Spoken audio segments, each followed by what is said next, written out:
NCC MRCP, the definition of medication error is they specify medication error is a preventable event that can cause inappropriate medication use or harm, which is under the control of the healthcare professional. So definitely we can prevent that. And this might involve practice, products, procedures, and systems, even the surgical procedures, okay, different devices also, these are also part and parcel of that. And in US, this is the 1/3 of the preventable drug-related harm, and this can lead to almost 1 lakh deaths annually. That exceeds, accidents, cancer, and HIV/AIDS. And in the European region, WHO European region, if you see the burden due to medication error is 2 billion euro. Okay, and one of the most common causes the workload and the mental health issues of the healthcare professionals. Okay, and at least 25% of the diabetic patient, they have at least one error. Okay, so that's the thing to ponder upon what is happening in our context as well. So coming to the types of medication error, so they are most common types of medication error, starting from the prescribing errors, which is in the hand of doctors, then the dispensing part with respect to pharmacists, then administration part with respect to nursing staffs, then the transcribing. This is associated with all the healthcare professionals. And the other stakeholders who are involved in this process, they are the community of the patients, then the government, and the regulatory authorities, the stockist, drug supplier, all are involved, because drug storage also is. So one of the important aspect is here, look alike, sound alike drugs. This is very, very important. If you look at this, this is ketamine and midazolam, they look similar. Here the second one is normal saline and bupivacaine, they look similar. And here the third part, all the fluoroquinolones, their packaging looks like similar. And here is the hydralazine and hydroxygen, both look similar. So this can lead to medication error if the healthcare professional is in hurry. And here few sound alike drugs like Avanja and Avandia. One is mirtazapine, another is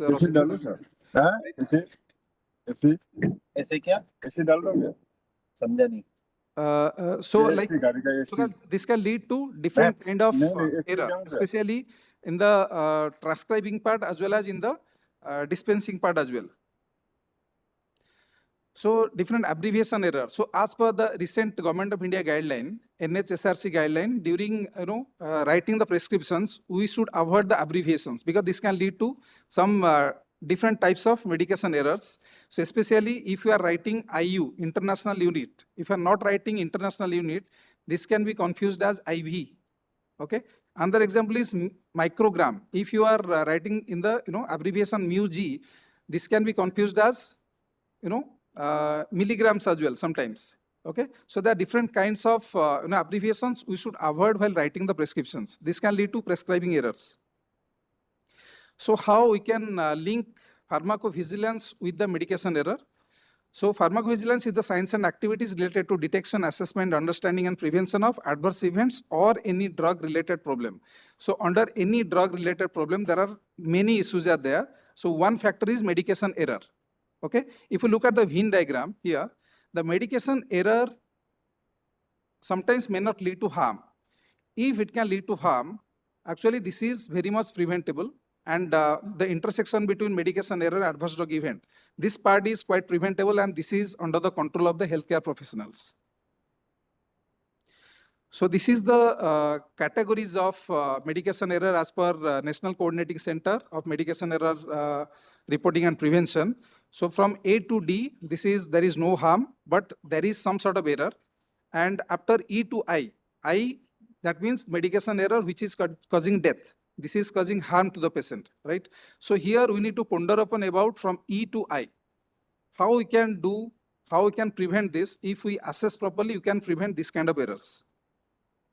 So the factors that influence the medication error with respect to healthcare professionals, this is the insufficient therapeutic training, then inadequate knowledge, then the complexity of clinical scenarios, underestimation of risk. Sometimes we are not taking care of the risk, we are not taking it seriously.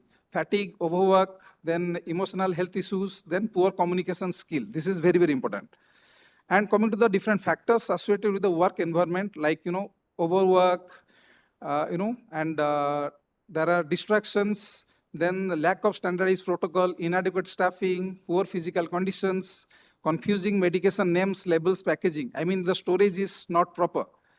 And inadequate or incomplete patient records, maintaining records. Actually, in the government sector, it is very, very difficult because of huge patient load. This is very difficult to maintain the records. And many other factors are also line up over there. So who are at risk? Basically, the vulnerable group of population, they are definitely at risk. It's not like that adults are not at risk, but still the pediatric age group population, geriatric population, pregnant and lactating mother, they are definitely at risk. So here, if we look at the Beers criteria, stat stop criteria, and PLLR, like the labeling rules for pregnancy and lactating mothers. This is being changed recently in 2015 by US FDA. If we look at all those things, definitely we can prevent some sort of errors. And basically the category E to I, medication error usually happened with respect to the high alert medications. So the ISMP has categorized few group of high alert medications. Whenever we are using this kind of medication, definitely we should be very, very cautious about it. Okay, so they are the list, endless lists. We cannot go through each and every one, but this list is very, very important. And we need to, maintain the proper stocks and, maintain the proper place. And if the LASA drugs are there, we need to be very, very cautious about it. And medication discrepancy happens at different transitions, whether in the community, during hospital admission, okay, then transfer within the departments, and during the discharge. Okay, many times there is double dosing, double medications. Okay, sometimes the discharging physician has no idea what the patient is taking. So sometimes this can lead to error. You can see it starts from 14 to 98%, and in each step, almost more than 50% errors are happening. So how can detect and report? So these are the 5 steps: appropriately prescribing and the risk assessment. Okay, then the point 2, 3, 4, 5, all the things. Then third point is dispensing, then the communication and the medication reconciliation. So the reconciliation part, from the recent studies, it is being confirmed that medication reconciliation can prevent almost more than 50% of the errors. So here the basic tenet of the rational use of drugs, if we follow all the rights. Okay, and in the healthcare setting, these are the 4 stakeholders involved: patient, nurses, doctors, and pharmacists. Okay, so if we follow all the rights, right patient, right medicine, right dose, frequency, okay, then right duration, right labeling, right storage, okay, and all are appropriate, patient is appropriate, medication is appropriate, then we can definitely prevent some sort of medication errors. So what are the strategies? Basically, these are divided in 2 groups. One is cultural involvement and there is system involvement. So in the cultural involvement, I will just emphasize on the third point: change from the blame culture to a safety culture. We started blaming others why this is happening, right? And we need to involve lay people in the whole bubble to prevent medication errors. And the system improvement, like reporting culture. Most of the reporting culture is missing. Medication error is hardly being reported in most of the setups, right? And next thing is the cause analysis. So cause analysis means we should have a good committee consisting of knowledgeable people. They will assess it, okay? And the IT technology should be involved in that. And the last part is counter plan. In the counter plan, we should have involvement of regulatory authority from the government side, pharmaceutical industry. And the last part is we need to see whether all the plans and cause analysis is working properly or not. So these are the different methods how we can prevent medication error. Probably in the private setups, electronic medication administration record is already in place, but in the government setup, still it has to be done. Okay, and this enhances the accuracy in the medication tracking. The computerized physician order entry, COPE, and this one is reducing the errors by 55 to 80%, and this create legible and complete orders. Okay. The clinical decision support system. This system has to be actually inbuilt with the previous system of computerized physician order entry, okay, which will improve the diagnostic accuracy and adherent to clinical guidelines. This is helpful in the rational use of medications, and this will prevent the medication errors as well. Automated dispensing cabinet. So this is automatic, okay. So this enhances the medication security and inventory management, okay. So often integrated with the electronic health record. So actually these all are interrelated. We need to keep in place one by one to prevent some sort of mitigation errors. The drug error reduction system, usually this is associated with the injectable while we are giving some injection. If we are using any high risk medication and we are using some pump system, syringe pump, vacuum pump, then okay. So this will prevent some kind of medication error because they require regular updates, but the libraries would be there and they will give some sort of alert if we are giving some wrong dose or wrong route of administration.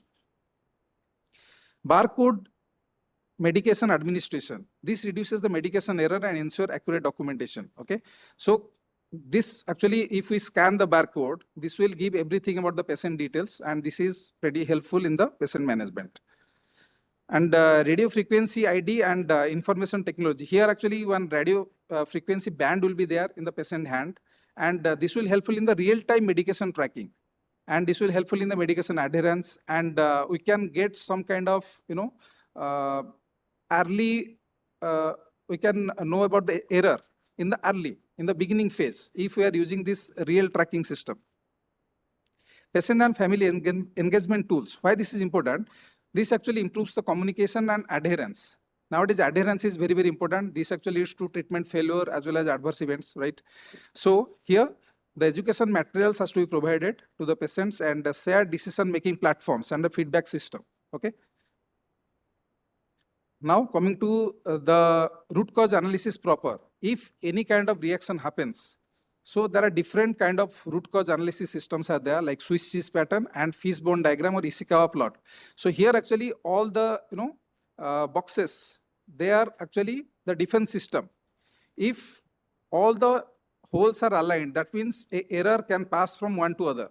Okay, so if we can stop at any place, if anyone is tracking this properly, you can prevent any of the medication errors. So in Ishikawa plot, actually it's a kind of fishbone diagram. The central one is the spinal cord and the side one has the ribs. So they are the different parts involved: patient information, human factors, medication management, predefined system process, working environment, and technology.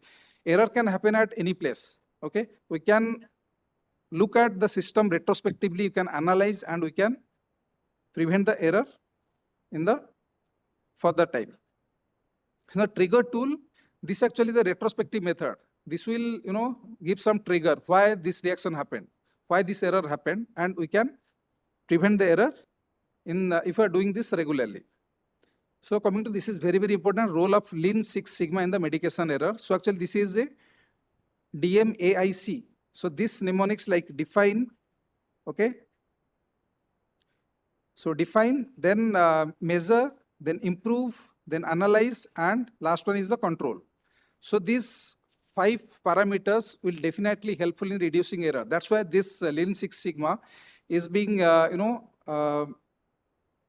followed by all the corporate setups as well to train their employees for different kind of segments, not even in the healthcare, in the different segments.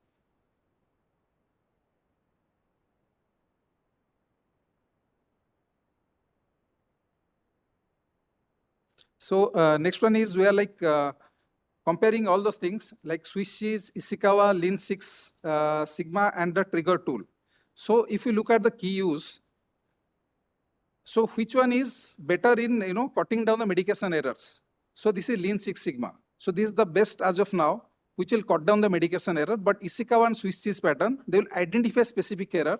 This will help us to prepare for future. And the trigger tool, it will be usually retrospective method of analysis, and this will measure harm trends over time. It will give a trend, how much errors are happening in our setup and how to prevent that.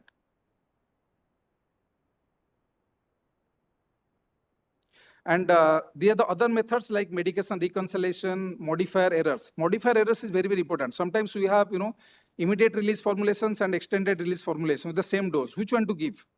So this will provide the need to be, need for the industry to look into it. How to make the changes in the name so that this will be prevented. Role of polypharmacy reduction, tall man lettering.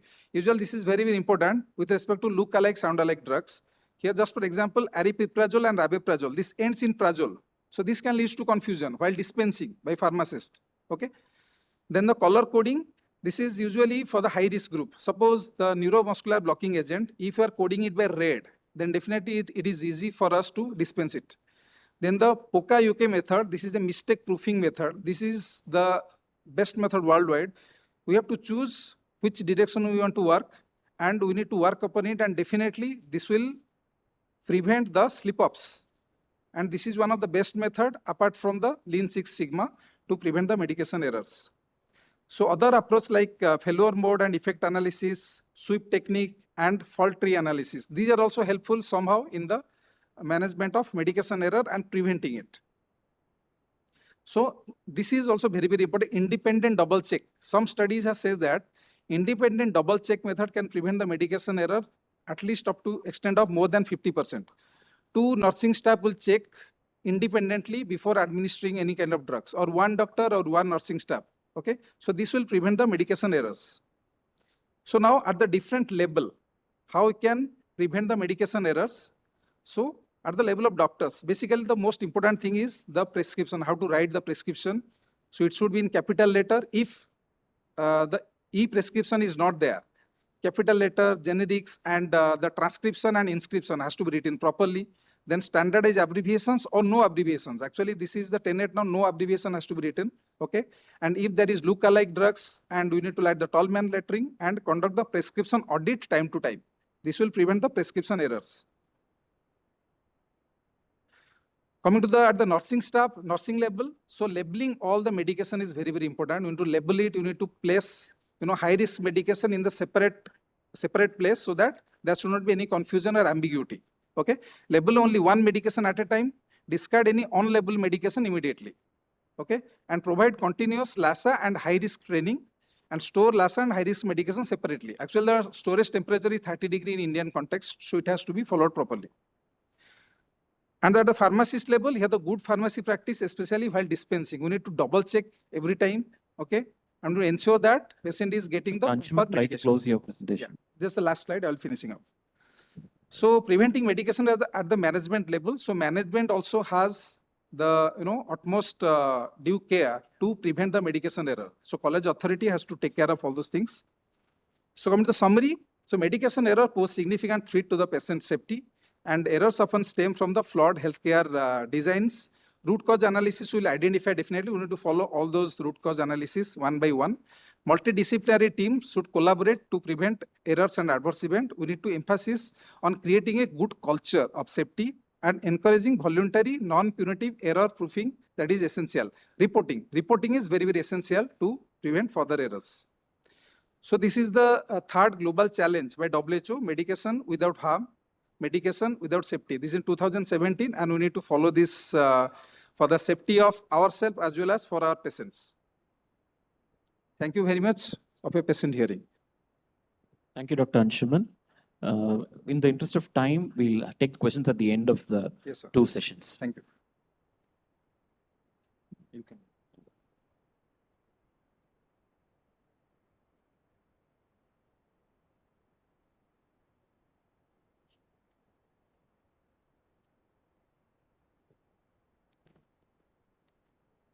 Good morning, everyone. So next session is our speaker, Dr. Sri Shuddha T.Y.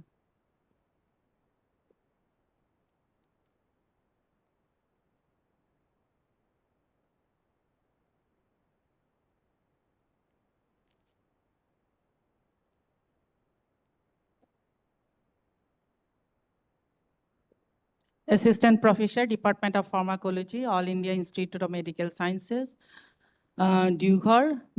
She has authored over 75 publications with several articles, papers in esteemed journals such as the Lancet. She has secured 6 copyright from the Government of India and obtained 8 patents. And she has also contributed 25 chapters to various academic textbooks.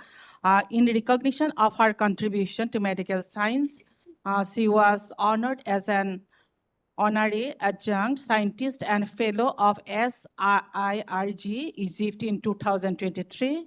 And additionally, she was induced as a member of National Academy of Medical Sciences, names in India in 2023, and recognized at at the nation's Plenary Health and Research Summit NPHRS in 2024.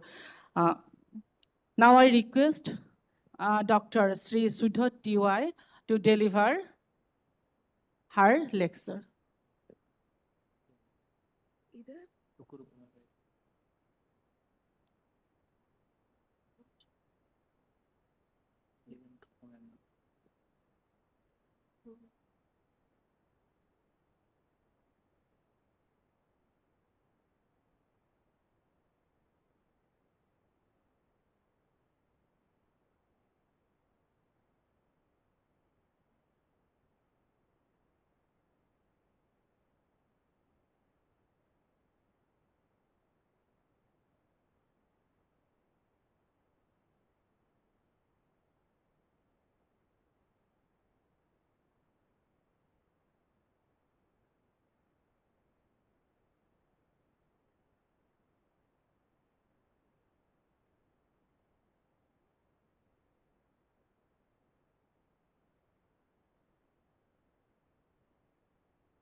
Thank you, ma'am. Good morning to all. Today I'm going to discuss about this medical devices, induced risk and risk minimization. In the name itself, it is very clearly understandable that what are all medical devices which are promoting or producing any adverse medical device events. So all these comes under this risk category. So we have to report all these medical device related adverse events to the Materiovigilance monitoring centers. So these are my outline of presentation, medical devices, classification of the different risk category and MVPI, and how to fill all these device events. So coming to the medical device in simple terms, any equipment or any machinery or any implant, whatever the device which are useful in diagnostic, promoting, treating the patients or in humans. So this is causing or producing any adverse events. So this is called as medical device associated adverse events. So according to as per WHO, it is defined as any instrument, apparatus, implement, mission, appliance, and all the software material, whatever in vitro intended by the manufacturer are to use in combination for human beings for one or more specific medical purposes like diagnosis, prevention, investigation, and device implants. So all these are the various different purposes which are used in diagnostic criteria or treatment criteria. So these are all, in all the aspects, it covers.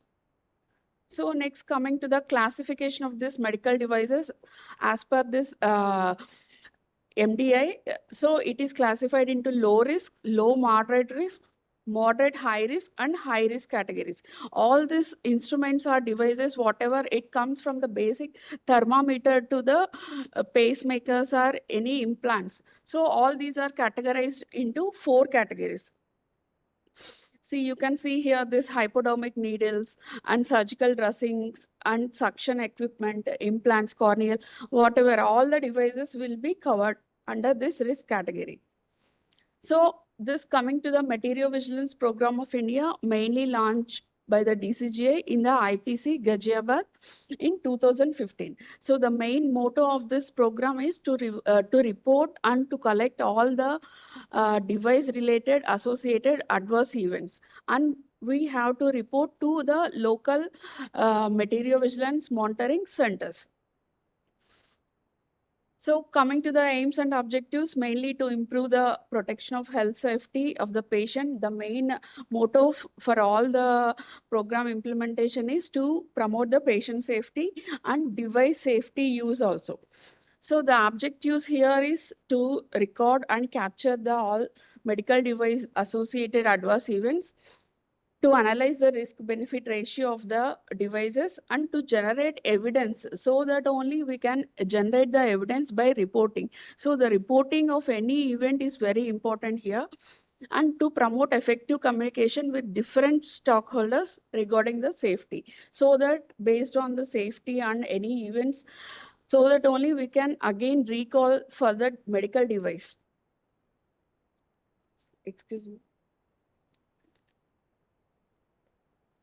So what why need of this MVPI Materiovigilance program, how it was launched? The main few very serious events happen. So one of the event like this here is newborn killed after incubator caught fire due to the short circuit. This is the worst event happened. And also this MRI mission, because of this pressure, magnetic pressure force, the one person with the oxygen cylinder who was attending at the MRI room, he got stuck with the MRI mission. This is also one of the adverse event, because there might be error because no instruction has been advised or written in this equipment. And 5 newborn charged to death in phototherapy unit because of treatment while receiving the treatment of jaundice. So based on all these incidents, it was decided to launch the Materiovigilance Program of India, and it was launched in the 2015 at the IPC Ghaziabad.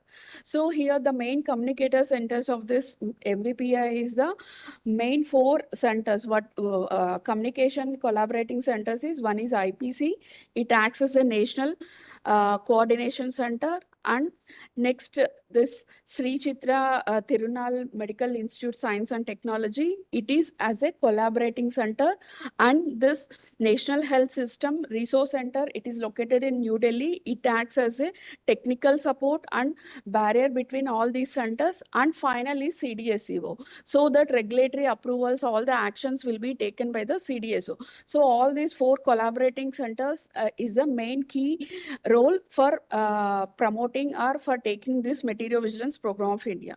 So I'll just briefly describe these roles and responsibilities. IPC will take all the actions, whatever, to coordinate with the stakeholders, all the adverse events and recognition, recruitment of manpower to strengthen this system. All this will be roles and responsibilities taken by the IPC. And this Sri Chitra Institute, it will be like functioning as a technical as well as resource center, so that it will be conducting lot of educational activities. And next, this National Health Resource Center will be as a technical support to lend the support identification of the new centers, monitoring centers, and thereby approval of this. So all this will be taken place. And CDSCO is the final regulatory authority, so that it will give the signal alerts or whatever device induced adverse events. All the things will be notified by the CDSCO, and it will be releasing the alert, signal alerts. So this is what I told.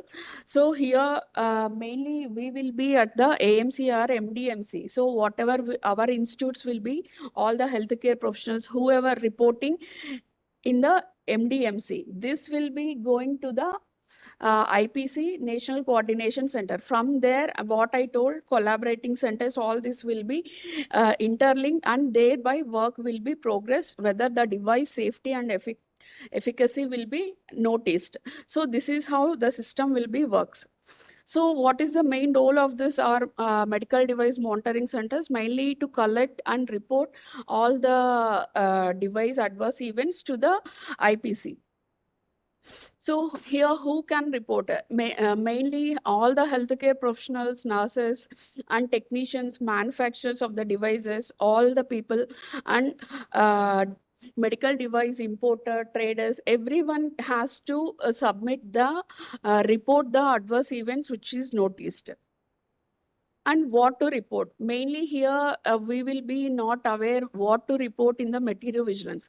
Whereas coming to the pharmacovigilance, this drug events, whatever adverse drug reactions we can report. But here, medical devices, we can report even if there is no instruction leaflet also, we can report. And if there is any dysfunction or dysregulation of the device and not working properly, no easy handling techniques. So all these can be reported in the medical device under this category. So inadequacy of the instructions, next falsified results, inadequate performance. So everything can be reported. Even simple syringe also, if it is unable to draw, the plunger is not freely movable, or it is producing like gush like, so that it is difficulty in few antibiotics or any life-saving drugs when we are using. It has to administer very slowly. So these are all the we can report under this category. And when to report. For any serious events, within the span of 15 days, we have to report to the IPC. For any non-serious events, we can report up to 30 days. So how to report? As usual, like drug, how we are reporting adverse drug reactions, the same way here also medical device adverse event reporting form is there. So that we have to use. And for consumers also, separate forms are there in their local language. And this field safety corrective action reporting form is mainly meant for manufacturers or traders. They have to fill this application for recall of the device, or if there is any dysregulation of the device. This form they have to use by the manufacturers, not by the routine MDAE events. Next, this mobile app is there. Next, toll-free number is this one, the same. And what are the main contents of reporting? This is very important. As of now, we will be knowing very much about how to report this adverse drug reactions, how to fill. But this mostly, many of the centers is not yet recognized by this. So this is very important. So general information will be there, reporter details, device category, device details, event description, patient information, history outcome, healthcare facility information, causality assessment, and the investigation and action taken. So all these will be different columns. So this is the basic information we will be putting in the form. So first is general information about the date of the report, where it happened, and the reference number, location, month, year, all this general information. Next, reporter details, whether he is manufacturer or consumer or distributor, importer, or any healthcare professional. These all details we have to fill. And the device category, whether the device, as I said, it comes under diagnostic or preventive or treatment, for which the device category is. So whether implanted devices or single-use device, any simple thermometer, whatever the device, all these things we have to mark accordingly. Next, device details. This device details generally we will be not knowing. Drugs very easily we can identify by asking the patient and by seeing the blister. But coming to the device details, we will be not aware. So generally in our institutes, there will be procurement section. So there we can get all the details or the specifications of the particular device in our department. So based on that specification, whether everything is fulfilling or not fulfilling, so that only we can report all these and we can fill all these columns. So these are all the device details, like as drug, batch number, lot number, catalog number, model number, all these things we will be knowing once after seeing the specifications of the device only. Next, event description, whether date of the event, near miss incident means sometimes suddenly after, as per the installation instructions, we will be fitting the device. But all of suddenly, if anything falls from the roof, suddenly by miss, the patient or some other person, accompanying person will be missing the instance. So it is also has to be reported, because even though following the same instructions of installation, still it is producing unknowingly or unintentionally. So all these things you have to report. Serious event, whether is there any death or life-threatening, disability, hospitalization, all the serious events, as I said, it has to report within the 15 days. Coming to the detailed description of the event, when it happened, how it happened, what is the situation. So everything elaboratively we have to write as case narrative. And this columns has to fill by the manufacturer, where there is from the same manufacturer, whether the same device is getting similar events in the consecutive patients, so that they have to repeat. Same like drug only, whether the same batch lot number of the same drug from the same manufacturer, whether getting the similar adverse drug event, the same way here also we have to do. And coming to the patient information, all the details we have to fill. Next, healthcare facility information, if available.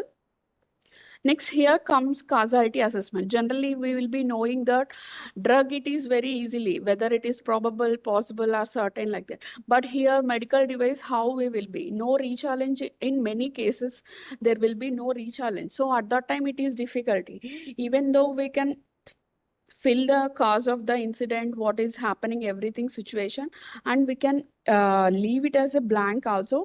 But what are the low risk and moderate risk? We can daily exposing, mostly syringes, insulin, pens, all these will be using on the daily basis. So this can report as a low moderate risk, and we can assess the re-challenge as well. So it comes under either possible or certain category. So these are the consumer forms, whatever in the local languages will be available. Whom to report means these are the sites you can see online. The forms also will be available, and this is the toll-free number.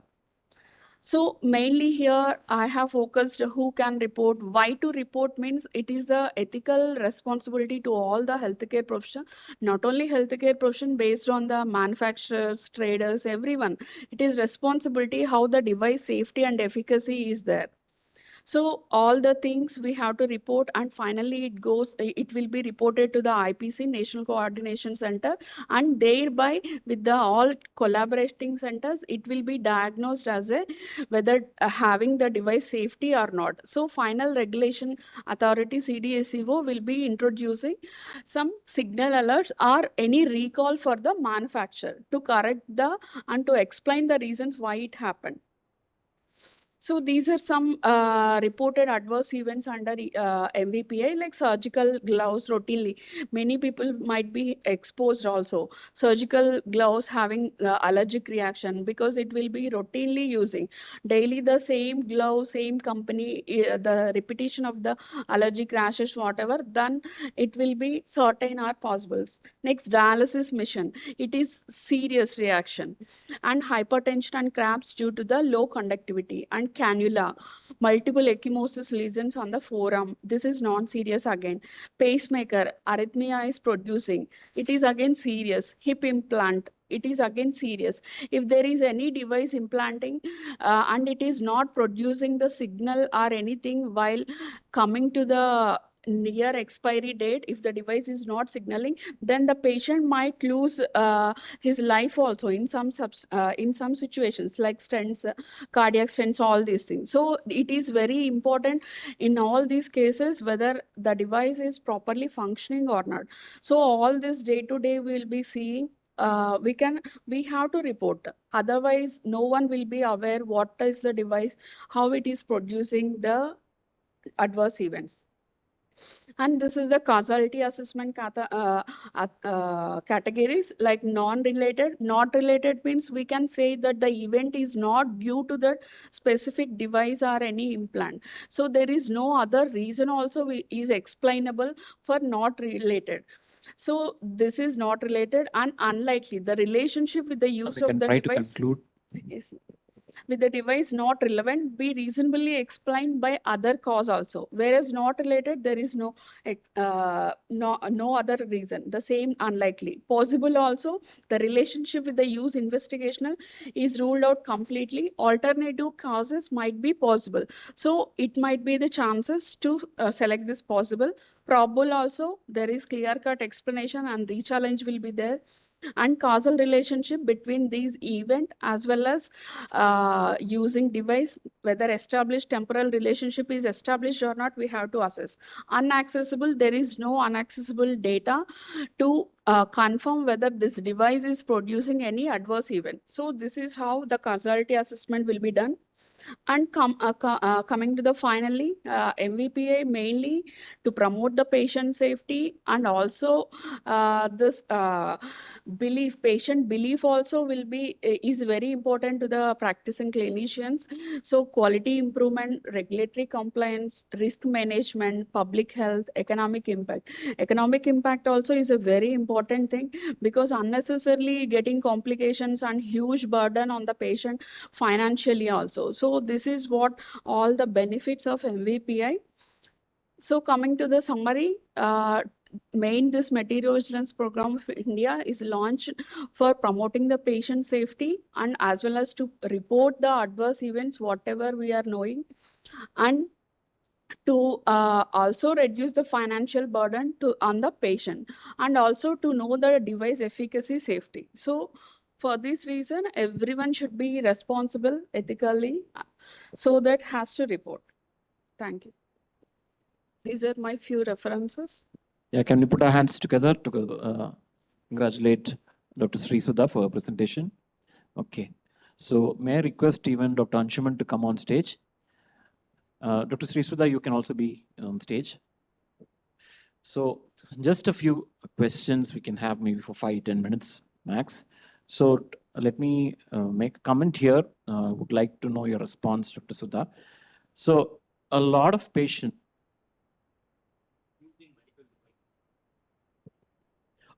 are using medical devices, particularly high-risk devices.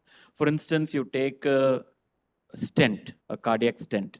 Okay, so it is possible that a patient who has had a cardiac stent, post-stent, maybe even other than 2 weeks or 1 month, there could be a death that happens. Now, that death could be many reasons for it, but one of the reasons could be also stent-related issues. So, are we having a robust system right now that every patient who's undergoing a stent, if at all any event happens, it comes and gets reported in the Medical Materiovigilance program of India? Actually, patient should be, while after surgery also, it is responsible to aware the patient that this is the lifespan of the stent, so that after that, if any complications in between also, it has to be reported. But at least patient should know this stent will be worked for this time. That is very important, I think. Okay. Okay, thank you, Dr. Sudha. A question to Dr. Anshuman. So the point you mentioned about medication error, I think this is really like an iceberg phenomenon in India. And the government of India through NABH has tried to bring in some kind of quality systems in hospitals, wherein they mandate medication error management to be one of the essential aspects that need to be there in a hospital. Right. But practically speaking, do you think, is this medication error management, is it really happening even in those so-called NABH accredited hospitals? How much are we really doing in practice, apart from the studies that have been published? Can you give a comment on that? Yeah. So as far as reporting is concerned, or at least like monitoring is concerned, so if I am talking about the government setups in our side, this is not at all happening. Even if you look at the ADR reporting, this is also not up to the optimal level. So definitely we cannot expect that medication error would be reported in this short span, but we can encourage the clinicians and the whole management to look into it for the patient safety as well as for doctor safety, because this is the safety for all.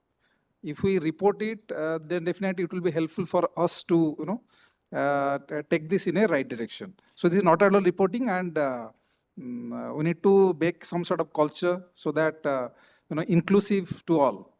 So this can be happening. So there are 700 medical colleges in India, each of them having a pharmacology department.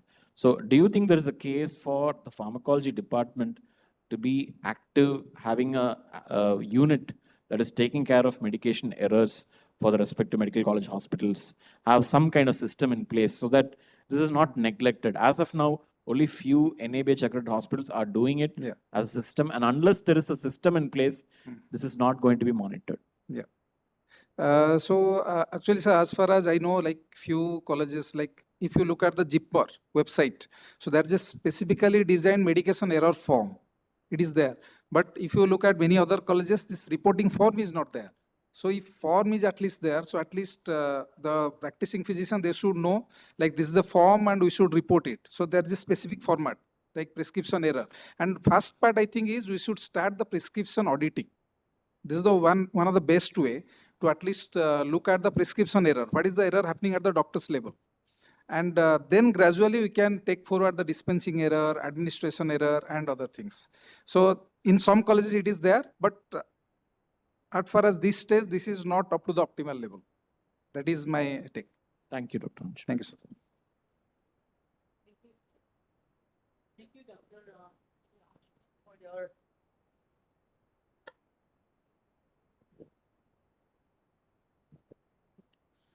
It was a very informative session. Thank you. And any query from audience? Any questions?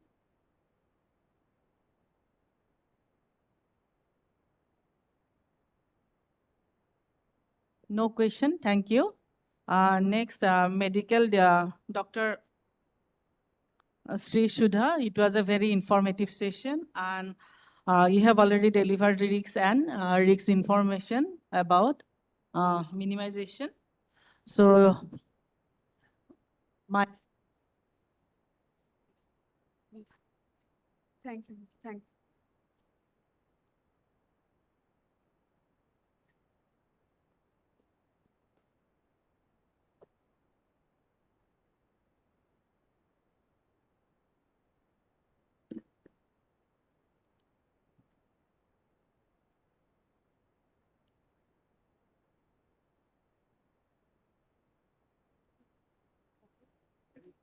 No, not really. They would have taken yesterday, then would have sent them.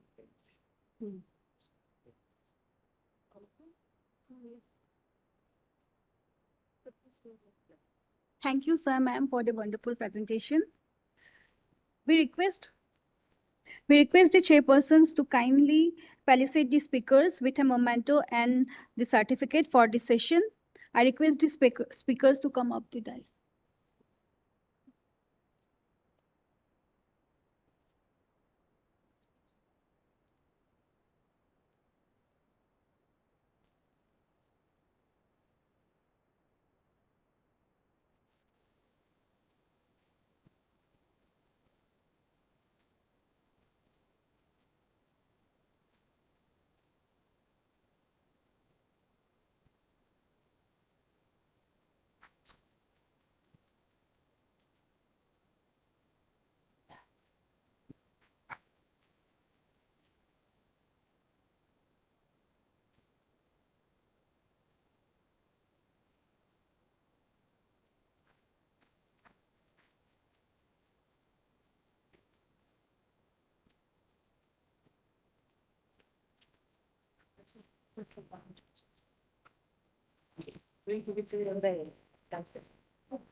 We now request Dr. Meghali Chariya, ma'am, head of the Department Pharmacology, Assam Medical College, Dubrigar, to come up the dais and felicitate the chairpersons for this session.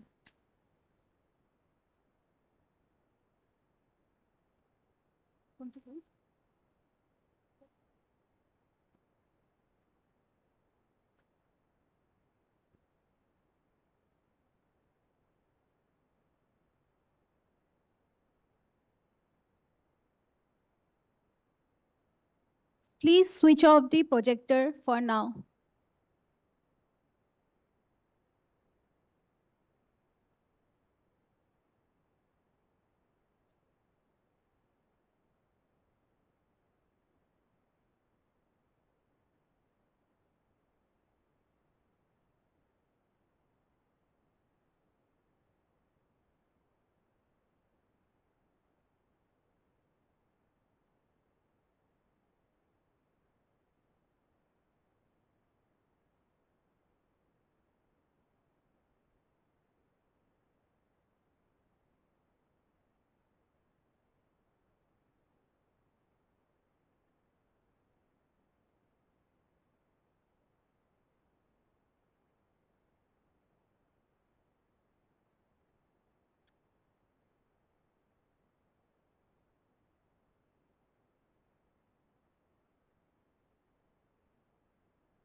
Let us now proceed to the next session. Our chairperson for this session is Professor Susanta Kumar Bordole. Professor Susanta presently working as a professor and HOD in the Noble Medical College Teaching Hospital at Bitrangnagar in Nepal. He worked as a professor and HOD at the MGM Medical College in Kishanganj and retired in December 2023. He has worked as an academician and administrator at various medical colleges across Assam over the span of 34 years. In his long academic career, he has published multiple scientific papers in national and international journals. He also contributed significantly in his field. I now request the chairpersons to occupy their seats on the dais and begin the next session. Please, sir.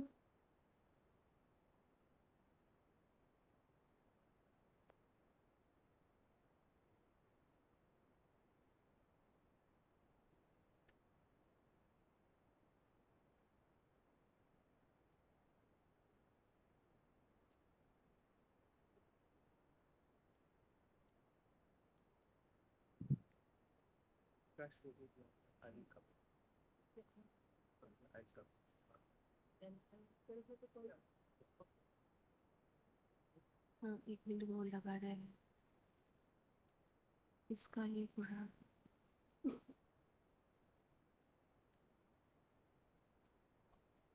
कौन सा ma'am मेरे को दे दीजिए 1 minute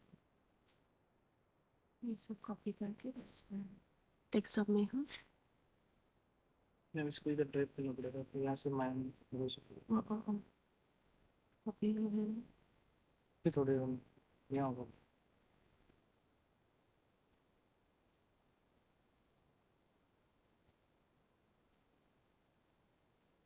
ये stop करो ma'am पहले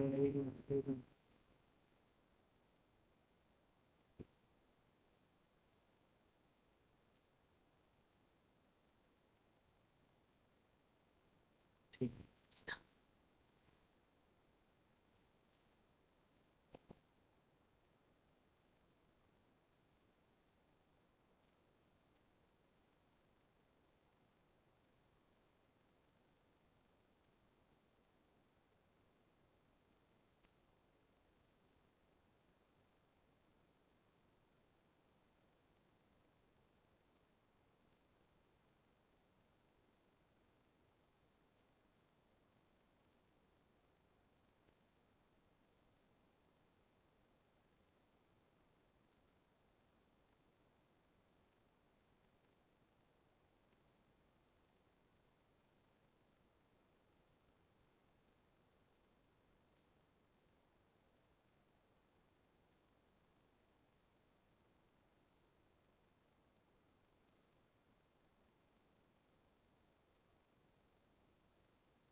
Our next chairperson for today is Dr. Sir Shivamurthy, and sir, he is the president of MPS Society.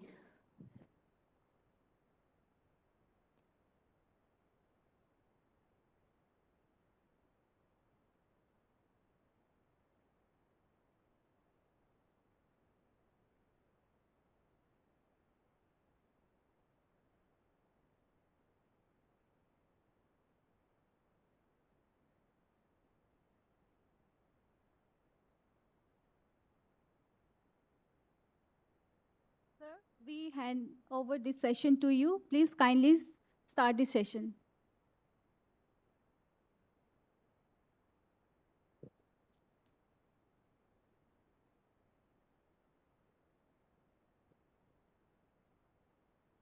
Good morning. Now I request Dr. Rakesh Ranjan Pathak. He is the resource faculty in biostatistics, pharmacovigilance, biomedical ethics, and also member secretary of IAC, editor for medical journals, book from CBS publishers, Pharmacology focus. He is also examiner of the PG and PhD and GCP 18 papers on Indology. Manipulate किया नीचे करो ऐसा कुछ।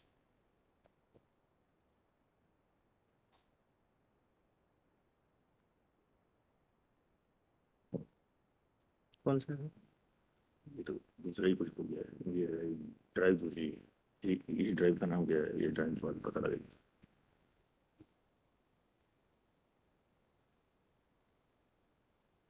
D पे दूसरा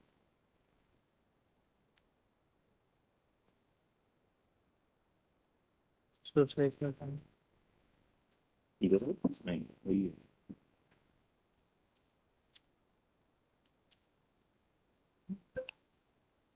ये आ गया sir. ये आ गया ना?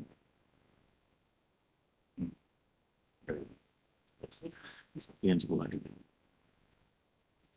105। ये वाला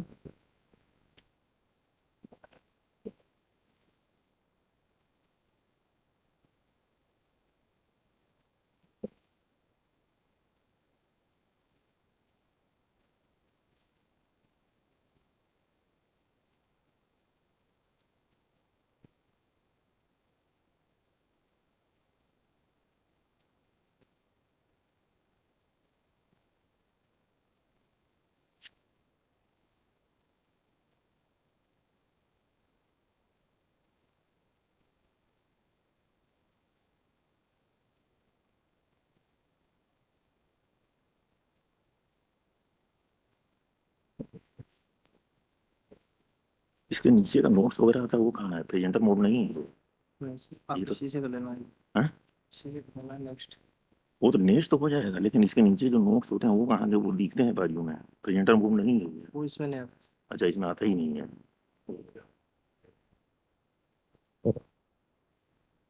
Yes, you can start. Respected veterans, dear colleagues, and beloved budding scholars, statistics is a serious subject, but I am here to make a fun of it. You can laugh while you learn, and you can laugh at me. That is your privilege. Let us move on. In medical biostatistics, there are three major pitfalls. If somebody is trying to convince you something wrong, and it is evidently absurd, that is called misquoting. But if the person is skilled enough and he is able to convince you, this is misrepresentation. And if we are already convinced with some wrong reason, that is misinterpretation. We will tackle all the three pitfalls one by one. So to start with misquoting, 39.8% is far much more than 60.2%. How many of you are convinced? I don't think anyone is convinced. So it is misquoting. Mumbai Mirror reports that these 10 teachers in their late 20s or early 30s, they have total teaching experience of 4,500 years. Again a misquote. Just like this, a mother got pregnant for 5 times within 10 months. That means such misquotes do happen in medical science. All World Open Challenge, Bharat Sarkar, 11 times gold medalist, 1001% of guarantee. And similar pomp and ceremony with the launch of corticosteroids. They can cure everything, each and every sign and symptom. This calendar, most of you from Hindi-speaking belt might have seen. It is claiming that it is summary of Gita. I have all the 700 shlokas of Srimad Bhagavad Gita at the tip of my tongue, and I am here to witness that not a single sentence from this so-called summary is in the original text. This is someone's personal propaganda dialogue, and it is grossly misquoted. And it happens in medical science again. Baba Ramdev, coronal case, and much more detail you already know. So we will move on to misrepresentation. Skilled persons. If you look through the looking glass, it is apple pie perfect. Unless you know it as a whole, you don't know that there is a hole behind. Maneuvering the results. On the first day, in the first attempt, in 1 minute, body weight is reduced to 1%.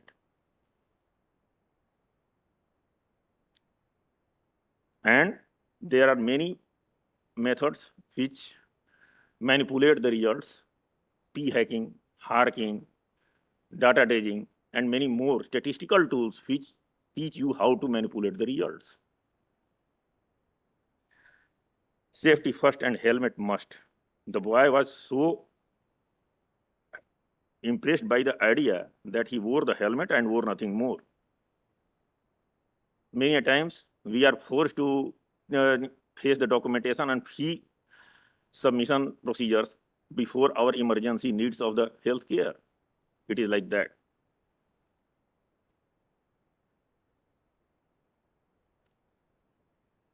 Next. 53 versus 56, not much different, you are seeing. But if I have to create a difference, I have to show that there is a great difference. What I can do?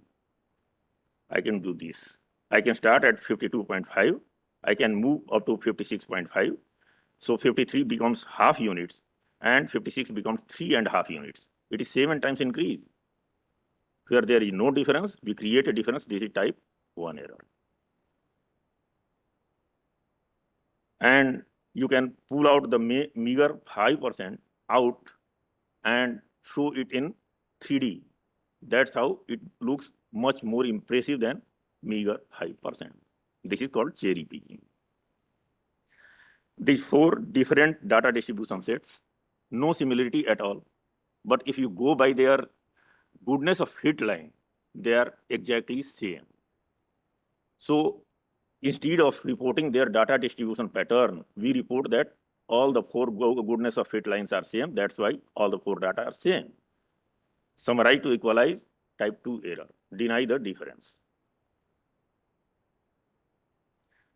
First diagram is the original, that is intended 3 times increase. Second diagram is far much more impressive because it is 3 times in height, 3 times in the width, total 9 times increase in the area. But it is shown as 3 times increase. Misrepresentation, inflation and bloating out. Reference resetting. See the diagram from 1998 to 2012. It seems that Earth is cooling down, very cool. But the reality is here. It is just a piece of the original diagram in which we have chosen a wrong reference point from which we can elicit a favorable inference. And many mutual fund investment managers or DPL, drug promotion literature, focus their favor like this. They choose a favorable worst comparator against which they appear the best. I need a hug. How romantic and emotive it seems. But read the small fonts. I need a huge amount of money. How greedy I am. Many a times, drug ADRs are mentioned in drug promotional literature at the end in a corner in small fonts, in which nobody is interested. Even vegetable vendors do this. Fresh and fair size items in front of your eyes and stale and rotten items near their weighing balance, near their polythene pack. When promoting the alcohol or cigarette, the companies promote the style and status, but they don't promote the health hazards or economic risk. Here you see 0 to 30 is the original scale, vertical scale, y-axis. But if it is replaced by a scale of 0 to 100, the same slope goes down. Slope is rising gradually. It seems that there is negligible increase over the decades, be it crime rate, narcotics cases, hunger index, poverty, death rate, anything bad. If you want to show it minimal or negligible, you can use this statistically right method. On the x-axis, horizontal axis, instead of 0, 2, 4, 6, you use 0, 5, 10, and 15. The whole data gathers around the mean value. Data seems very precise. tall, dark, and handsome. And it is used for defining specificity, sensitivity, calibration, many places where you want to show that your data is very precise. Instead of changing the scales, that is a mathematically cumbersome idea, why not to change the photo? Just take the photo, compress it side by side, and the growth is increasing by leaps and bounds. Slope is very fast. Economic growth or development index or anything that you want to highlight that it is growing very rapidly, you can use this statistics without stats. Just compress the diagram from side to side. Vertically, same. Horizontally, it is compressed.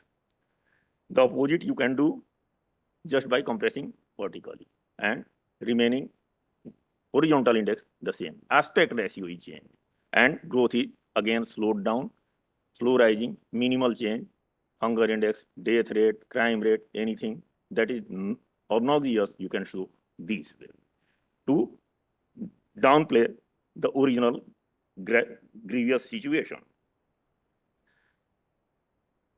Heading is affluence comparison, and what they are comparing? Non-affluence. Non-affluence in Bihar, 99.63%. In Gujarat, 95.21%. No difference anywhere, any change is not there. Actual situation is like this. If you compare the affluence, in Bihar it is 0.37%, and in Gujarat it is 4.79%, near about 13 times. The original idea of the company who conducted the research was to open luxury market in Bihar, and it miserably failed because of reverse comparison in the last slide. Actual situation is like this, and that's why for luxury products, luxury brands, Gujarat is far much better location. Now we come to misinterpretation, our own fault by a wrong reasoning. You can see 3 cats as lion, tiger, and panther, or you can do the reverse. You can see the lion, tiger, or panther as 3 feline animals. Either approach is dangerous, belittling anything dangerous or making dangerous anything normal. Initially, corticosteroids were launched for symptom and sign control. It was vastly misused that relaxation with the drug, laxity with the drug is as harmful as we were afraid about gene therapy. Now gene therapy is in the market, it is not that much dangerous as it was decried once upon a time. No seepage, no leakage, is drainage perfect. What you see, water is flowing, but it is not a perfect draining line. Many a times in village, if there is a case of snake bite, we call the snake charmers, and they throw some tantrums and the person revives back. Mostly, in more than 90% cases, the person revives. It is not because tantrum is having spiritual power. It is because most of snakes in India are non-venomous. So you can be right for a wrong reason. This is serendipity. Or you might have heard the story of ugly duckling. Misplaced. Methotrexate was originally investigated for antimicrobial property as a synthetic antimicrobial. It miserably failed because of excessive side effects, excessive ADRs. It was reinvented for the purpose of leukemia, for the purpose of rheumatoid arthritis, and it is in the market in true perspective. This person asked for 42 coffees and now denying to pay the bills. I asked 42 coffees. There is error of grammar, punctuation, conjunction, and intonation.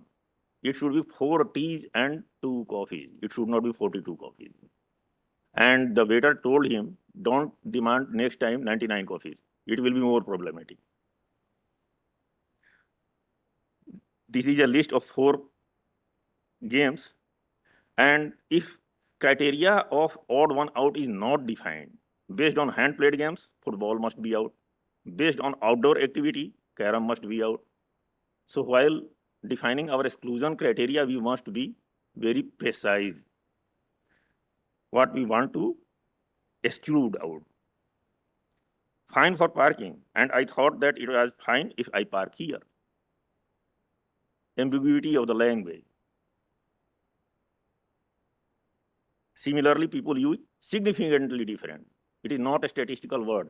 The difference was significant at 95%. Significantly difference means it is so different that it is evident without any special effort, spontaneously diagnosable. Significantly different is a wrong word. It should be that the two samples are different at the significance level of 95%. My wife told me to put 3 glasses of water and 1 glass of rice in the cooker, and she didn't tell me to ignite the burner. So rice and water and cooker, everything is safe, but as a chef and husband, I am not safe. Methodology problem. Ambiguity. Cell, what does it mean? Before marriage, in biology, it was structure and functional unit of body.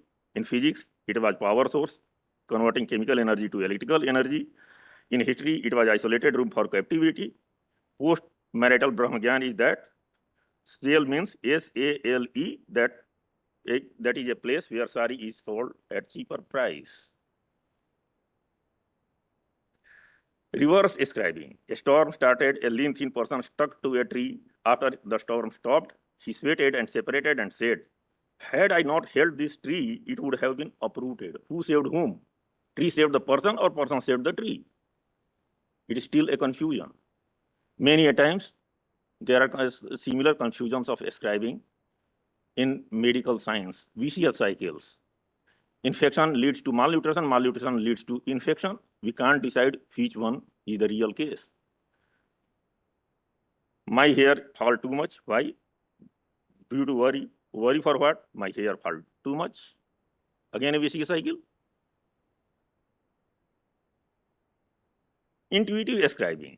An ENT surgeon starts a clinic in a village. The existing BCom passed quack launched a campaign against him. I studied medicine in 3 years of BCom. He took 5 years of MBBS, but he couldn't pass. So the teacher told him to read ear, nose, and throat only. Still, he took another 3 years of to pass out, and it was multiple supplementaries, MS. Similar intuitive ascribing I did tea testing. I observed many animals testing my tea, and all were having only one tail. That's why I never used a two-tailed tea test. I used only one-tailed tea test. Intuitive ascribing without any rationale. It is not illogical, it is illogical. Without glasses, I read my weight as 33 kg. With glasses, I read my weight as 88 kg. So the weight of my glasses is 55 kg. How much impressive it is. Sir, Missed link ascribing. you have 2 more minutes, sir. Just 5 minutes. The pot belly is increasing, and the person is seeing that quarantine is making the feet smaller. It is not the quarantine that is making the feet smaller, it is pot belly that is increasing. You are not scared of being alone in the dark. You are scared of not being alone in the dark. In darkness, there may be scorpion or snake or some ghost. Inverse ascribing, Burke's-Sonian bias, Vriksharopana Abhiyan. The real factor who did this is here, not in the original diagram. It was snapped. Pseudo advantage. Mirror cost 1,000 rupees, and it was told that if you throw it from 100th floor, it will not break until the 99th floor. That was the insurance. Semi-insurance. Sure, glad that the whole is not at our side. Mob mentality during COVID time. I was not infected, that's why I was enjoying and celebrating and doing gathering and everything else. Secondary endpoints. We don't see the person, we see the shadow and get infatuated. Confounding factors. Water effect on the seedling and sunlight is affecting the both, dehydration as well as photosynthesis. Age is affecting physical activity, age is also affecting heart disease, confounding, but there can be pure effect modification. I am not talking about Barack Hussein Obama who is trying to steeple down the smile. I am talking about the black fellow in the red circle. लंबे घने काले बाल, super small ने किया कमाल. This is the reality. Effect modifier behind. And effect modifier again. The hyena is trying to fly. Or the little angel is taking off.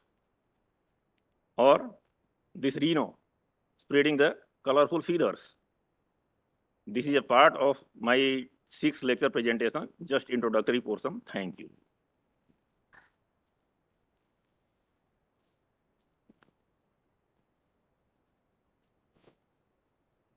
Thank you, sir.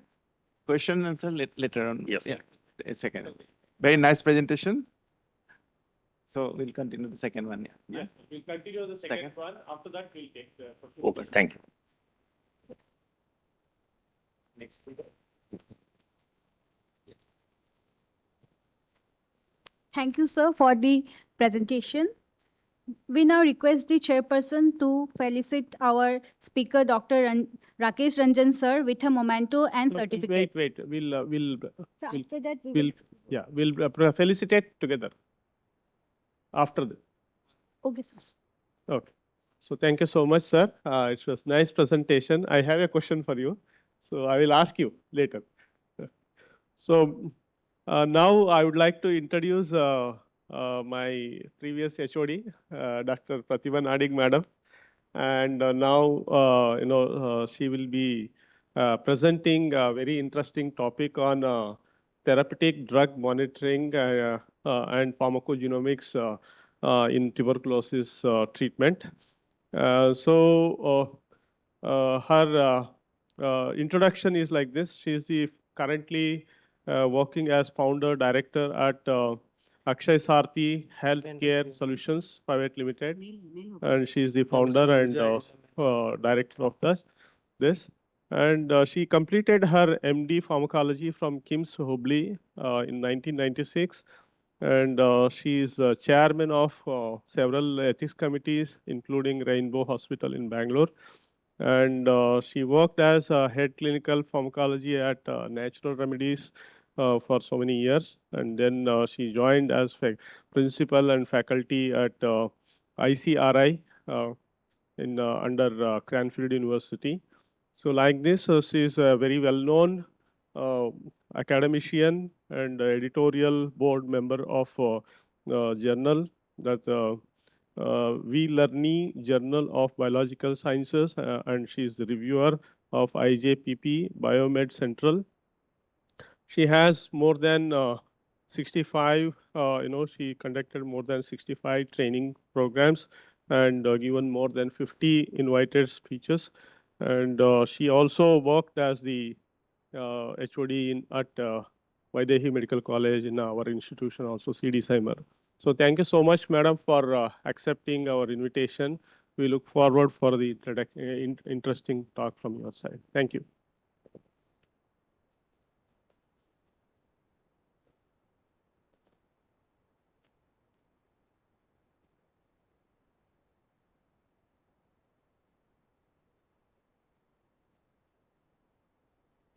Thank you, Dr. Shivamurthy, for this kind introduction. And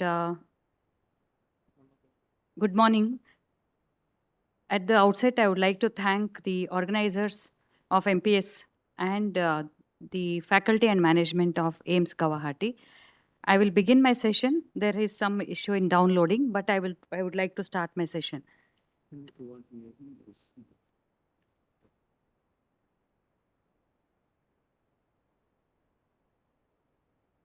Surrender from the small.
Okay, sir. In meanwhile, can I ask you a question?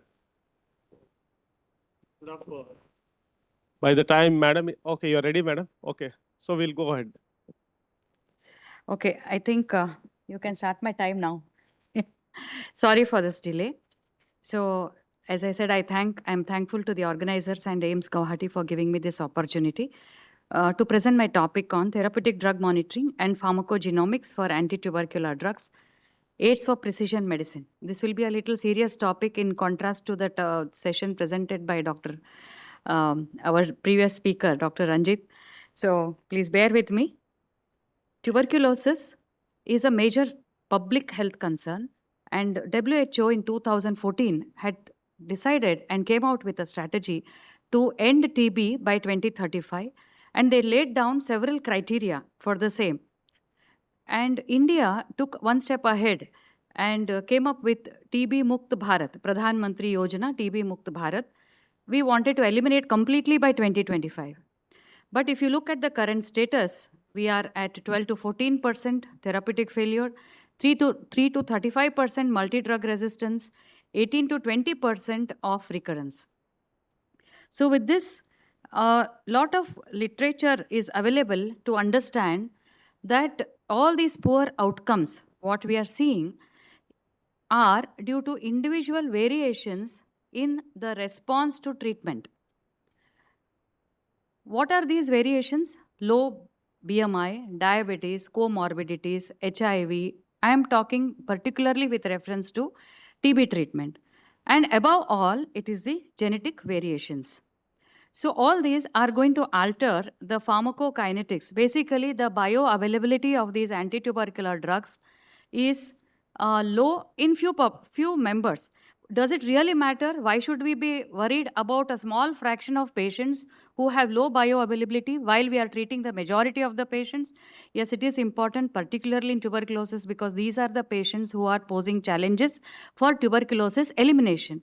Therefore, therapeutic drug monitoring becomes very, very essential in complete, reaching those goals or crossing the challenges that we are speaking of in tuberculosis elimination. Therapeutic drug monitoring doesn't mean just estimating at one point of time, but it includes interventions and remonitoring and assessing that our interventions and our efforts to improve the target concentrations are really working and they're translating towards better outcome. TDM includes measuring drug concentrations at various time intervals from different body fluids. It could be plasma, saliva, urine, whatever is relevant. And most importantly, interpreting these in terms of relevant clinical parameters. So the role of clinical pharmacologist is extremely important, and rather it should become important in taking a decisions on interpreting these values. So we all know, and we have studied, almost all of us are here experienced pharmacologists or well-learned pharmacologists. We know that we draw the samples and then we subject them for analysis using equipment such as HPLC, LCMS, ELISA, spectrometry, number of things, and now we are coming out with what are called biosensors also. We understand the results, we get the analytical values, and then the clinician discusses ideally with the clinical pharmacologist and takes a decision whether the dose has to be increased and along with that, what else needs to be done. And how much can be increased? It's not going to be uniform across population, and that is what precisely is called as personalized dosing or precision dosing. We know that in phase 1 clinical trials, normally, whenever a new drug is brought out, we establish what is called as therapeutic range. That is the range between the minimal effective concentration for a desired response and minimal effective concentration for adverse response. And all of us have understood the clinical trials that the peak effect should lie, the therapeutic effect should lie in that particular range. For a single dose, that is the graph we get. And for when we administer the drug over a period of time at multiple doses, we get steady state concentration. Whatever be the condition, it should lie the upper range, concentration, that is the peak concentration and the trough concentration, they should lie in the therapeutic range for maximum efficacy and minimal toxicity. This is established in phase 1 clinical trial. But eventually what happens when it reaches the market and then when it is in the real world, a lot of variations come into picture, and then the variations start appearing, and that will be realized only when we don't get a clinical response. But what happens is when we don't get a response, in only few instances we think about pharmacokinetics and bioavailability. Most of the times we change the medication or change the class of drug or increase the dose because we don't have access to these facilities. But ideally, we should get into the estimation of pharmacokinetics. So this range is established for antitubercular drugs, isoniazid 3 to 6 microgram per ml, rifampicin 8 to 20 microgram per ml. In tuberculosis, particularly, it is not only the bioavailability which we define as area under the curve. Actually, there is a relationship between PK and PD. We all know this. This is very critical for antimicrobials and antitubercular drugs. So here we take ratios of Cmax, that is the concentration, peak concentration, and minimal inhibitory concentration, the value which is given by the microbiology department. And we also take the ratios of area under the curve and minimal inhibitory concentration and the proportion of time that the plasma concentration exceeds the MIC. So the drug has to be there and the ratios are important and it should remain there for sufficient length of time. That is because in tuberculosis particularly, there are persisters. So unless it remains in the body for at a higher concentration and for sufficient time, it's not going to clear the mycobacteria from the system. And when the mycobacteria are exposed to subtherapeutic concentrations, they are found to develop resistance. So these are the facts which are given by number of publishers. And in fact, even the WHO has recommended. And since 3 decades, there have been publications on and off, but not completely. But there are few, I'm just quoting due to lack of time, few good publications I'm quoting here. Rifampicin and isoniazid maximum concentrations are below efficacy associated thresholds in majority of the patients. Such publications have come from across the world, different ethnic groups. And they have found suboptimal levels of rifampicin at 2 time intervals, 2nd hour, 4th hour, 60 to 66%, 54 and 55%. These are big numbers. But we don't know because some are getting cured, some are not getting cured. We don't have clear scientific proper data to demonstrate its association with the treatment outcome. And that is the need of the hour. It doesn't end there. As early as 2001, this group studied whether by increasing the dose, we increase the concentrations and we correlate with the therapeutic outcome. So this study they conducted on slow responders, and this is actually the practice currently. When the patients do not show response, then we do the therapeutic drug monitoring. So they found that 6 patients were slow to respond, dose increased, and when the dose was increased, they not only found that they achieved target concentration, but they also showed clinically, microbiologically and radiologically improvement. That means to say, when we increase the dose, that means individualize the dose, there will be increase in the target drug concentrations in the plasma, which will be translated into clinical outcome. WHO also has recommended that higher dose is needed in this category, children, underweight, HIV, extensive cavitary disease, because there is no penetration, HIV infection, diabetes. Why then it is not implemented? Because there is no absolute evidence to prove that TDM and precision dosing helps in improving the treatment outcome, because there are no properly well conducted RCTs. We started our effort, we were little inspired by this and we thought we could do as academicians. So we received grant from the DST for development of some innovation. As a part of that, we conducted these bioavailability studies of isoniazid and rifampicin in pulmonary tuberculosis at CDCIMER. So we chose the patients who were new or retreated, drug sensitive, and sputum positive. That means they were active TB patients. And 15 days after receiving the treatment, in front of us, we administered the medication, collected the blood, and then we stored it, and we had to send it to NIRT because we didn't have facilities, number one. Number two, they are accredited labs and they are experts, and there is one government center which does this. And the results we got was, at 2nd hour, 46% of patients showed lower INH levels, and 4th hour, we got 67% who showed lower levels. Rifampicin 77, 79. That means so many patients have got lower levels. That means to say they are not receiving adequate dosage. And then we also saw what could be the mean concentration in the cured versus non-cured. There also we found significant difference, particularly with reference to isoniazid. Our number was very small, it was 103, and it was an observational study. It was not an interventional study. We just wanted to know in our center in rural population, because there is a lot of ethnic variation, and in Karnataka probably this is the first time we studied. Why I'm saying Karnataka is because we need to get data from different locations across the country and across the globe. And therefore, we found that this was actually alarming feature. And then we started with this, we continued this project. We received funding, but the title was to develop a computer-based artificial intelligence model and field deployable device for measuring TDM. Of course, it's ongoing and it's not easy. So we are halfway through. Then we thought we wanted to explore pharmacogenomics also, because therapeutic drug monitoring, we saw that various factors will influence, and we got significant association with diabetes, low BMI in our study, and also the non-vegetarian diet. We have to explore more about this. It's observed that 20 to 95% of variations in pharmacokinetics and effects are estimated due to genetic effects. Therefore, pharmacogenomics is extremely important, particularly in some conditions, and in tuberculosis, it is for isoniazid, including the earliest publications by Dr. Soumya Swaminathan, who was director of WHO, you all know. So their publications are really eye-openers, which have demonstrated that pharmacogenomics is important to maximize efficacy, minimize toxicity in tuberculosis, so that we can optimize the treatment based on the genetic makeup.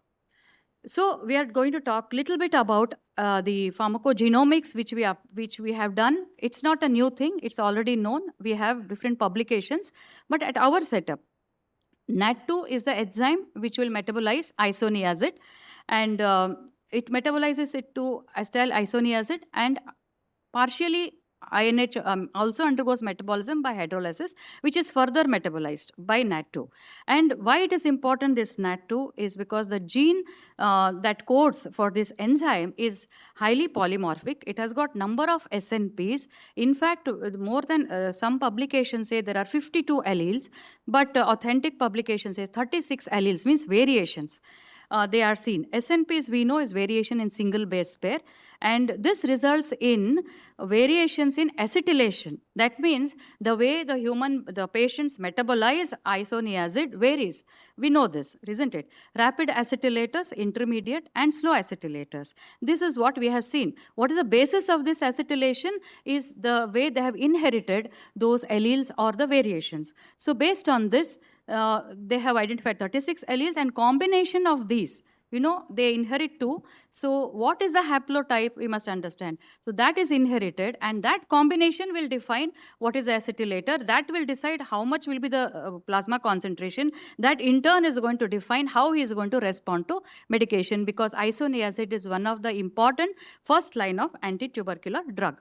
So these are some of the available data which says, see, if you have this haplotype, then it is high activity. That means NAT2 high activity. That means rapid acetylators. That means rapid clearance. Low bioavailability. Patient may not respond. May not.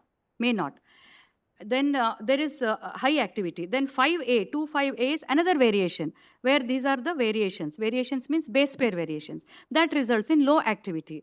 Another one is low activity. So different alleles will contribute for low activity, high activity. These are the two activity variants which are observed. Now, in a person, there is a combination. If there are two high activity variants, they become rapid acetylators. One high activity, one low activity, they become intermediate.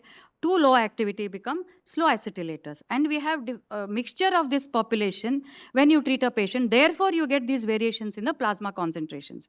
So we did, and also there's a publication which shows there's huge variation in different parts of India also, and in different ethnic groups. Therefore, what happens is, what dose works in one place may not be effective in my place. Therefore, I need to do pharmacogenomics at my center, in my region. So that is extremely important for tuberculosis if we are intending to eliminate. Therefore, we took up this project, and fortunately, my student joined, and it was an ICMR STS project. We followed the similar principles of DNA extraction, amplification, sequence, and sequence analysis. Here, I would like to mention, I represented a private medical medical institution, which was new. There was no setup. We had to tie up with different centers, move around from place to place, but with extremely good cooperation by my team members and our seniors, we were able to do it. And with this active student, second-year student, who took an active role, and we collaborated with different specialties. I'm not an expert in DNA sequencing. I'm not an expert in even PCR. I have learned it for the first time because we did not have, but I did have a training at JIPMER Pondicherry, and then that helped me, to understand and to push it forward.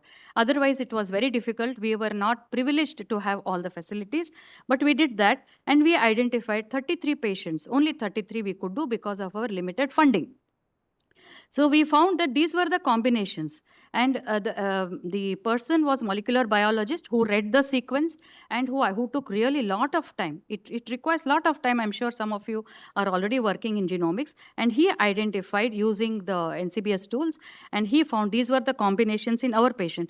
Very interestingly, we found that we had 5 rapid acetylators, 25 intermediate acetylators, 3 slow acetylators, which means intermediate acetylators are welcome.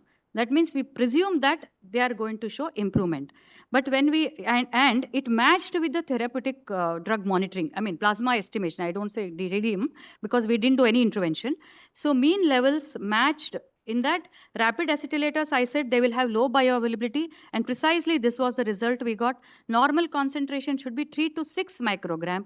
We found 1.317. Intermediate, we found in the normal range, and slow acetylators, we found a little on the upper side, 6.25, but it was definitely significant compared to the other 2 groups. So this was very clear, and there was no ambiguity because analysis was not done in-house. So there was no bias. It was outsourced, and the reports came from NIRT Chennai. And this sequencing, we have all the reports, and we were very happy to get this because it correlated. Basically, it was correlating, and that is what we were expecting also. And I must say, this is a first trial. This is done in in 2012 itself.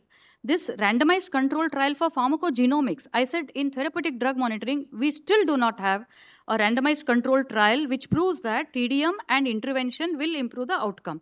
But in genomics, we do have a multicentric randomized control trial, and there they have done administration of different dose of drugs based on the acetylator status. Very beautifully they showed, when you increase the dose, 5 mg per kg is a standard dose. They increased to 7.5 mg per kg, and they found that, that means in rapid acetylators, they found improvement in reduction in therapeutic failure. When they reduce the dose in slow acetylators, they reduce the toxicity. I hope this is clear because I'm rushing through. In rapid acetylators, there is increased clearance, so low bioavailability, there is a risk of failure to treatment. You need a higher dose. And exactly they did. They increased to 7.5. Intermediate acetylators may not require. Most of them usually respond unless there is a comorbidity. And slow acetylators, they metabolize slowly. They do respond, but they may have adverse effects because of accumulation of metabolites. So they found that when you reduce the dose, this toxicity is reduced. So precisely, precision medicine, we are coming to that. It uses information about patients' genomics, proteomics, environment, and lifestyle to administer personalized treatment. It is against the current theory which says one size fits all, and it helps in prediction, prevention, personalizing the therapy, and participatory. 2 minutes? Yeah, right. So in tuberculosis, how can we apply? Early TDM identifies the, do early TDM, right? It's not when the patient's slow, when there's delayed response. Do it at the beginning. Identify the reasons, whether genetic or not genetic, predict the outcome. Pharmacogenomics we have to do. Treat the cause if it is non-genetic. Make the patients participate, ensuring adherence and diet and diabetes and all those.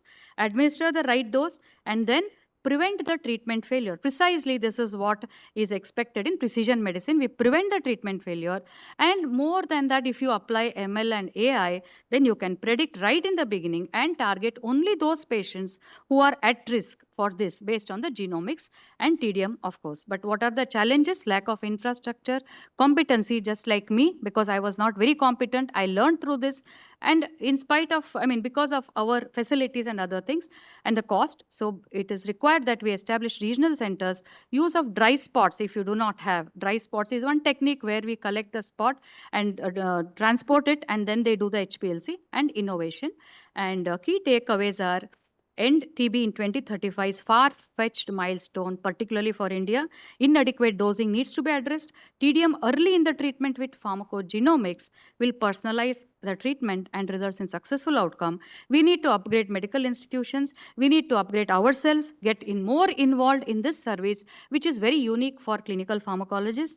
And we want NTEP to incorporate these and let them look into various measures. But without this, I don't think there will be successful treatment outcome unless we personalize, follow up with the patients, link with the patients, and these are the measures by which we can be connected without losing the patients for follow up. Thank you very much for your patient hearing. Thank you so much, madam. It was very nice, actually, and I'm very proud of you. Thank you, Shimurti. And also I'm proud of that, this work is done in our institution. Yes, very much. And we are really very happy to see that you are presenting the same here. Thank you so much for that. And now the floor is open for questions. Maybe or we can take 1 or 2 questions. Anyone? Please raise your hand if any questions are there. Yes, there is one question there. So can we give a mic there? Anyone, please?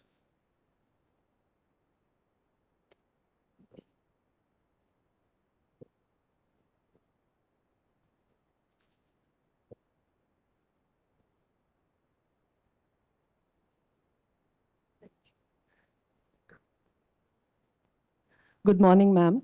It was indeed a pleasure to hear you. It was a very informative presentation. It just actually, as you were nearing the end of your presentation, it just occurred to me, ma'am, that in the takeaways, you had stated that we need to personalize, we need to go for personalized therapy in case of tuberculosis. But ma'am, seeing the economic scenario in India, is it feasible for application of this personalized medicine in our outdoors and clinical practice? Keeping in mind that we have a lot of poverty-stricken people here. So that is just a feasibility issue I wanted to know, ma'am. Yes, thank you. Very good question. Is it you are talking about tuberculosis per se? Yes, ma'am. Yes, Tuberculosis. Yes. Yeah. So here, if you see this, I told you this participatory, and we have made an attempt. It is not easy. Definitely, it is an Herculean task. I do agree with that. But you should have a good team. And how we were successful to some extent is we involved. Actually, I could not upload those photographs. Our team and our students, especially in medical colleges, students can be of great benefit. We had allotted 50 students, 50 patients, individual. And we had made a Google form, and we asked them to talk to the patients every week. That makes them, in tuberculosis, first thing, whether you personalize or not, is case holding. What is happening? Because we went actually into the PHCs and we observed that patients are not traceable. Unless you build a rapport with the patients, the primary healthcare professionals, including those healthcare professionals who are not doctors, they need to develop a rapport. And if a student is tagged along, I'm talking about medical colleges. First, let me finish. As I think Melvin was referring to 700 medical, that was a very useful point he brought out. So if we take these medical colleges, let us start with them, include the medical students and tag them along, and they will do a wonderful job. I must tell you, we were so happy that the patients became so attached to these doctors. For the first time, they found somebody is there who is taking care of us. Somebody is there who's thinking about us. So every week they called. And in fact, one student took the patient to the psychiatrist and got him, I'm not exaggerating, he got him de-addicted from alcohol because alcohol was coming on the way. It was a recurrent tuberculosis. So this experience makes me believe that it is a Herculean task. There should be a will. And if the team is there of faculty and the students and the healthcare professionals, you build that environment, which we did in our center, it will definitely take care. And following that, healthcare professionals started calling patients every week to counsel them. That counseling makes precision medicine effective. It is not only the technicality, it is the counseling, it is building the rapport with the patients. Actually, when I started, it was highly scientific. When I ran through this research, it was more of a social, perspective. So that is required in TB. It is not only technical. Technical is 40%, 60% is interpersonal relationship with the patients. That will make it. So it is possible. It is a will that is required, I should say. I got it, ma'am. Thank you so much.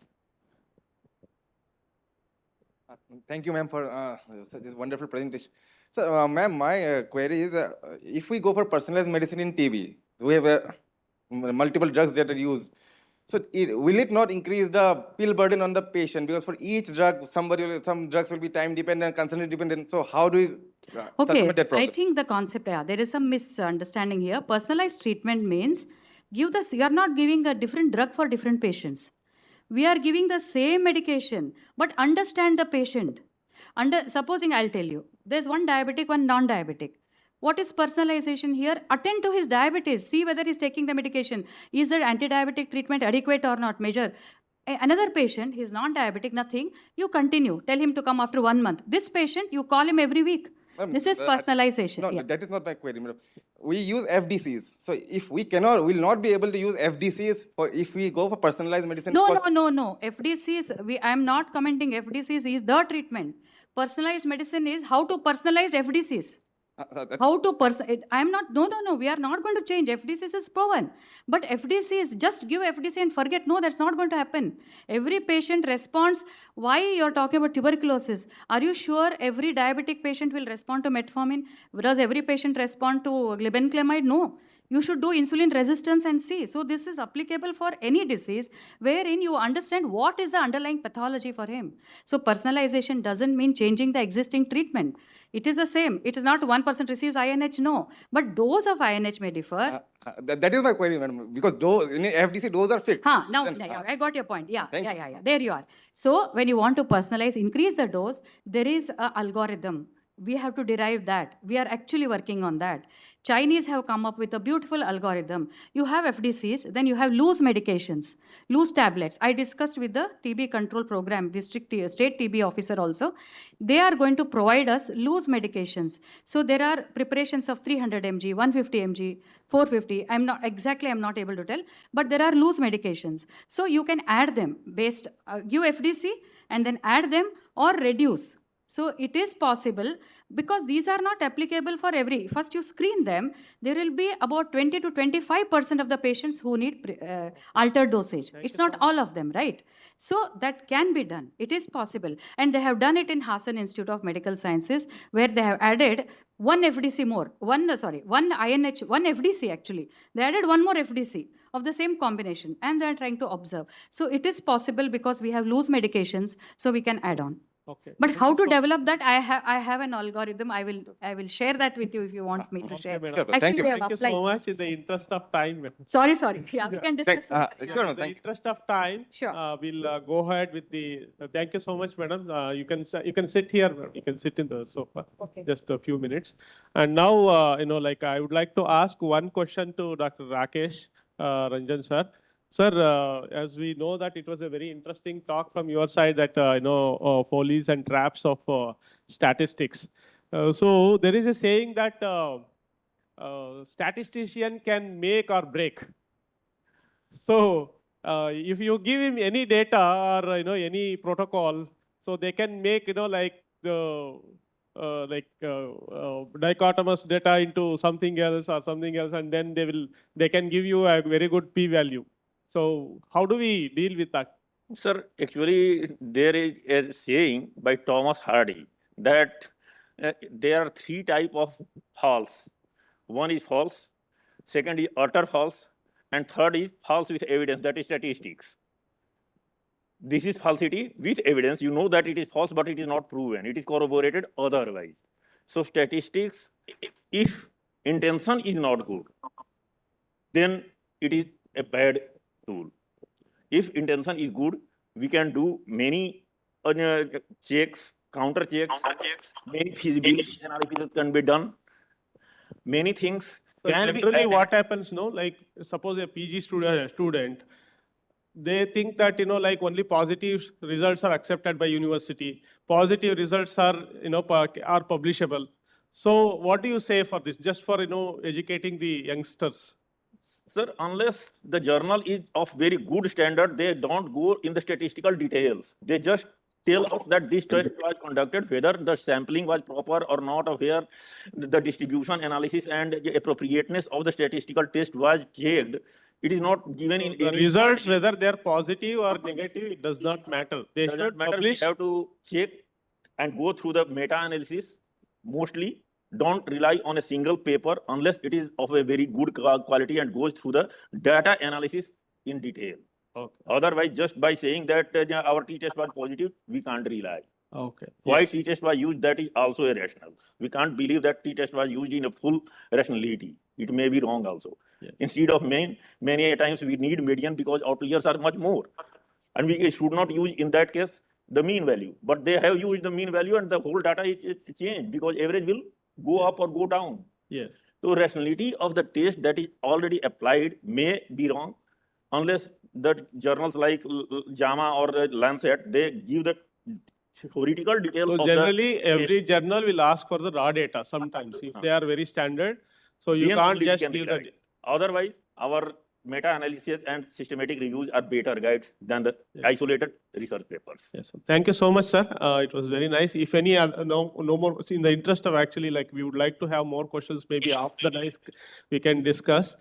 Thank you so much, sir. You can sit down for, for a felicitation. Sir, do you have any? You can start with the felicitation.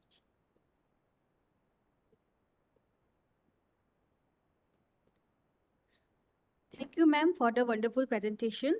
We now request the chairpersons to felicitate our speakers with a memento and certificate.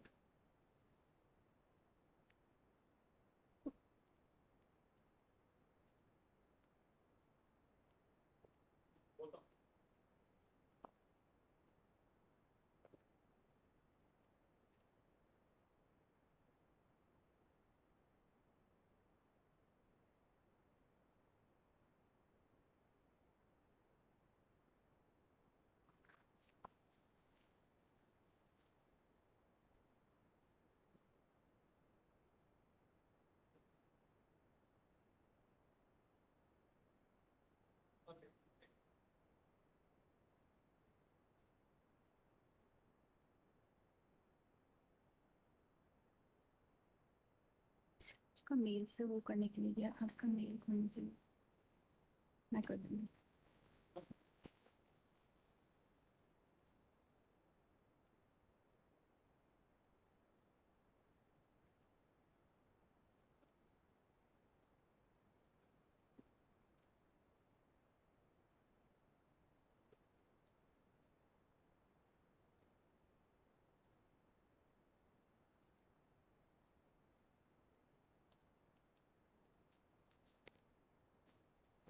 We now request Dr. Melvin George, sir, to kindly felicitate the chairperson for this session.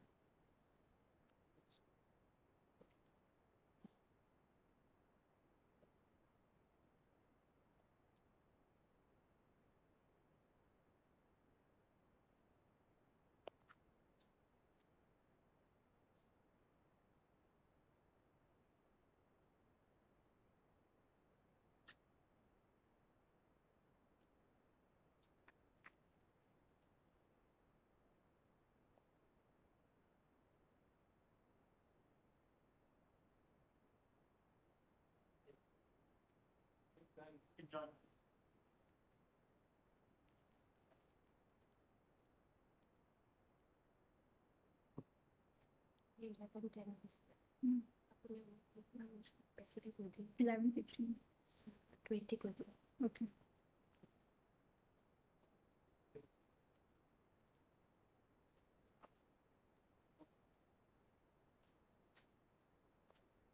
Thank you, sir. We will now proceed for a short tea break. Please assemble back by 11:20 for the next session. Sorry, for inaugural session.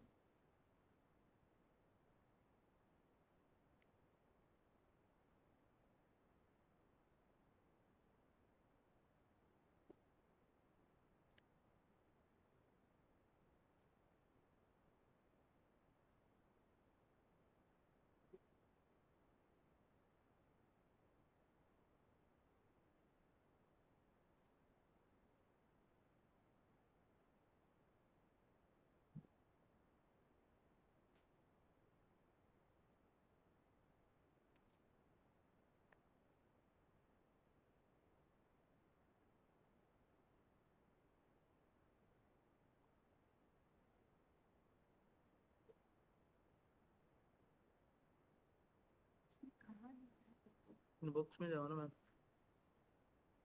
Send में भेजा inbox में, किसने भेजा है?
Tension लगे तो क्या दो मिनट लगा रहता हूँ नहीं नहीं एक माइक दो माइक हो रहे ये एक चीज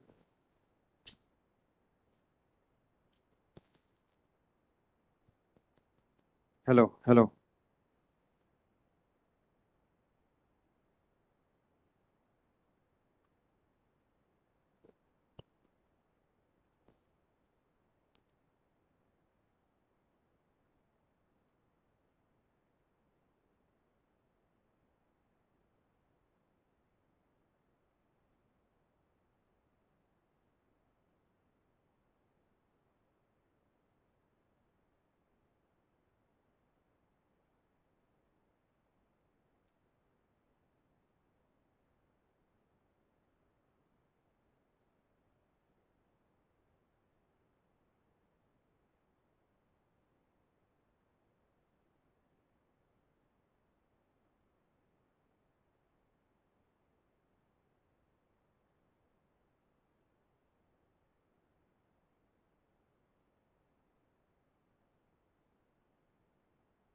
A warm welcome back to all the delegates. They say knowledge is power, and sharing knowledge enhances that power. With this, we, the Department of Pharmacology, AIIMS Guwahati, along with the Medical Pharmacological Society, welcome you to this momentous occasion, MPSCON 2025, an international conference. This year, we convene under the thought-provoking theme, Pharmacology at the Crossroads, Innovations, Evidence, and Future Frontiers. The theme captures the spirit of our times, a period where the discipline of pharmacology is rapidly evolving, guided by scientific breakthroughs, translational research, and the imperative to address emerging global health challenges. Today marks the inauguration ceremony of this very distinguished event, and we are truly privileged to be joined by a constellation of esteemed experts, scholars, clinicians, and leaders from across the country. Your presence here reflects a shared commitment in shaping the future of pharmacology. As we embark on this academic journey over the coming days, let us engage, exchange, and envision a future where pharmacology continues to serve as a cornerstone for innovation, precision, and patient-centered care. At the very outset, I'd like to take this opportunity to invite Professor Babul Kumar Bejbara, sir, our chief guest for today's program. We are deeply honored to have you with us. Sir is also President AIIMS Guwahati and is currently working as Principal, Nalbari Medical College. I request Dr. Satyajit Mahapatra, sir, Organizing Chairperson MPSCON 2025, to present sir with a bouquet and accompany him to the dais.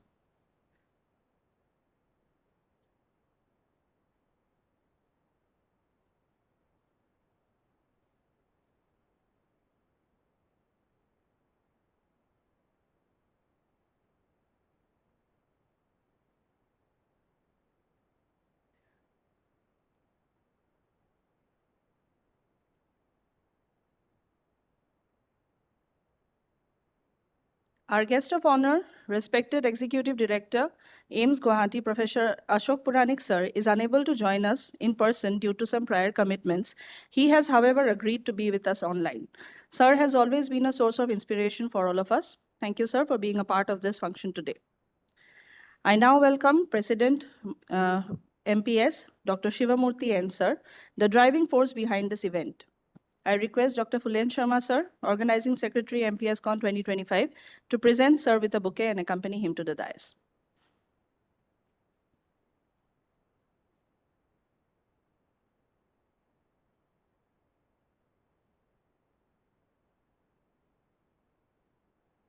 We have in our presence Dr. Melvin George, Treasurer, MPSCON 2025. His relentless perseverance has brought this event to fruition. I request Dr. Dibyajyoti Saikia, Co-Organizing Secretary, MPSCON 2025, to accompany him to the dais.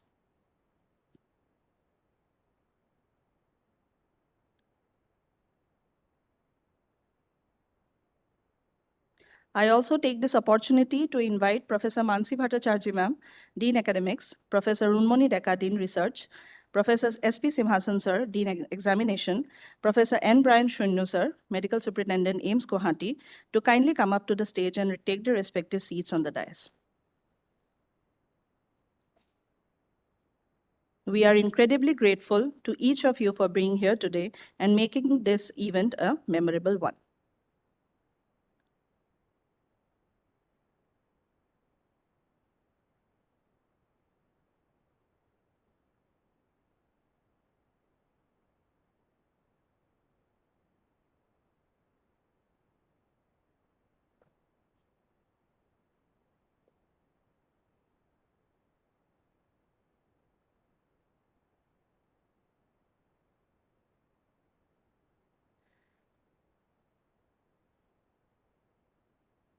The lamp lighting ceremony signifies the victory of light over darkness, knowledge over ignorance, and hope over despair.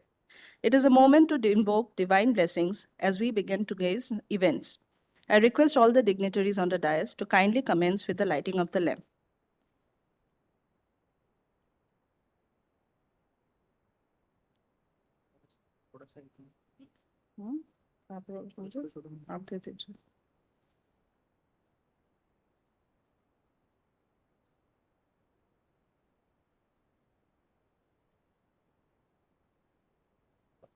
Voice.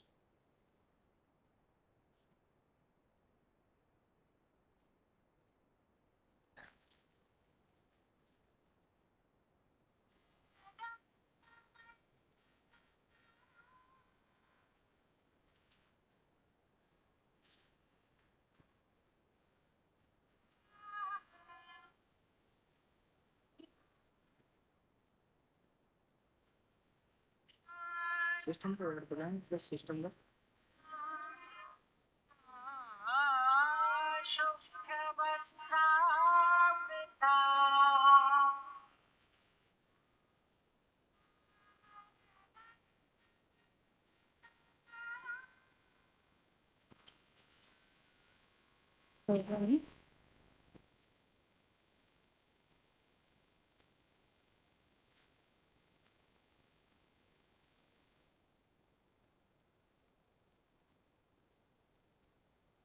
The Medical Pharmacology Society has a tradition of honoring the dignitaries with a token of love, respect, and appreciation. May I request Dr. Satyajit Mahapatra, sir, Organizing Chairperson MPSCON 2025, to kindly felicitate our chief guest, Professor Babul Kumar Bejbura, sir, with a Fulam Gamusa and memento.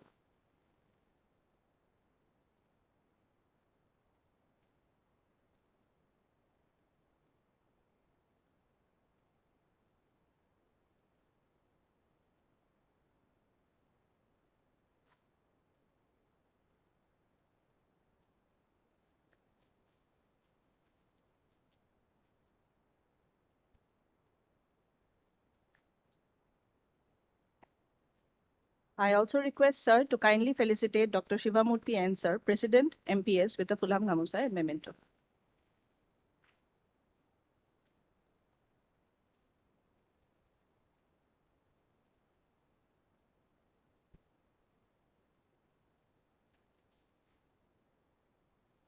Next, I request Dr. Fulen Sharma, sir, to kindly felicitate Dr. Melvin George, Treasurer, MPSCON 2025, with a Fulam Gamusa and memento.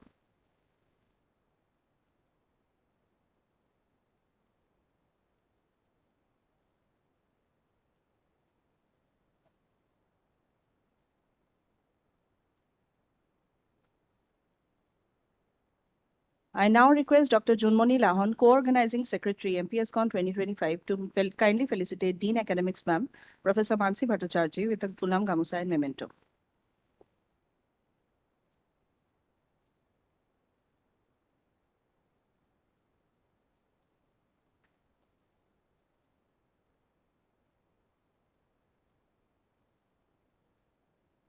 Next, I request Dr. Abhilash Goyal, Organizing Committee Member, MPSCON 2025, to kindly felicitate Dean Research, Professor Runmoni Deka, ma'am, with a Fulam Gamusa and memento.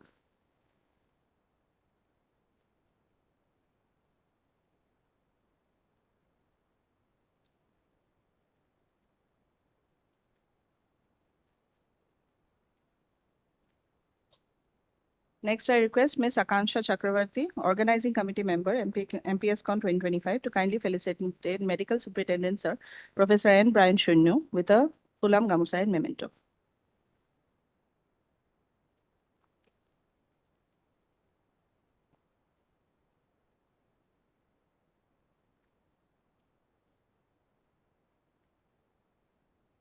I now request Professor Mansi Bhattacharjee, ma'am, Dean Academics, to kindly felicitate Dr. Satyajit Mahapatra, Organizing Chairperson, MPSCON 2025, with a Fulam Gamusa and memento.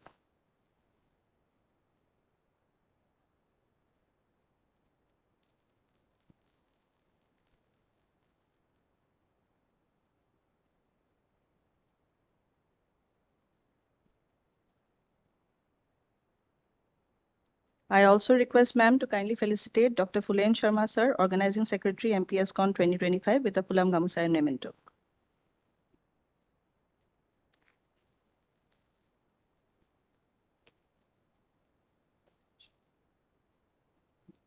Last but not the least, I'd like to request ma'am to kindly felicitate Dr. Junmoni Lahon, ma'am, and Dr. Divyajyoti Saikia, sir, with a Fulam Gamusa and memento.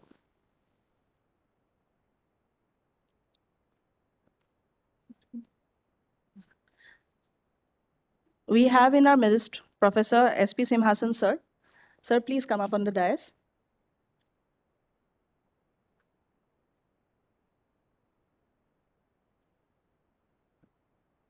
Sir is Dean of Examinations, AIIMS Guwahati.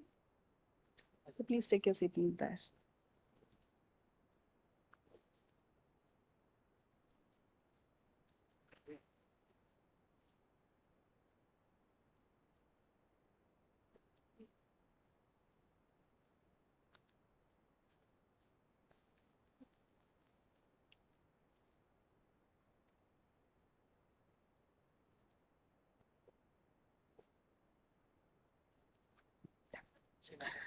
I request Dr. Dibyajyoti Saikia, Co-Organizing Secretary MPSCON 2025, to kindly felicitate Dean Examinations, Professor S.P. Simhasan sir, with a Fulam Gamusa and memento.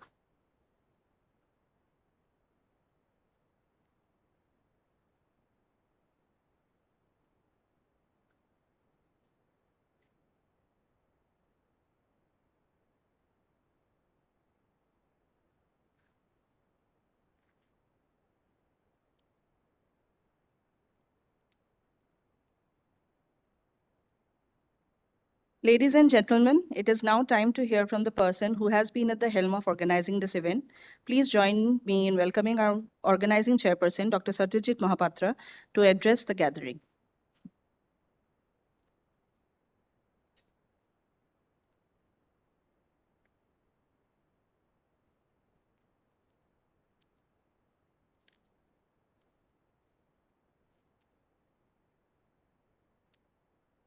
Good morning.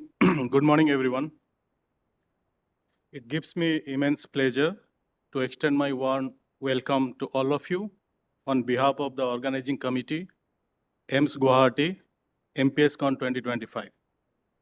We are truly honored to host this distinguished gathering of professionals, experts, researchers, and delegates who have come together for the international conference, MPSCON 2025. This event marks a significant milestone in the collective journey of knowledge sharing, innovation, and collaboration in the field of pharmacology. This program has been carefully planned to include insightful, distinguished speakers, thought-provoking panel discussions, interactive session that hope all of you will get a meaningful dialogue and inspire new ideas. I'd like to welcome our Honorable President, sir, AIIMS Guwahati, for accepting our invitation and to grace the occasion.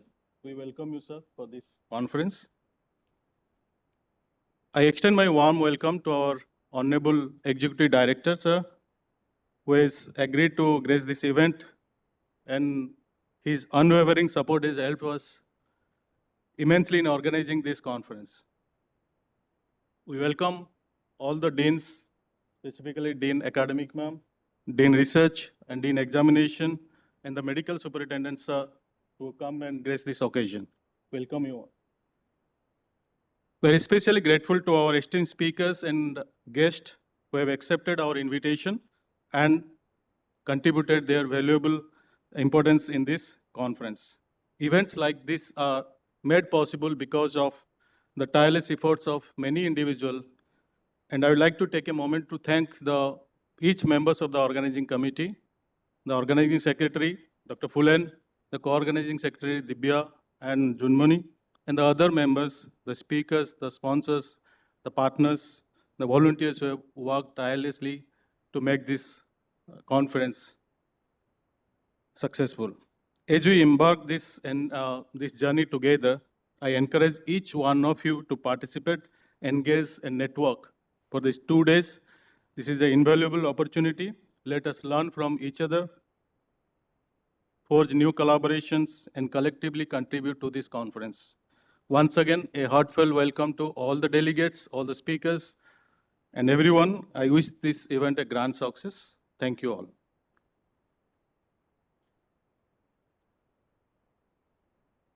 Thank you, sir, for your inspiring words. Up next, I would like to invite Organizing Secretary for this event, MPS Dr. Fulen Sharma, sir, who will present a brief report on the activities and achievements of the organization. So thank you, Dr. Indrani, for the kind introduction.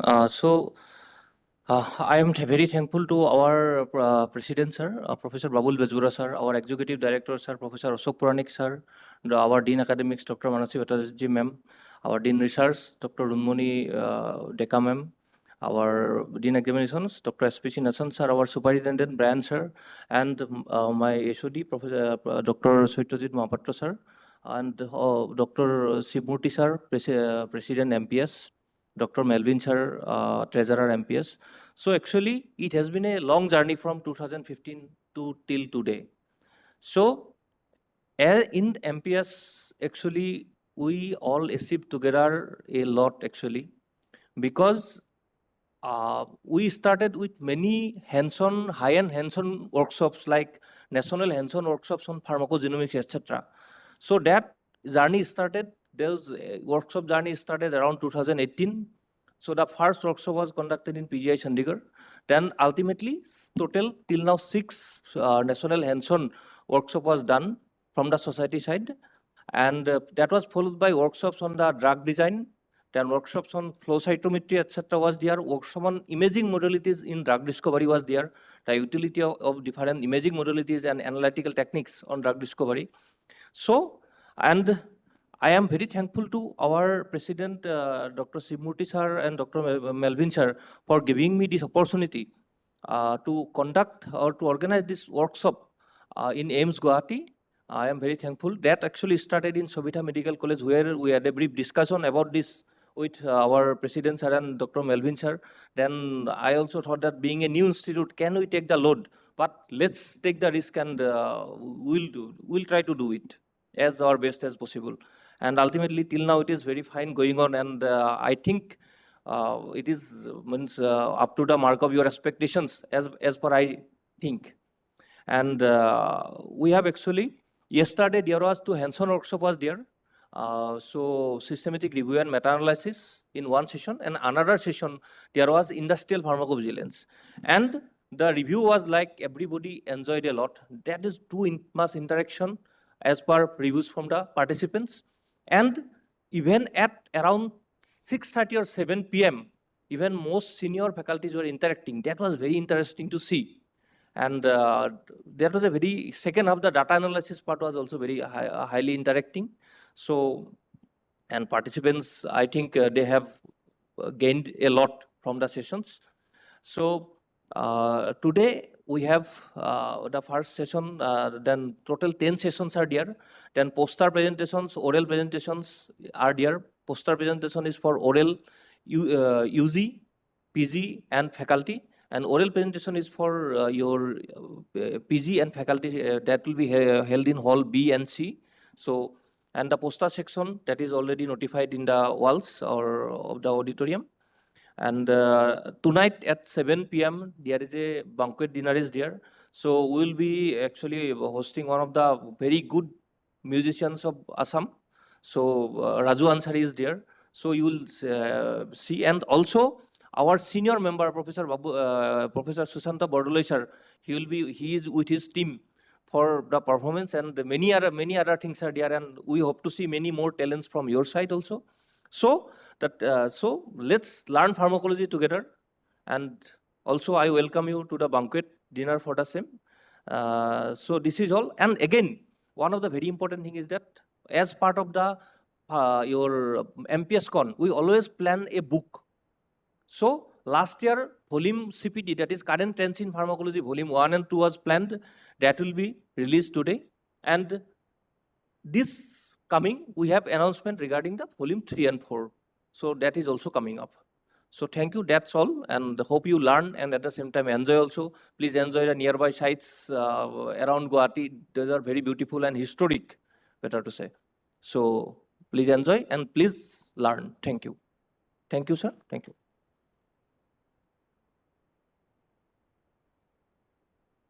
Thank you, sir, for that insightful report. It reflects the dedication and commitment of the entire team. I now request our Dean Academic Ma'am, Professor Mansi Bhattacharjee, to kindly speak a few words.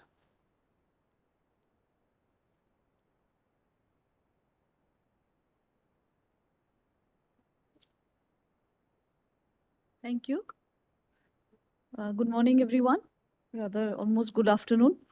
I, on behalf of AIIMS Guwahati and also our director, would like to welcome each and everyone present here.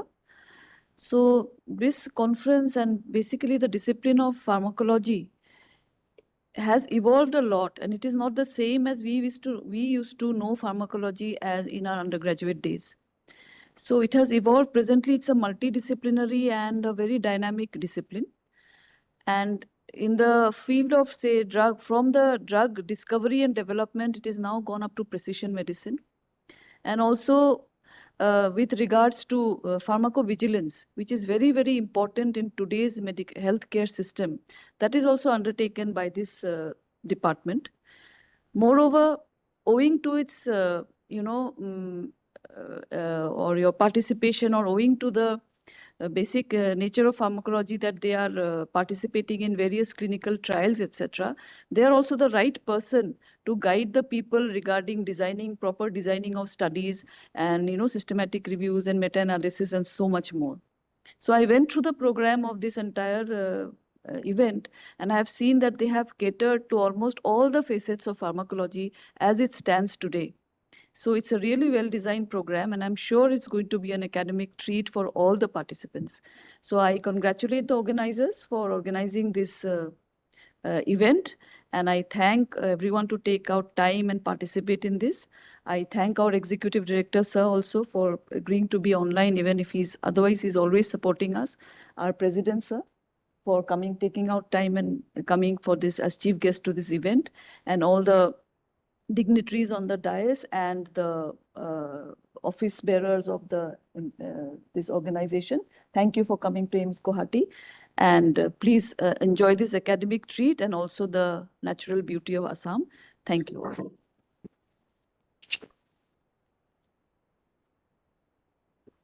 Thank you, ma'am, for your inspiring words.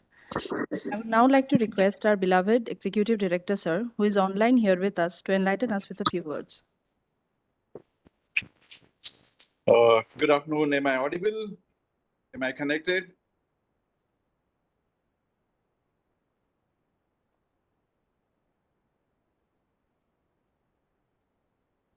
Okay. So, good afternoon, everyone.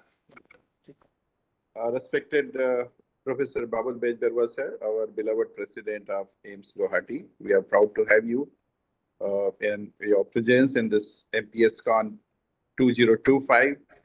And the thing which I wanted to tell that earlier the pharmacology was limited to just teaching, some clinical practice, little bit of research. But there has been a paradigm shift, and we are just trying to catch up what all trends are happening in the field of pharmacology. If I'm permitted to say a few minutes, like the thing like precision medicine and pharmacogenomics are the new era, which is taking a lead in personalized drug therapy, the AI-driven drug matching, the CRISPR-based therapies, the genomics are integrated into it. There are biologics, monoclonal antibiotics, especially for the treatment of autoimmune disease. Then gene therapies, the pharmacologists are playing role into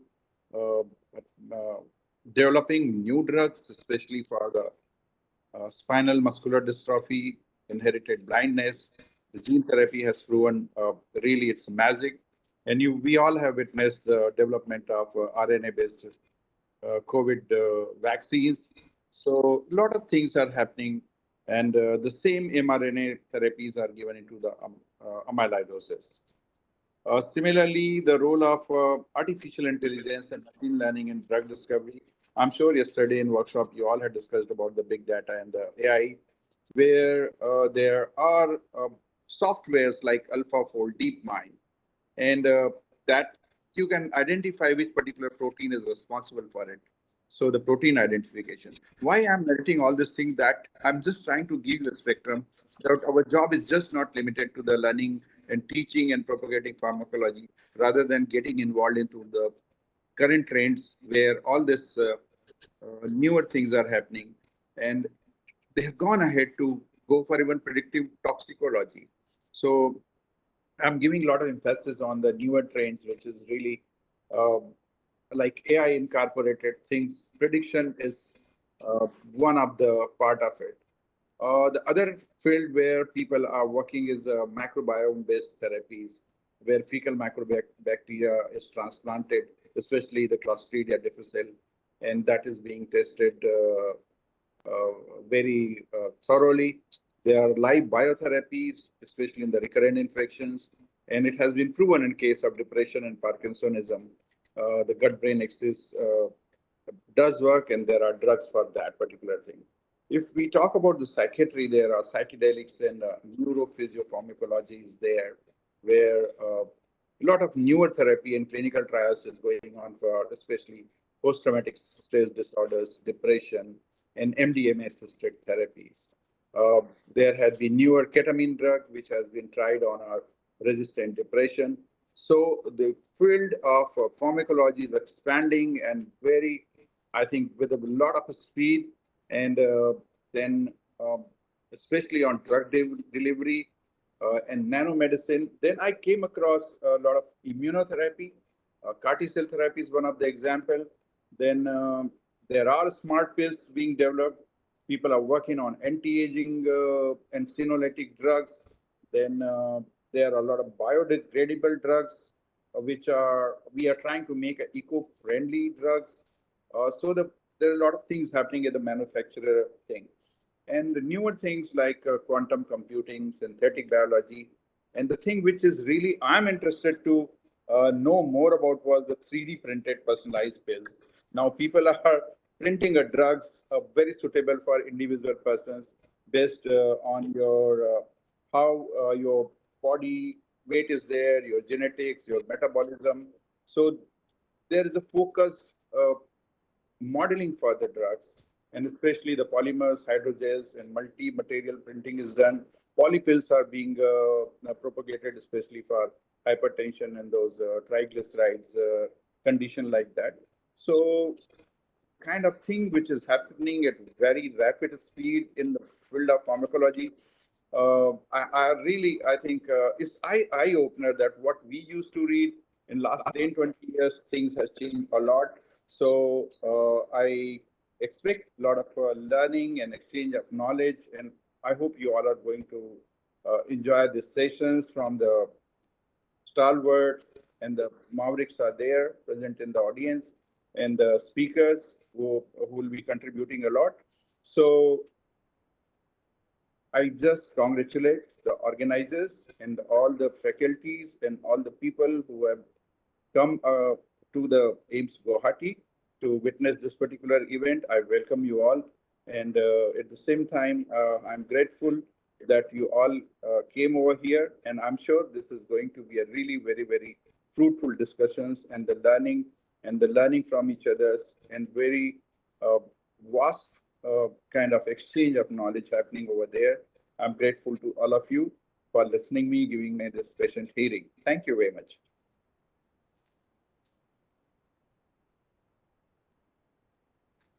Thank you, sir, for your encouraging words and your constant support. We have now reached one of the most awaited moments of the day, the presidential address by our honorable chief guest, Professor Babul Kumar Bajbara, sir.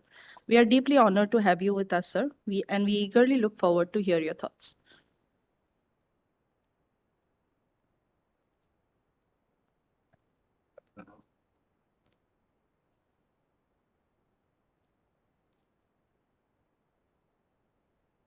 A very good afternoon to one and all present here. Respected dignitaries on the dais, including the dynamic Dr. Sibmurthy and his team, Dean Faculty, Dean Research, Superintendent, Dean Examination, and whole the team of Department of Pharmacology, ladies and gentlemen. Now see, I want to specify some differences of conferences attended by me and what are those differences.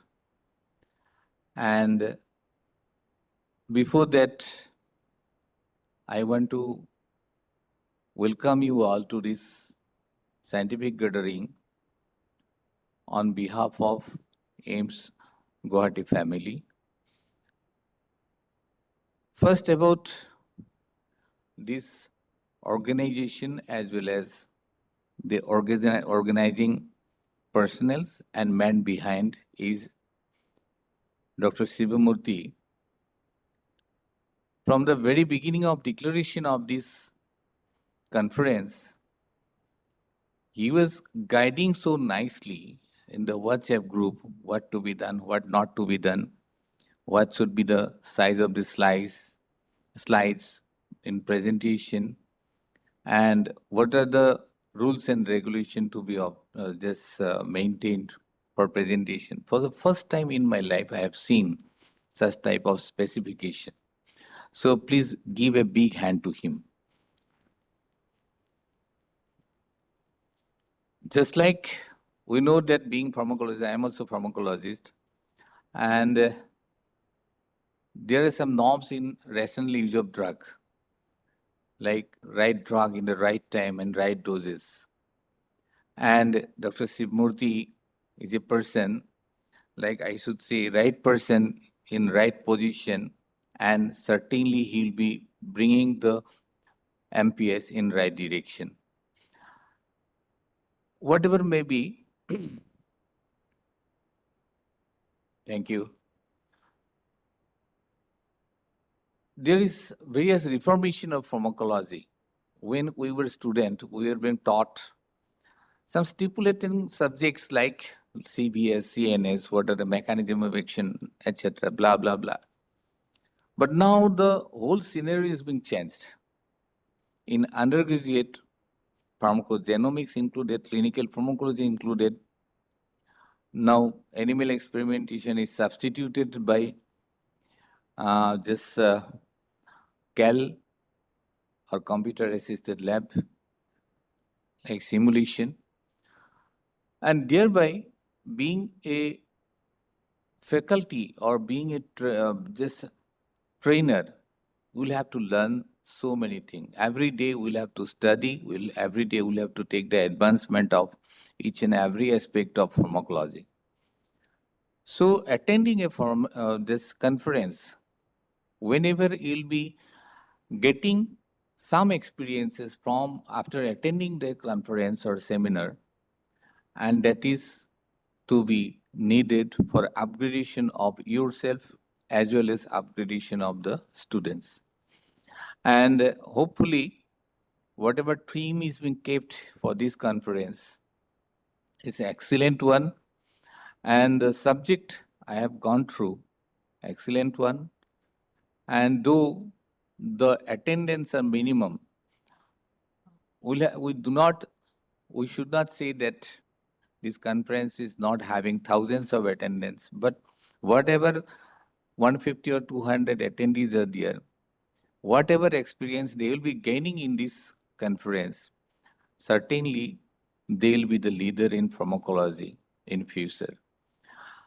And that's why I was saying that it's a conference which is exceptional from other, because I am leading another society, this IPS, Indian Pharmacology Society, being president, I should say, whatever just conferences I attended as a delegate or as a resource person or as a chairperson, it was not like this one. So we should follow something from experience gained from these conferences so that we can apply it in our future endeavor. I want to say that in the month of November, we are also going to just organize our Northeastern Medical Society conference here, and hopefully all should be present.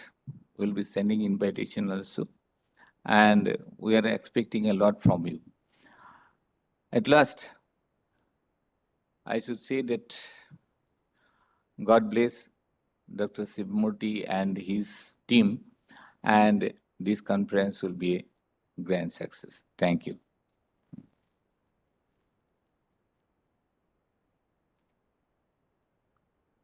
Thank you, sir, for your profound and motivating address. Your presence has truly elevated this event. As we celebrate this special occasion, we are proud to launch a commemorative souvenir. This publication encapsulates the essence of our event and the journey leading up to it. I request our chief guest, along with our other dignitaries, to do the honors of releasing the souvenir. I ask the co-organizing secretaries, MPSCON-2025, Dr. Divyajyoti Saikia and Dr. Junmani Lahon, to join the dignitaries in this event.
Thank you all. We are sure this souvenir will be cherished for a long time.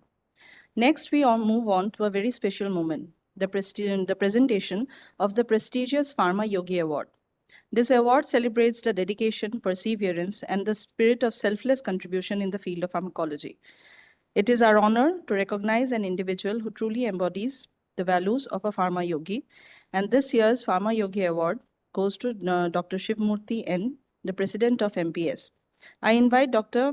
Pulen Sharma sir to kindly speak a few words about this prestigious award.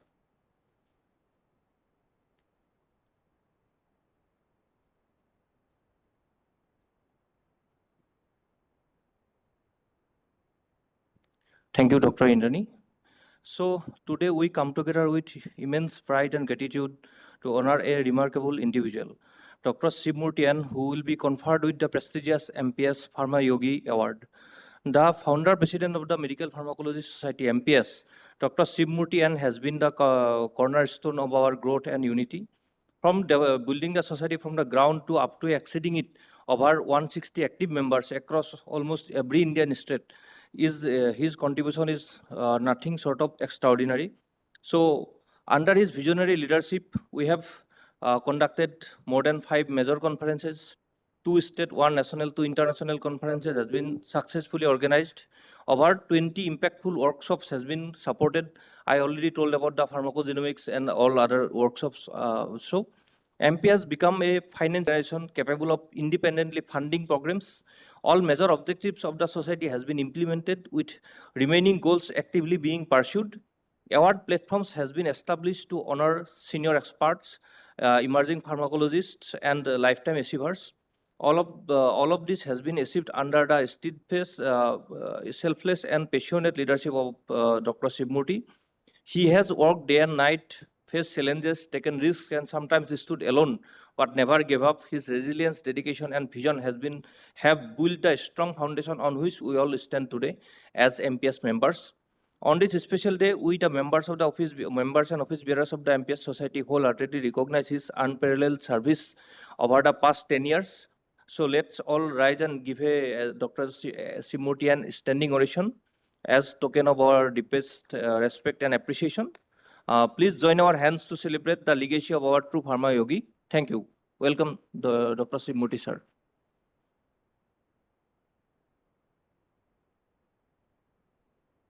I now request all the dignitaries to come forward and present a memento, chapi, and fulam gamusa to the awardee.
I now request Dr. Shivamurthy sir to kindly speak a few words.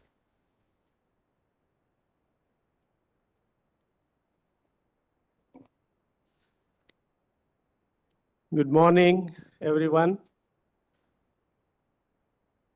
Namaskar and warm greetings to one and all here who have gathered here. It gives me immense joy and deep pride to welcome each one of you to MPSCON 2025, the prestigious annual conference gathering of the Medical Pharmacology Society, taking place here in the picturesque and academically vibrant AIIMS Guwahati, Assam. This conference is more than just an event. It is a celebration of science, service, and solidarity among pharmacologists.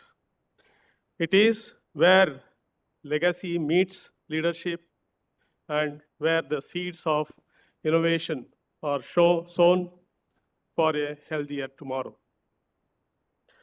At a very outset, I extend my heartfelt gratitude to our generous hosts at AIIMS Guwahati. This academic heaven has welcomed us with warmth, energy, and excellence. I would like to thank all the senior officials sitting here and gracing this occasion, Dr. Professor Babul Kumar sir, President AIIMS, Dr. Ashok Puranik sir, Dr. Bikash Midi sir, in absence, I would like to thank him for being the chief advisor of this conference. Dr.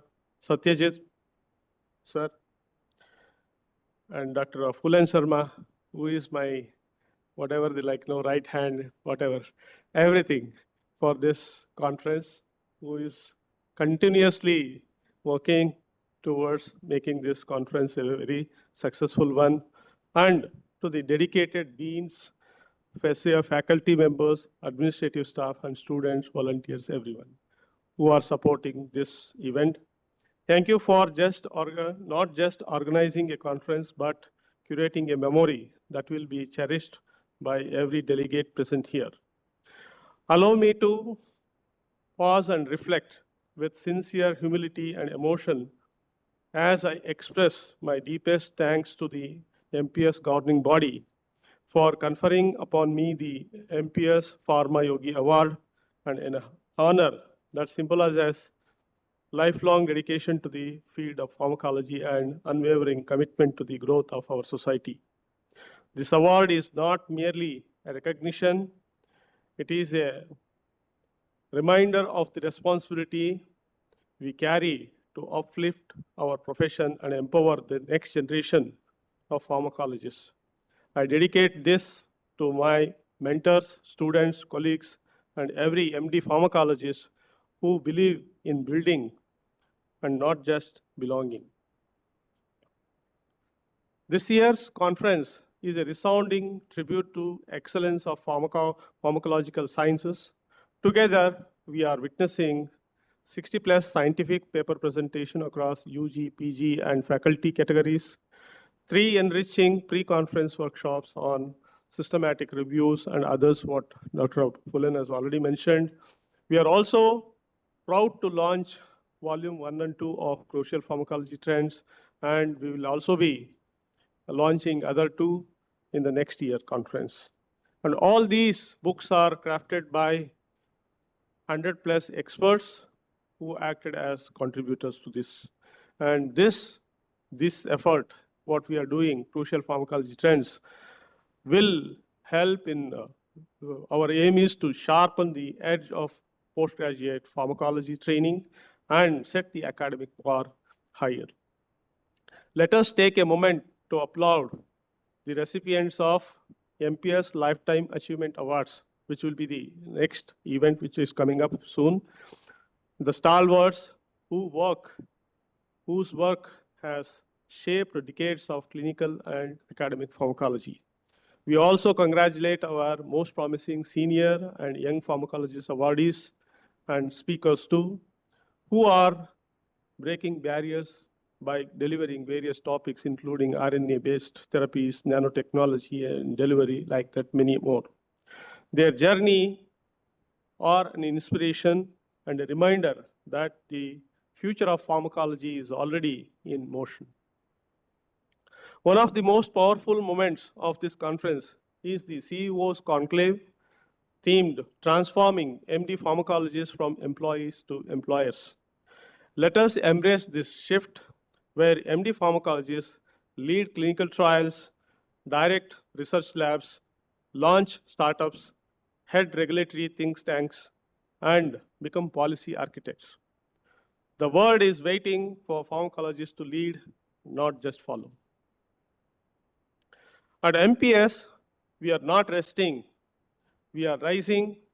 We are working towards launching high-impact index journal to showcase global pharmacology research, establishing nodal research centers for research and ethics oversight, and expanding our flagship publications into volume 3 and 4 of Crucial Pharmacology Trends, and mentoring the next generation through structured career guidance, entrepreneurship cells, and leadership fellowships. We are building a platform where pharmacologists are not just heard, they are remembered.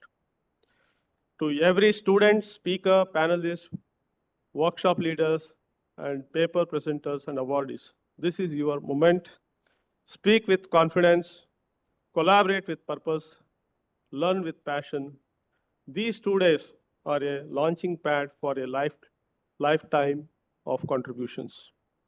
Let MPSCON 2025 spark the courage in you to challenge what is and imagine what can be. As we now step into this vibrant celebration of minds and ideas, let us remember, alone we are pharmacologists, together we are a revolution. With gratitude in my heart and purpose in my voice, I now declare MPSCON 2025 officially open. Let discovery, innovation, and connection guide us through this memorable journey. Thank you. Jai Hind, Jai Pharmacology. Thank you.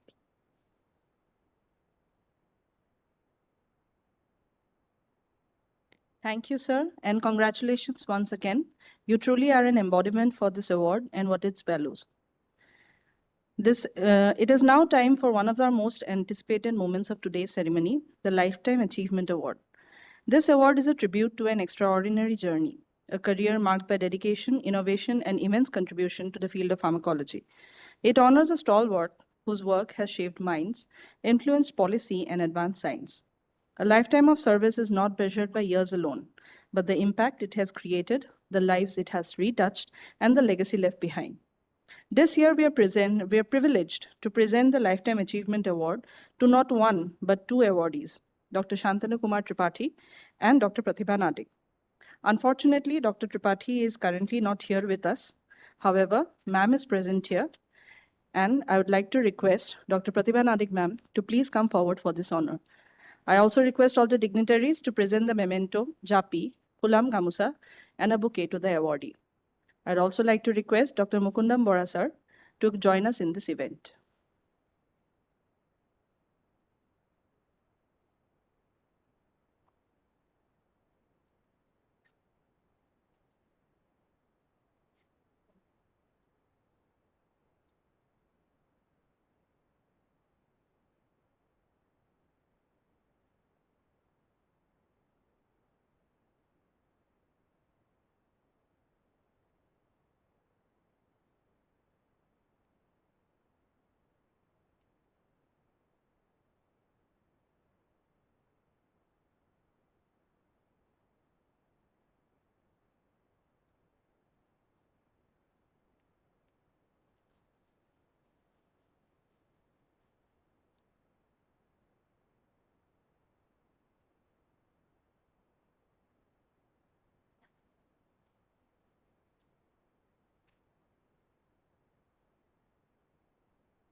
Dr. Shantanu Tripathi, sir, will be joining us tomorrow.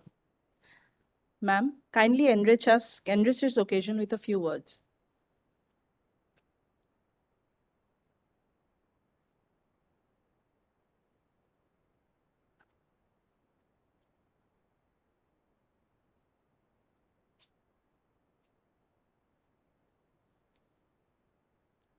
Once again, good morning, and my sincere pranams to all the dignitaries on the stage.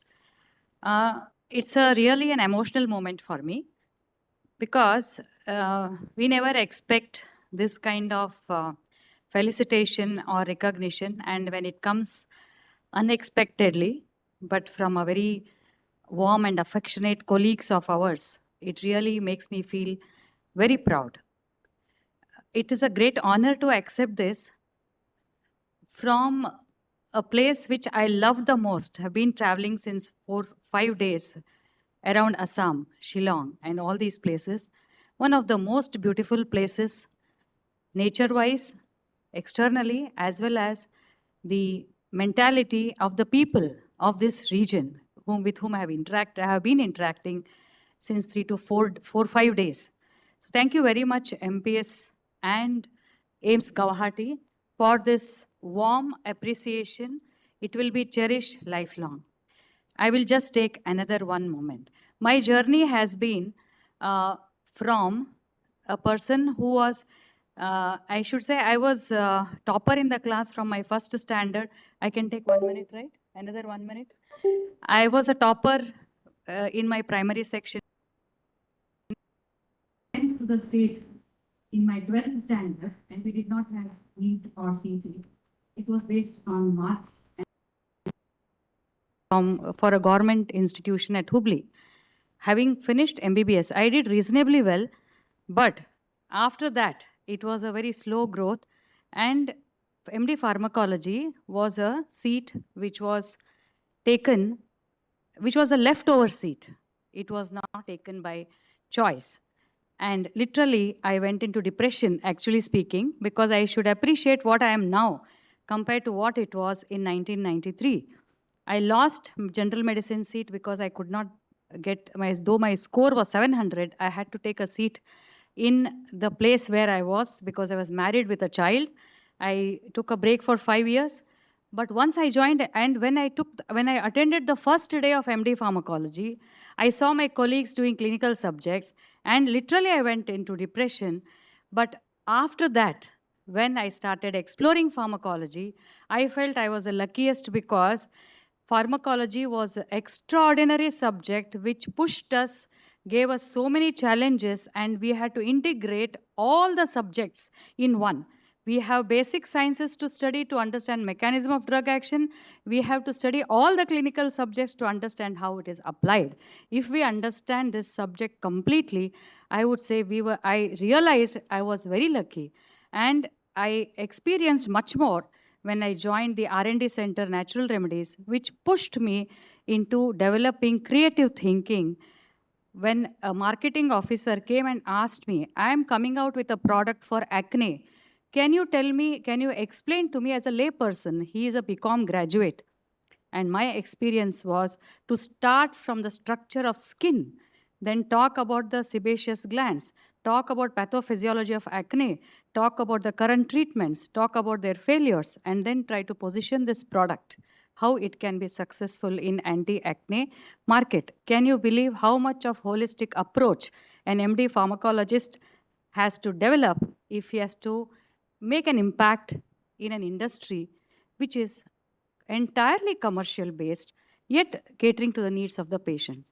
So pharmacology has given me life, I should say, and therefore today, after so many years, working across drug design, drug discovery, drug development, clinical trials, academics, and ethics, and along with that, I have developed into music and spirituality. So that journey has been extremely good, and I am so thankful to the entire committee for giving me this recognition, as I have taken voluntary retirement from the academics and started my entrepreneurship.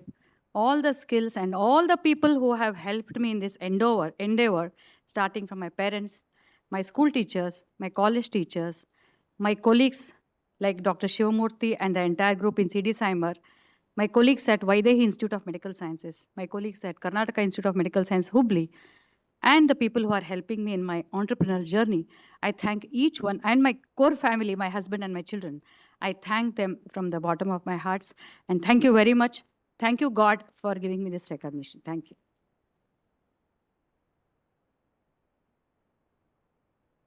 Thank you, ma'am, for your wonderful words, and congratulations once again.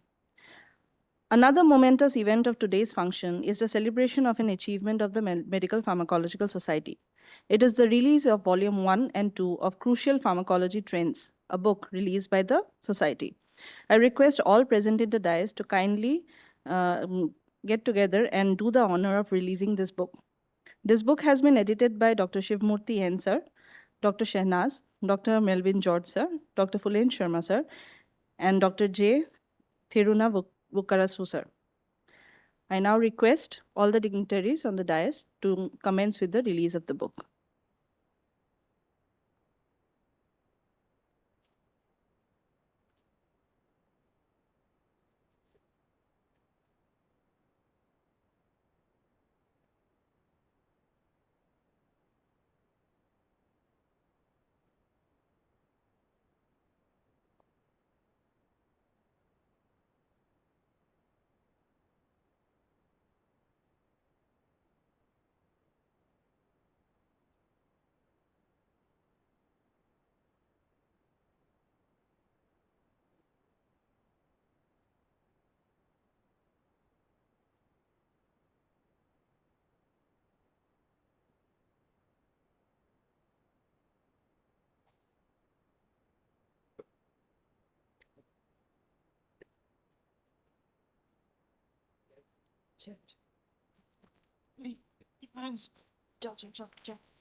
As we now come towards the end of this inaugural session, I now invite Dr. Melvin George, sir, Treasurer MPSCON-2025, to kindly come forward and deliver the vote of thanks.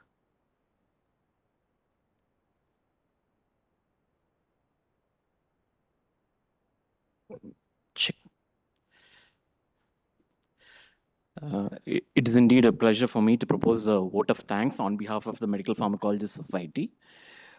Respected President Dr. Babul Bezbura sir, for your kind presence, we thank you so much for gracing us with your presence on this inaugural function of MPSCON. We thank Dr. Ashok Puranik sir, Executive Director AIIMS Causality, for giving your support and encouraging us with your valuable words. We thank Dr. Dean, the Dean Academics, Professor Mansi Bhattacharjee, for your kind support and inaugurating this conference.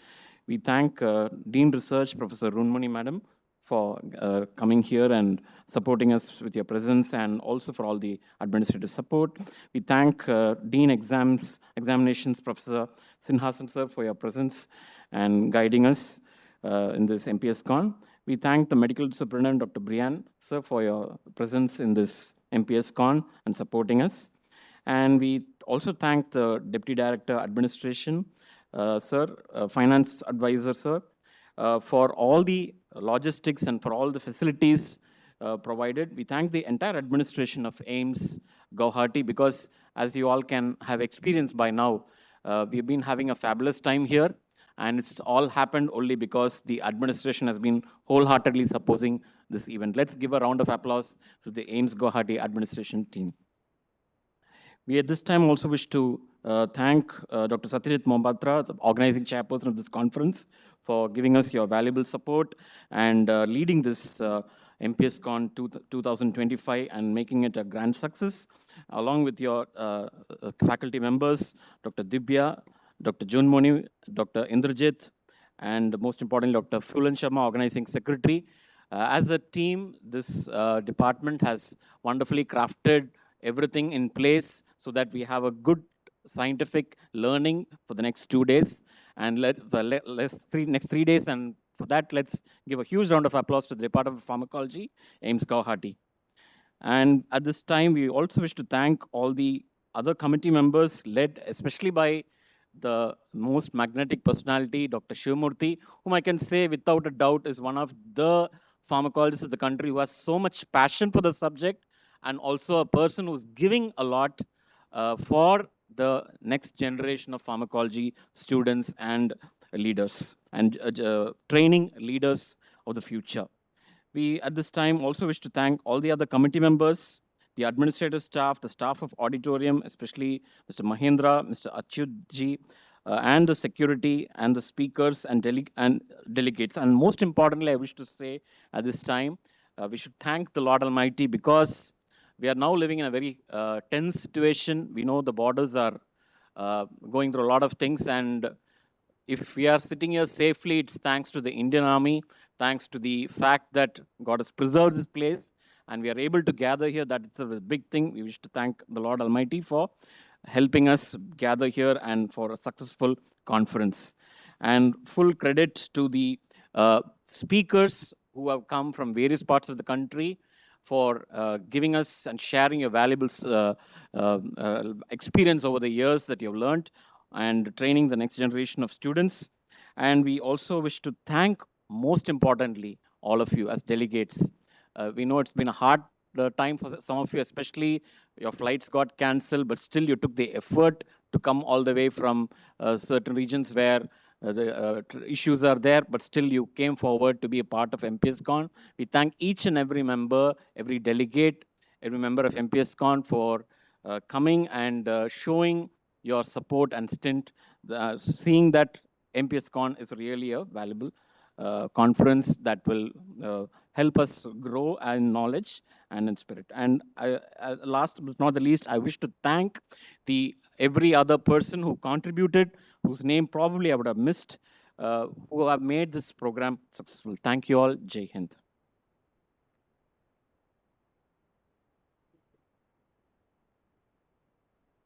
With this, we come to the end of the inaugural function. I now request everyone to proceed for tea. We'll assemble back here after 5 minutes for the next scientific session. This scientific session will be the last one before lunch. So kindly please go to have tea and then come assemble here after 5 minutes. Thank you.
हाँ sir, सब कर दिया आज का पूरा पूरा।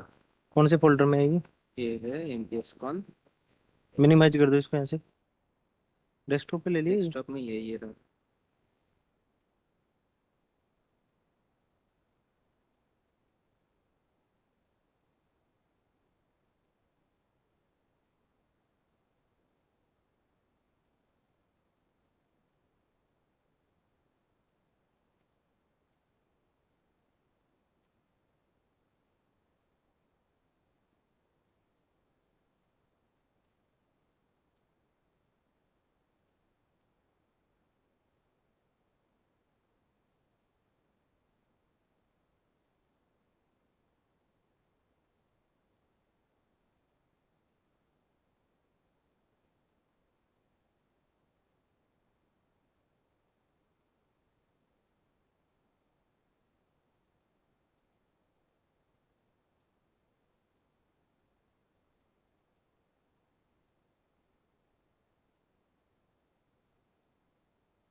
Yes, ma'am. Do run.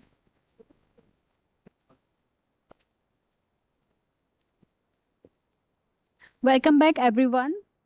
So for this session, the first chairperson is Dr. Meghali Chaliha, Professor of Pharmacology at Assam Medical College.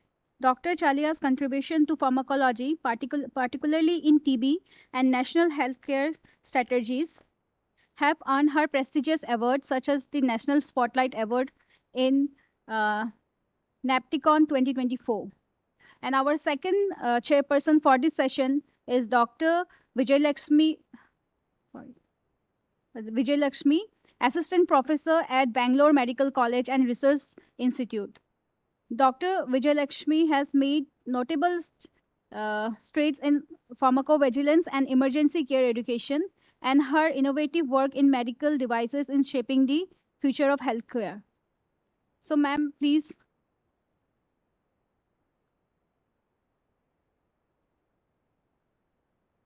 Okay.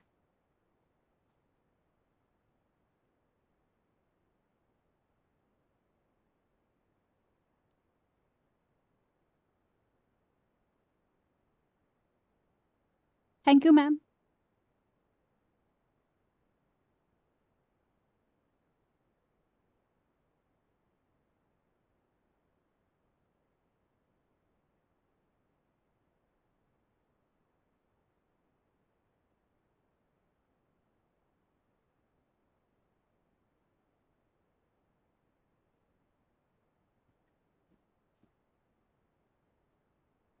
Can see properly.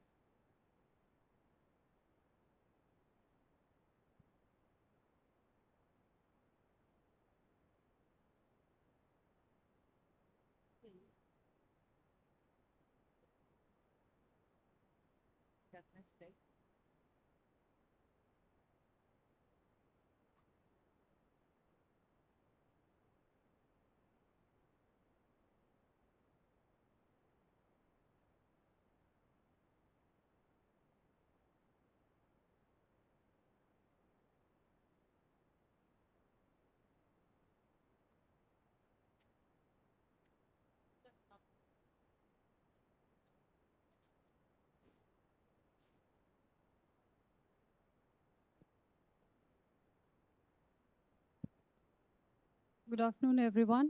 I would like to invite a speaker of this session, Professor Dr. Babul sir, on MD Pharmacologists as Administrators, Career Guidance to Youngsters. He is Principal cum Chief Superintendent, Albury Medical College and Hospital, Assam. He is the President of AIIMS Guwahati, President Indian Pharmacological Society, Founder Project Director of NIPA Guwahati, and ex-Vice President of Indian Pharmacological Society, ex-Medical Superintendent of Guwahati Medical College and Hospital, ex-Registrar of Srimanta Shankaradeva University of Health Sciences, recipient of COVID Warrior Award by IMA New Delhi. He has published more than 35 research papers in peer-reviewed national and international journals. We are honored to have you on the stage, sir. Thank you.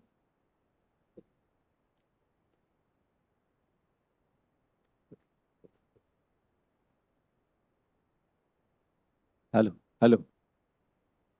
Please enhance the sound, please. Hello, hello, hello.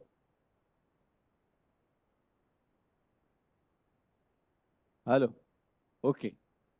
So, first I should thank again Sri Murthy for giving me a chance to speak on this tough topic for me, because though I am an administrator, I cannot say that still now I am having 100% as an administratorship, but as far as possible, I'll try my level best to just vomit something, whatever my mind says and my experience says.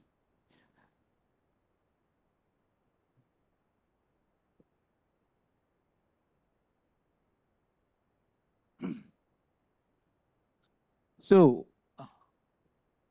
MD pharmacologist, what is the roles, responsibilities, and what are the future prospects? And most of the student doesn't know, and thereby, why selecting a subject after NEET PG? They are being confused whether I should take a seat in pathology, microbiology, pharmacology, or like this. And even for me, I should say that when I was appearing in the interview, I got selection in 3 subjects. First is your anesthesiology, second is microbiology, and third was pharmacology in 1991. Then I was thinking in a separate line, and whatever the mindset says today, it was not like that in 1991. And my thing was that if I want to do something, I should get the night time to do something. So, which is not possible if I take a seat or take a post in anesthesiology. Left anesthesiology, I left microbiology, and certainly later on, I fixed myself my mindset that I should go for pharmacology. So,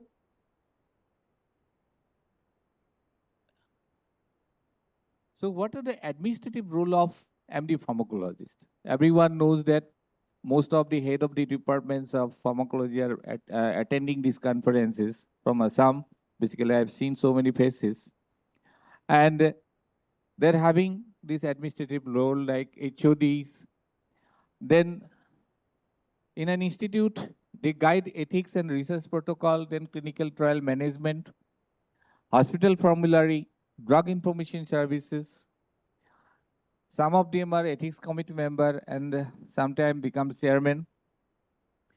In regulatory affair officer also, if selected by the state or central government, then pharmacovigilance officer, and policy making in health sector is another role in administration. Now, what are the skills which are being beneficial for administration? So one should be having deep knowledge of therapeutics and rational use of drugs with critical appraisal and decision-making capacity. One should be having training and academic leadership, then also having good communication skill with clinicians, pharmacists, management, and patients. One should be having the skills like policy formulation and implementation, clinical pharmacology expertise, evidence-based decision-making, then research leadership, data interpretation, and medical writing, and strategic planning. So these are the skills basically needed to be an administrator. Now, to be an hospital administrator, certain other things will be required, and what are the roles and responsibilities of an hospital administrator? To develop a drug use policies, which are being mandatory nowadays, then monitor adverse drug reaction, lead drug and therapeutics committee, then implement and ensure rational use of medicines, supervise clinical services, monitoring antimicrobial stewardship. Pharmacovigilance and ADR monitoring, I think most of the medical colleges having this pharmacovigilance center. And a leader of pharmacology should be having the knowledge how to set up and how to oversee the pharmacovigilance program, how to analyze the data and reporting to regulatory authority, and how to develop protocols for safe drug use. Also, they are responsible for organizing training and awareness programs. Those institutes who will be having this clinical trial section, they should also be having knowledge on protocol design and oversight.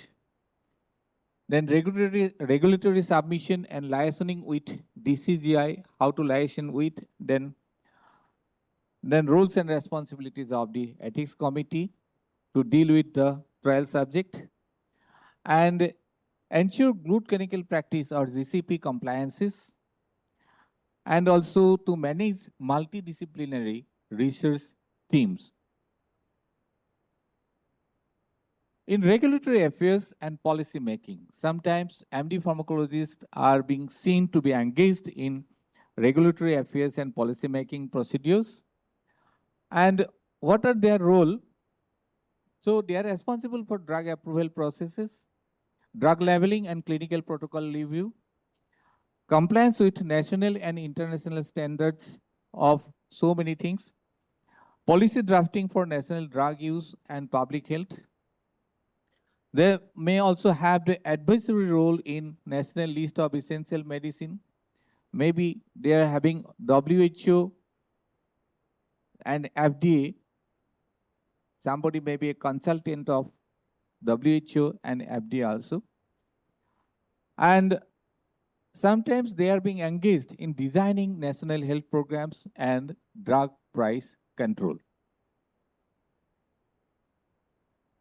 So role in Pharmacy and Therapeutics Committee, an MD pharmacologist are responsible for selecting drugs for formulary in case of hospital and organization.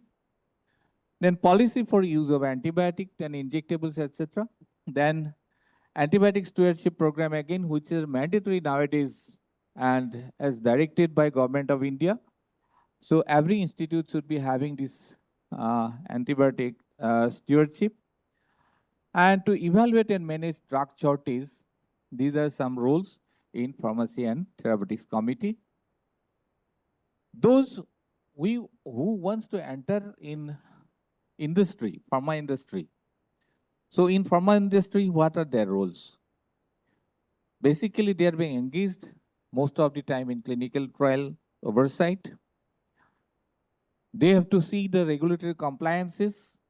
They have to look for drug safety and pharmacovigilance and cross-functional team leadership.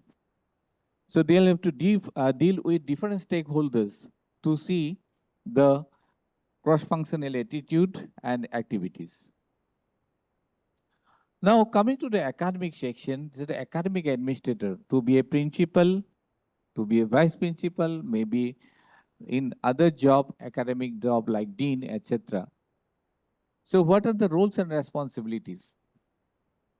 They will be responsible for curriculum development, what we are doing now, and teaching programs, and faculty development and mentoring.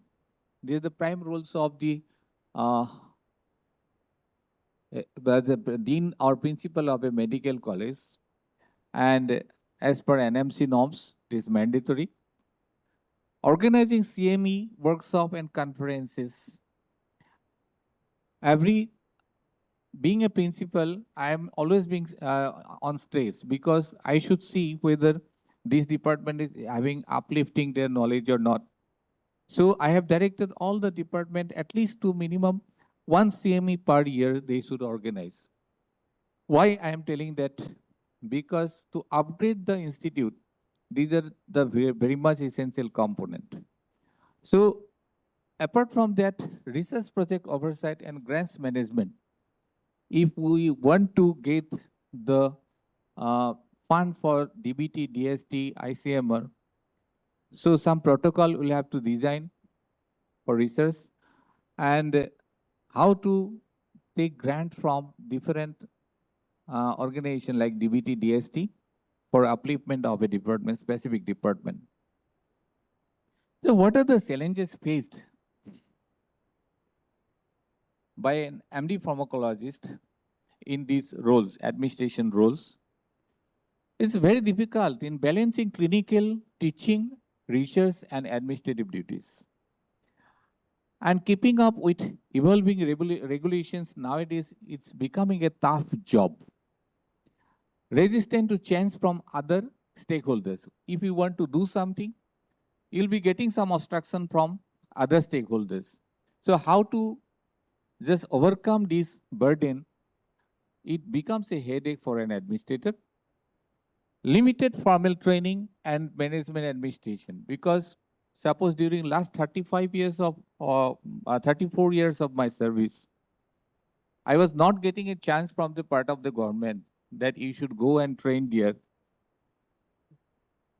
There is no role in such. So for which, whatever I used to get the knowledge for myself, I'll have to spend something from my pocket. And then only we'll be able to. So my suggestion is that you don't look backward. If you want to be in administrative job, you'll have to spend something from your pocket. Otherwise, it will not be possible. Without formal training, you'll not gain any knowledges, and without gaining knowledges, you'll not be able to become a leader. And specific point I have mentioned here, limited recognition in some sectors.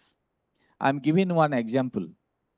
When there was a COVID in all over the world, at that time I was in Silchar Medical College.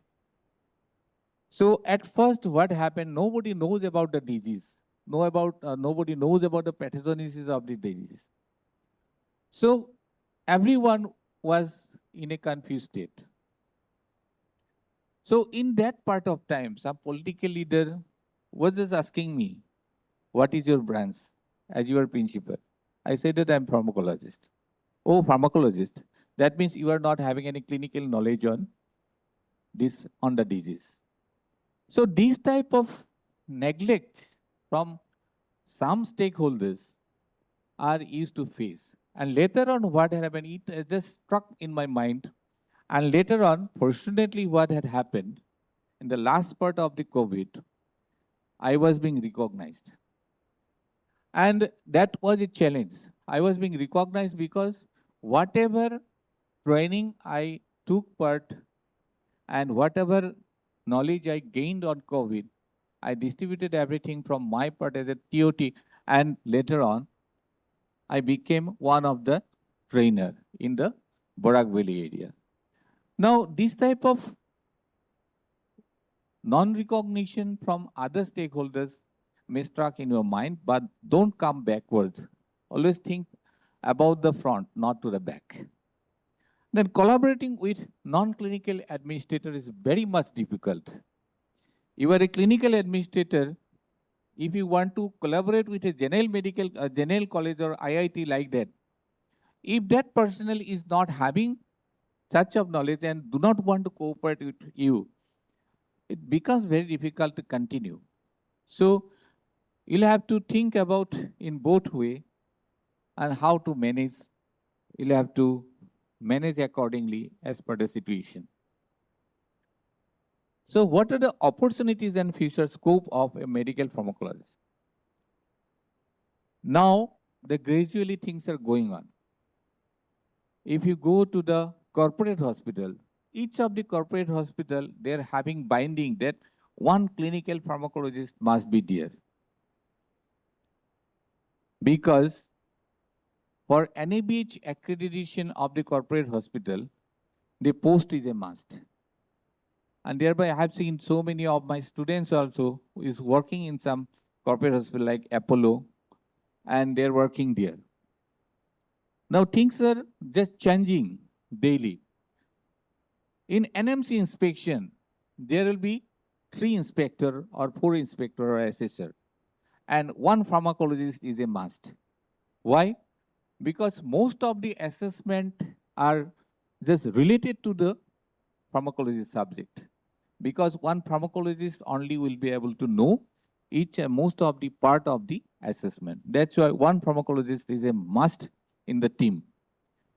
So thereby the level is being changing, and one time will be coming. In our time, what happened? Even we were being neglected. Like you are a pharmacologist, you stay like a basic teacher, don't say too much. So just I am telling about my experiences. Once what happened, one patient died in a nursing home. After giving propofol injection, she was having angioedema, and died. At that time, I was assistant professor. And fortunately, what happened, fortunately, maybe unfortunately, what happened, I was the member of the inquiry team, one of the member of the inquiry team. And while inquiring, all two were clinician. I was pharmacologist. Because the drug is propofol, that's why a pharmacologist was being kept. And then when the report to be submitted to the government, all clinicians who were with me, they were in a position that how to write the report, how to save the life of the doctors, because already 2 doctors were being arrested. At that time, what happened, there was no such type of Google like this, because whatever data we were having in a hard copy only, no soft copy. So then I told him, now see, as per the recommendation, propofol adverse drug reaction rate is 0.0002%. That means for 2 lakhs population, 1 person may be having propofol, this ADR. So ultimately, I told that if you want to save the life of these 2 doctors, so you can put this point in the report. And ultimately, that report was being sent, the doctor were being saved, and then only these 2 clinicians who used to laugh at me earlier in every situation, they came to me about the importance of a pharmacologist in such type of a situation. So these are the experiences I have gained and applying accordingly. So a medical pharmacologist may be having a leadership role in health technology assessment and pharmacoeconomics. They may be a chief medical officer or pharmacy officer position in central government services. There are some positions like that. Like international leadership role, like WHO consultant and consultant of some regulatory agencies, because we do not search. If we search in the net, we'll be getting the different level of leadership role which we can prefer accordingly. So second part of my topic is the career guidance to the youngster. So those MD pharmacologists, students or demonstrator or register were sitting here. This part is for them. So first of all, you should understand the field of pharmacology. The basics of pharmacology you should know, about the toxicology, drug development, clinical pharmacology. Then you should know about the subfields like molecular pharmacology, neuropharmacology, clinical pharmacology, environmental pharmacology, and then you'll have to identify yourself, your interest. So educational pathways, apart from MD pharmacologist, you can go for doctorate degree or PhD degree in pharmacology with a specific subject of your interest, and accordingly you can proceed. Then supplementary courses are there like biochemistry, molecular biology, and other related areas to broaden your knowledge. Most important is how to gain the practical experiences. So for this, you'll have to choose the internship and research in some pharmaceutical companies, research institutes, or hospitals. So engaging in clinical trial laboratories research can provide valuable experiences. So you can choose accordingly. Next is volunteering.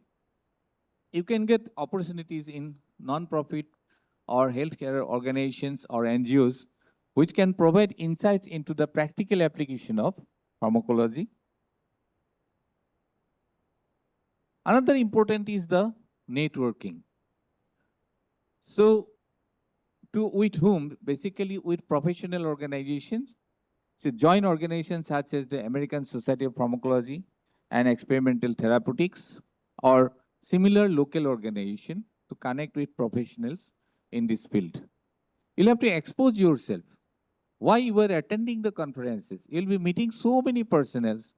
You'll be meeting so many of your colleagues. You interchange your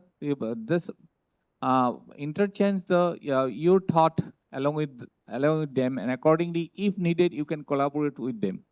And thereby, this type of networking is very much essential.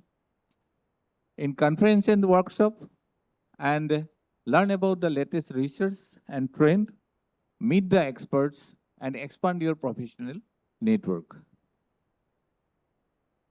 Now, coming to the career options of MD pharmacologist. First is this pharmaceutical industry. They may be involved in the drug development, regulatory affairs, pharmacovigilance, and marketing. Very much stressful job because these are the private job, and you'll have to give minimum 16 to 17 hours per day out of 24 hours. So you'll have to prepare yourself before joining a pharmaceutical industry. Then academia, the teaching and research position at universities, which can provide a platform for scholarly work and mentoring the students. You can choose that also.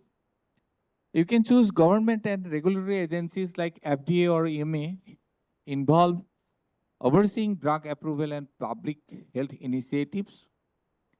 Then healthcare and clinical settings, like roles as clinical pharmacologist in hospitals or clinical focus on patient treatment and medication management. Next is your skills development. How can you develop your skills? Then critical thinking and problem solving. How? Through your analytical skill as a pharmacology often require evaluating complex data and making decisions based on scientific evidences. You should be having a proper communication skills because effective communication is the key both in writing and speaking, especially when presenting research finding or consulting with health professionals. Next is your teamwork. Without teamwork, one cannot be success himself or herself alone. So many pharmacology projects are there which involve the collaboration with diverse team. So being a good team player or team leader is an essential part to have a good teamwork. Always stay updated. So current research and trend on that you should be updated accordingly and regularly read the scientific journals, new articles and publications related to pharmacology to keep up with advancements in the field. Because we are the lifelong learner and we have to engage in continuous professional development through courses, then certificates and workshops, certifications and workshops. You should consider global, how to get the international position or how to collaborate with the international organizations. You'll have to know, you'll have to investigate first about the opportunities, how to work abroad or collaborate on global health projects, which can provide broader experiences and insight into pharmacology on an international scale. I'm having one experience because we were having a collaboration with Oxford University with 5 medical colleges regarding some maternal subject like Matri. That project is known as Matri. It's still going on. When I was the registrar of Sankara University, I was collaborating with them. And after resigning from that part is being left. We published 5 or 6 papers and it was being internationally accepted and data submitted to the government as well as the Oxford University. It was very much satisfactory. So you should consider global. Next is mentorship, most important. You cannot do alone. You should be guided by an experienced teacher or a mentor. So seek mentors in the field who can provide guidance, then career advice, and support as you navigate your journey in pharmacology. Last but not the least, work-life balance should be maintained. Always manage stress. Pharmacology can be demanding field. ensure you can take care of your mental and physical health while pursuing your career. So by following these steps, whatever I have mentioned, you can build a successful career in pharmacology that aligns with your interest and aspirations. Have a good luck. Now coming to the third part of my presentation is my experience, how I became an administrator. Sometimes it's come by its own. You cannot, there is no need to beg. Accordingly, it will come forward and it will be just taken care of yourself. 100% I am telling that I didn't know when I was being selected as a president of AIIMS Guwahati. Later on, it was being informed by another executive director of another institute that you are being selected for the president of AIIMS Guwahati. I didn't know when I was being selected by the government as a principal of Silchar Medical College. That's the first job as a principal. And within 2 hours, I had to give answer whether I'll be accepting it or not. I accepted. But I know one thing. I first applied for the post of medical superintendent, resigning the professor of pharmacology post because I was enthusiastic to have a leadership position like superintendent or principal, because I worked with 8 principals from assistant professor demonstrator onwards. I worked with 8 principals, and every time I used to learn the styles of their working. And thereby, when I was being appointed as principal in Silchar Medical College, I didn't get so much difficulties because already I have learned 80% of job. And that's why it was being easier for me to conduct the day-to-day activities of the institute. So my request is that if you want to be an admin, you'll have to follow something. You'll have to just follow your seniors.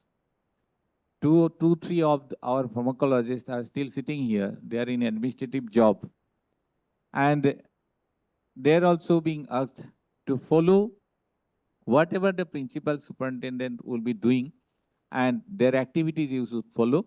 And accordingly, you'll be having some experiences, and whatever experience you'll be gaining, you'll be able to apply it in later part. I was being appointed as a registrar of Sankara University. I didn't know. Suddenly, I received the appointment letter from the university. I was surprised because at that time, I was being left over from the post of medical superintendent due to some other reason, not for not for myself. And after 1.5 months of just resigning from medical pharmacology, I was being given the scope of registrar of Comparative University of Health Science. That means if you go on doing something, you no need to express yourself that I know this, that, like that. People are observing. And some people will be selecting you in such position that that person is being really appreciable and effective for that specific post. So it will depend on your activities. It will depend on your interest. So you go on doing your job, and somebody will be appreciating you and accordingly give you in such a position. And I should thank my HOD, who is basically responsible for throwing me and just keeping blessings on me when he was just sending me to have a training program in New Delhi. For the first time, I went for a training program in New Delhi for pharmacovigilance. And that was my starting point. That was my first exposure. I have learned a lot because I was representing Assam and I met so many people there. I interacted with them, and that gained me, I have gained so many things in that part. Later on, in each and every meeting I was being sent, and every time I used to gain some knowledges, and later on, I applied it accordingly. So from 2015 till date, myself worked in various positions and learned a lot, but still, I always try to know the new field related to my subject and position. And that should be the motto, to be a good leader. Thank you. Thanks a lot.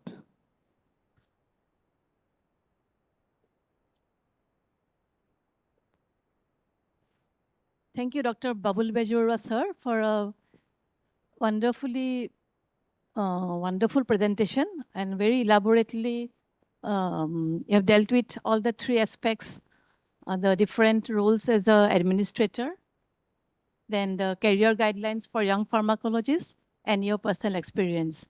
And I kudos to the organizing committee for aptly choosing a true leader, a true administrator for such a topic. Actually, we all look up to Dr. Babul Bejura, sir, for the pharmacologist of Assam. We all look forward to or look up to Dr. Babul Bejura, sir, as a leader. He always leads from the front, and he tries to carry us also forward. It's not that he goes forward, leaving us behind. He carries us forward together with him. So thank you, Babullah, for a wonderful presentation. Thank you, sir. It was really a very insightful talk since you have decorated so many administrative positions, not only for the youngsters, even for us. So many of your personal experiences, we take it as an inspiration from here. There was one line which caught my attention that though you have been in so many administrative positions, you say that you have learned a lot and you still like to learn. That is the, I will take it as a lifelong learner who never stops. So you'll never stop growing. So that is one good message that you have given us today. Another thing is having a good mentor, which you said is life changing for anybody, be it students or as clinicians or in wherever we are in life. So it goes by, as in Bhagavad Gita, that because of Krishna, Arjuna was able to, win the war. So in that context, I think the mentorship is also very much important. And I hope under your wings you have you have inspired so many lives, including so many youngsters today as well, and me also, sir. Thank you so much. Any questions from the audience?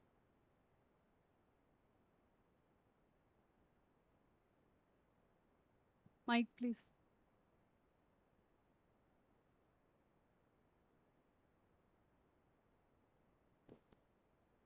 Thank you for that very insightful sharing of your experience. I don't have doubt, but I must appreciate you. And for the youngsters, I would encourage to get into administration because pharmacovigilance, ethics, materiovigilance, all this is known maximum by the pharmacologists. So most of the times, our hands are tied because we are not administrators. If you get a post as administrator, and since you know the background, I think they would be implemented in the best possible manner, and that is rightfully seen in your experience, sir. Thank you very much for this insightful talk. Thanks.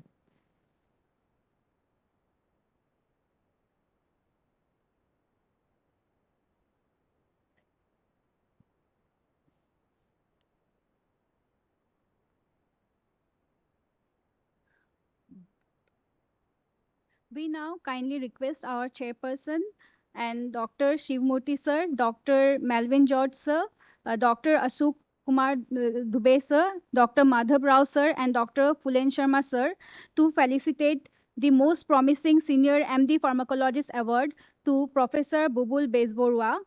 Sir, please.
The next speaker. Now we continue the session and request the chairperson to call the next speaker. So now we have Dr. Sujok Sidhu, Associate Professor from King George's Medical University, Lucknow. She is a FAMER Fellow and member of multiple prestigious bodies like MPS, APPI. She's the editor of IJPP and member of editorial board NJPT in Pharmacology journals. She has authored books, book chapters, and numerous peer-reviewed publications. She has chaired sessions and presented at national and international conferences. Her work focuses on medical curriculum reform, interpersonal education, interprofessional education, green pharmacology, eco-pharmacovigilance, etc. I request Dr. Sujok Sindhu to present her topic.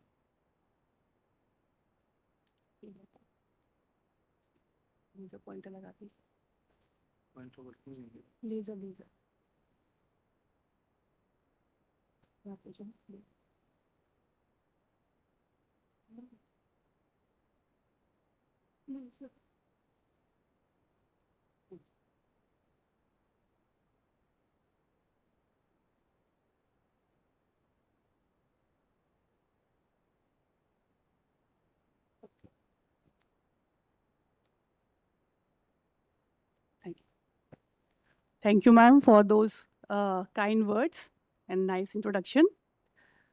A warm namaskar to one and all present here. At the very outset, I would like to thank the organizers for allowing me this platform to share my views on a very grievous challenge that we all as pharmacologists are facing. The challenge of pharmaceutical pollution. Every drug that we are developing and using for our own health is actually impacting the health of our planet. So in respect to that, I would like to talk on eco-pharmacovigilance and green pharmaceuticals, a sustainable approach to drug safety and environmental health. To start with, I will show you a pic from the Guardian.org. It was an article published few months back, and it read like, meth addict fish, agro starlings, caffeinated minnows, animals radically changed by human drugs. It read, addiction, anxiety, and sex reversal have been reported in species by researchers as a range of substances contaminate ecosystems. Another article from New York Post, and this was posted last month itself. It read, salmon are swimming faster due to painkillers dumped in the rivers. Another article from the Guardian.org, it read, rivers you think are pristine are not. How drug pollution flooded the UK's waterways and put human health at risk. The article read, that the antibiotic levels tested higher than those thought to promote antimicrobial resistance. And if kids played in here or animals drank it, it's possible that they could consume bacteria that would have acquired resistance. So, seeing all these clips, isn't it a red alert for us, for all the pharmacologists? Shouldn't we think about the pharmaceutical pollution that we are creating? Sustainability in healthcare is now a global necessity.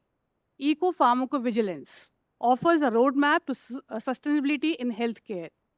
The solution, green pharmacy. If we design the drugs using green pharmacy, it will impact the ecology to minimal. We need to have a holistic drug life cycle management. That is, we should be green to maintain the drug right from its cradle till its grave. Pharmacology. This branch bridges clinical medicine and environmental science gaps. It studies environmental impact of drugs and metabolites, how the active pharmacological ingredients, that is APIs, how they are going into the ecosystem, how they are damaging the ecosystem. That all is studied in the branch Pharmacology. And it lays the essential foundation for pharmacovigilance. Now the term pharmacovigilance.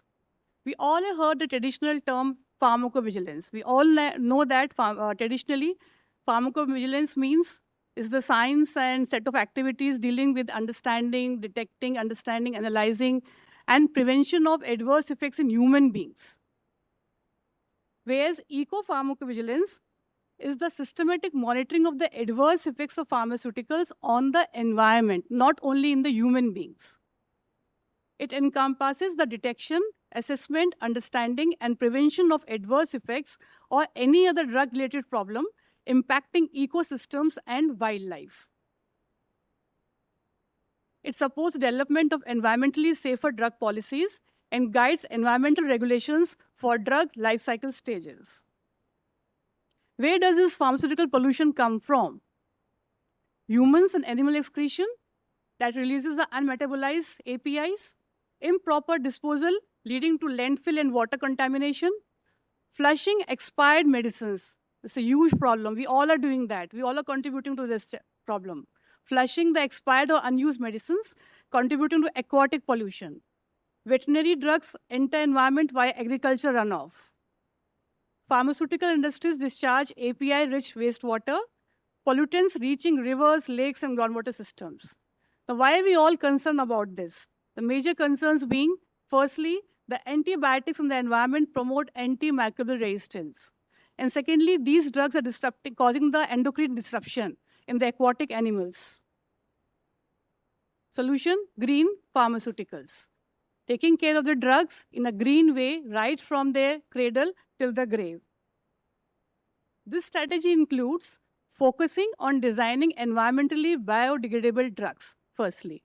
Secondly, use of green chemistry in drug synthesis, avoidance of persistent and toxic pharmaceutical ingredients, delivery systems that reduce dose and environmental wastage, encouraging personalized medicines. Like while prescribing, doctors should be promoted to write personalized medicines, the medications which have longer half-time or lesser frequency of medication, so that we can reduce the pharmaceutical pollution.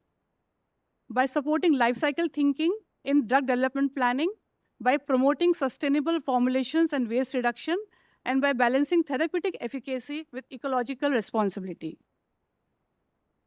We have a concept called as greener concept. And this framework guides eco-friendly drug development and use.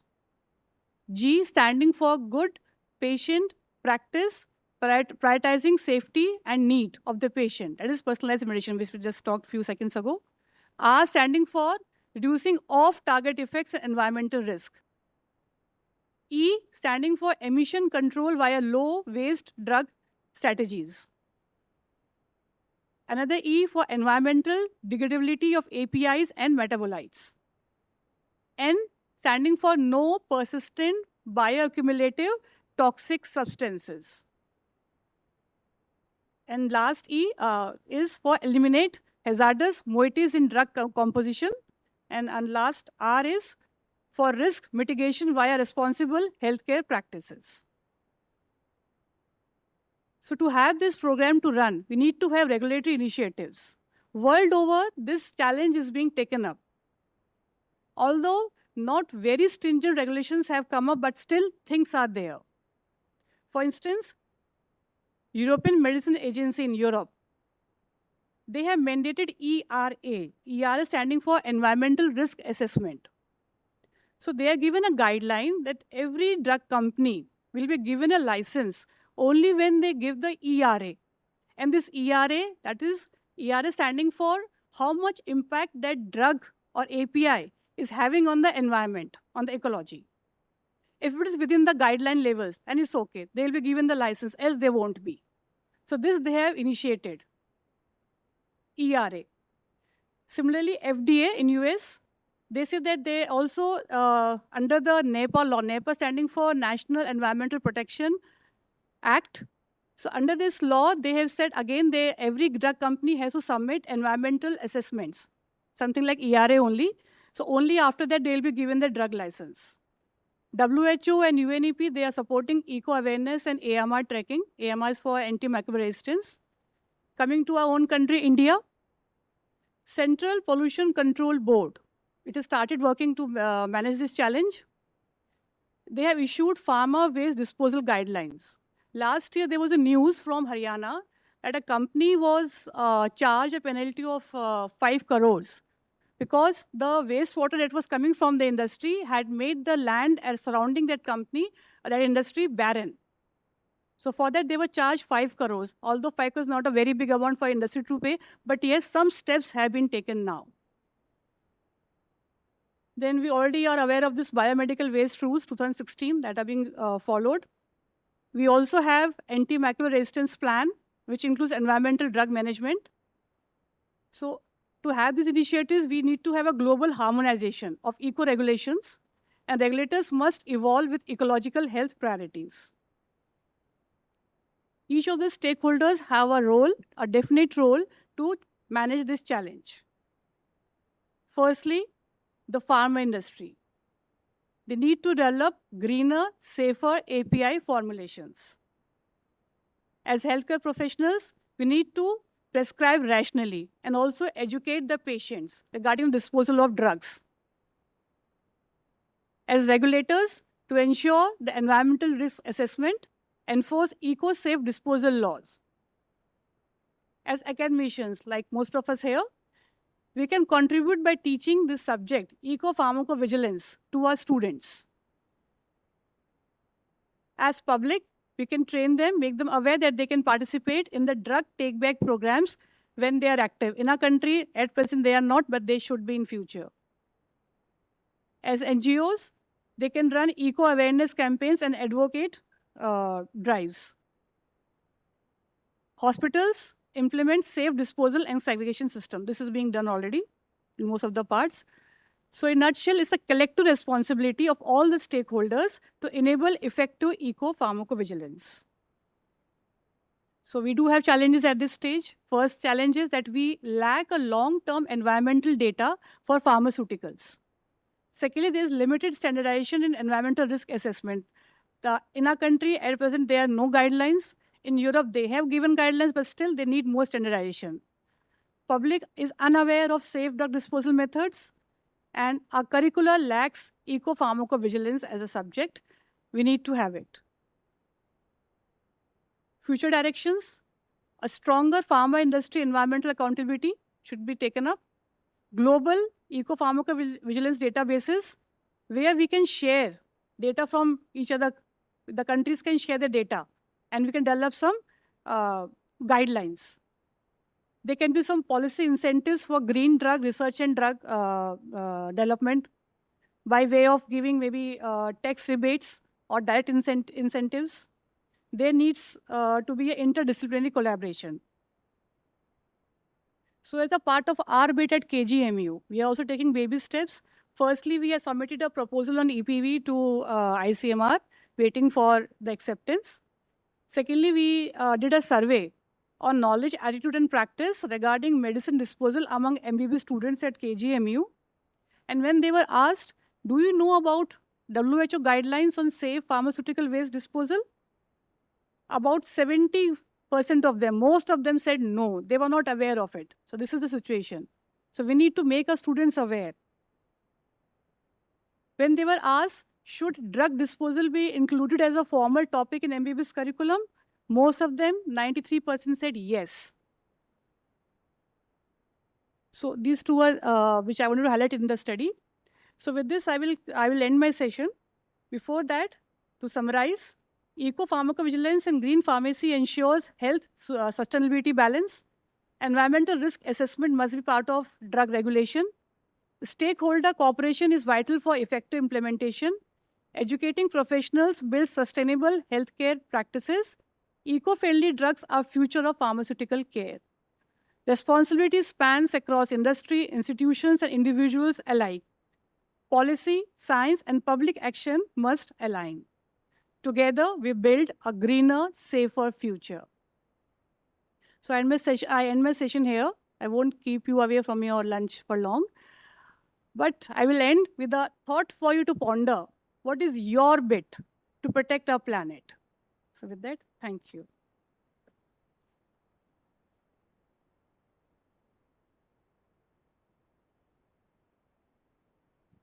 If any queries, you may ask.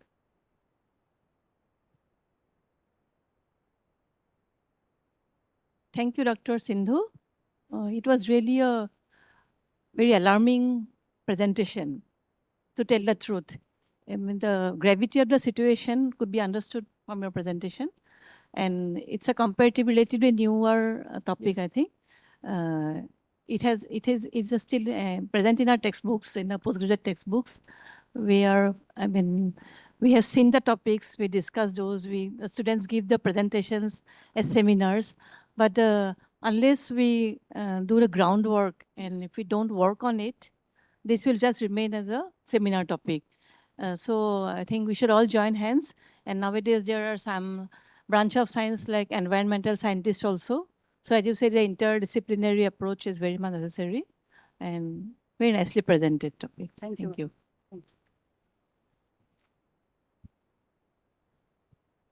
Just a few words, taking from what Madam said, ki we have to see the ground task is not yet, we are yet to start. We have to generate the data regarding how much we are polluting.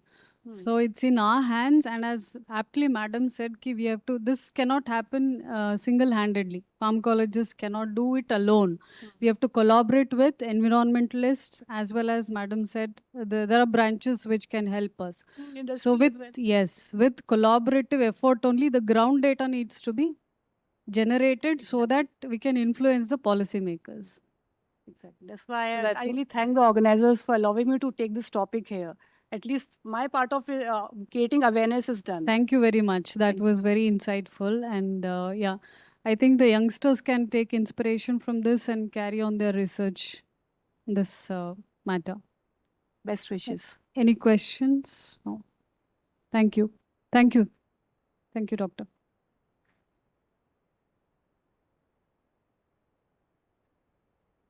Thank you, ma'am, for the wonderful presentation. We now kindly request our chairpersons and all the teams of MPS to felicitate the award of most promising young MD pharmacologist to Dr. Suyog Sidhu. Ma'am.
Ma'am. Now I request Professor Sushant Bordolay, Professor and Head, Noble Medical College Teaching Hospital, to felicitate the chairperson of this session.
We will now take a break for lunch. Please return by 2:45 as we resume with more enriching sessions and scientific discourse. Thank you.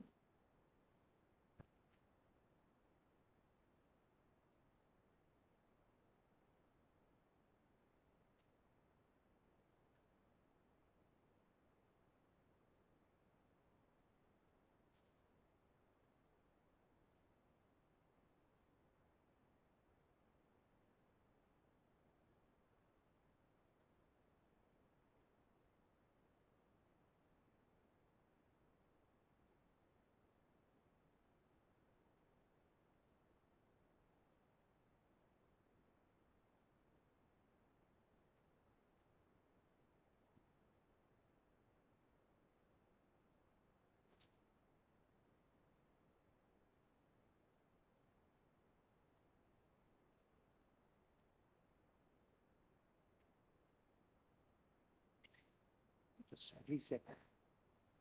If they are on. Presented.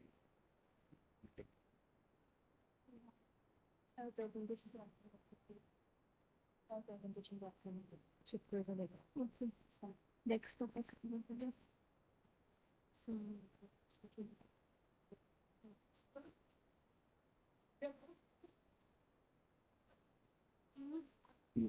It's there. ठीक है? It's there. Oh, yes. It's वो करके रख देते हैं इनका fully clear होगी ये तो ही और next presentation speaker है ना आए थे ना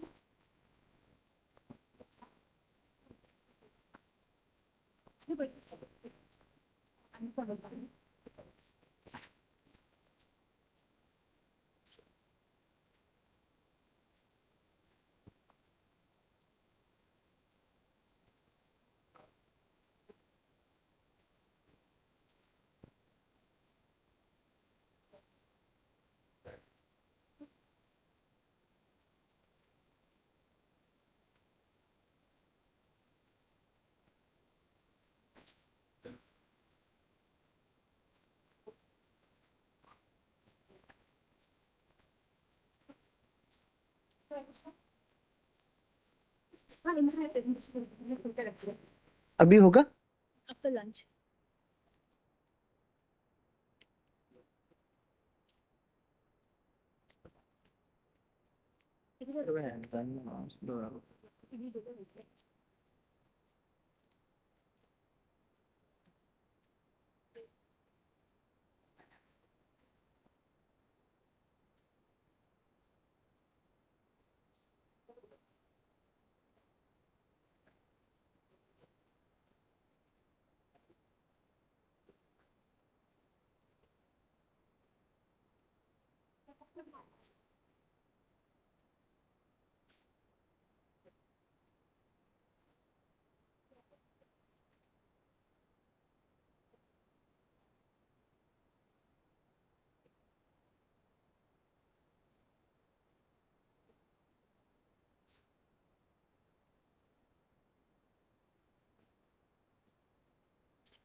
thesis guide for 9 MD pharmacology students, 17 publications in national and international journals with 60 citations.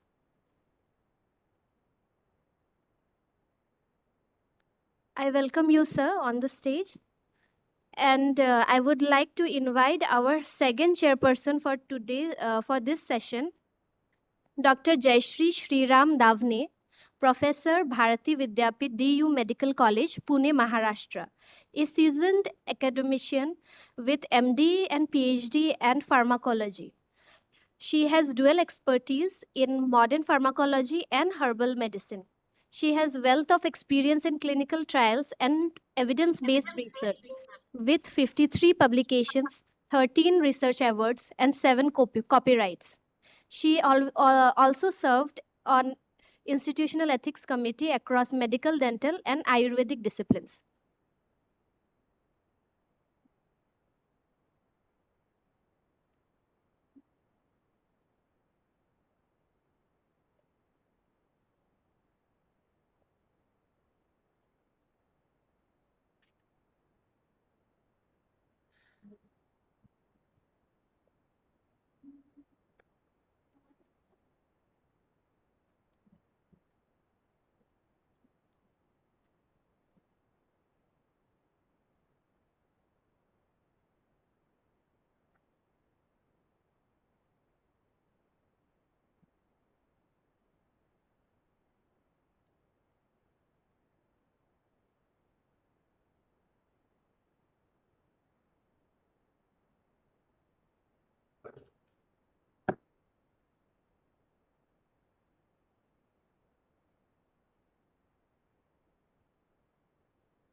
Check. Structured material for drug development.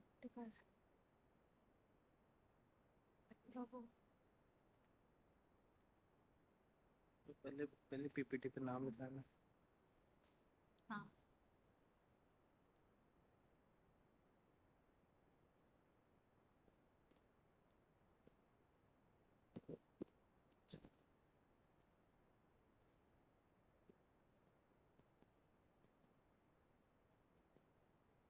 Good afternoon, everyone.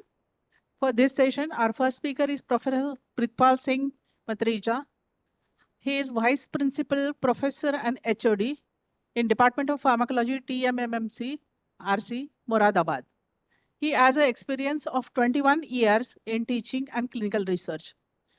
As an external source of faculty and NMC observer for BCMC, for RC, SRM, SIMS, Bareilly.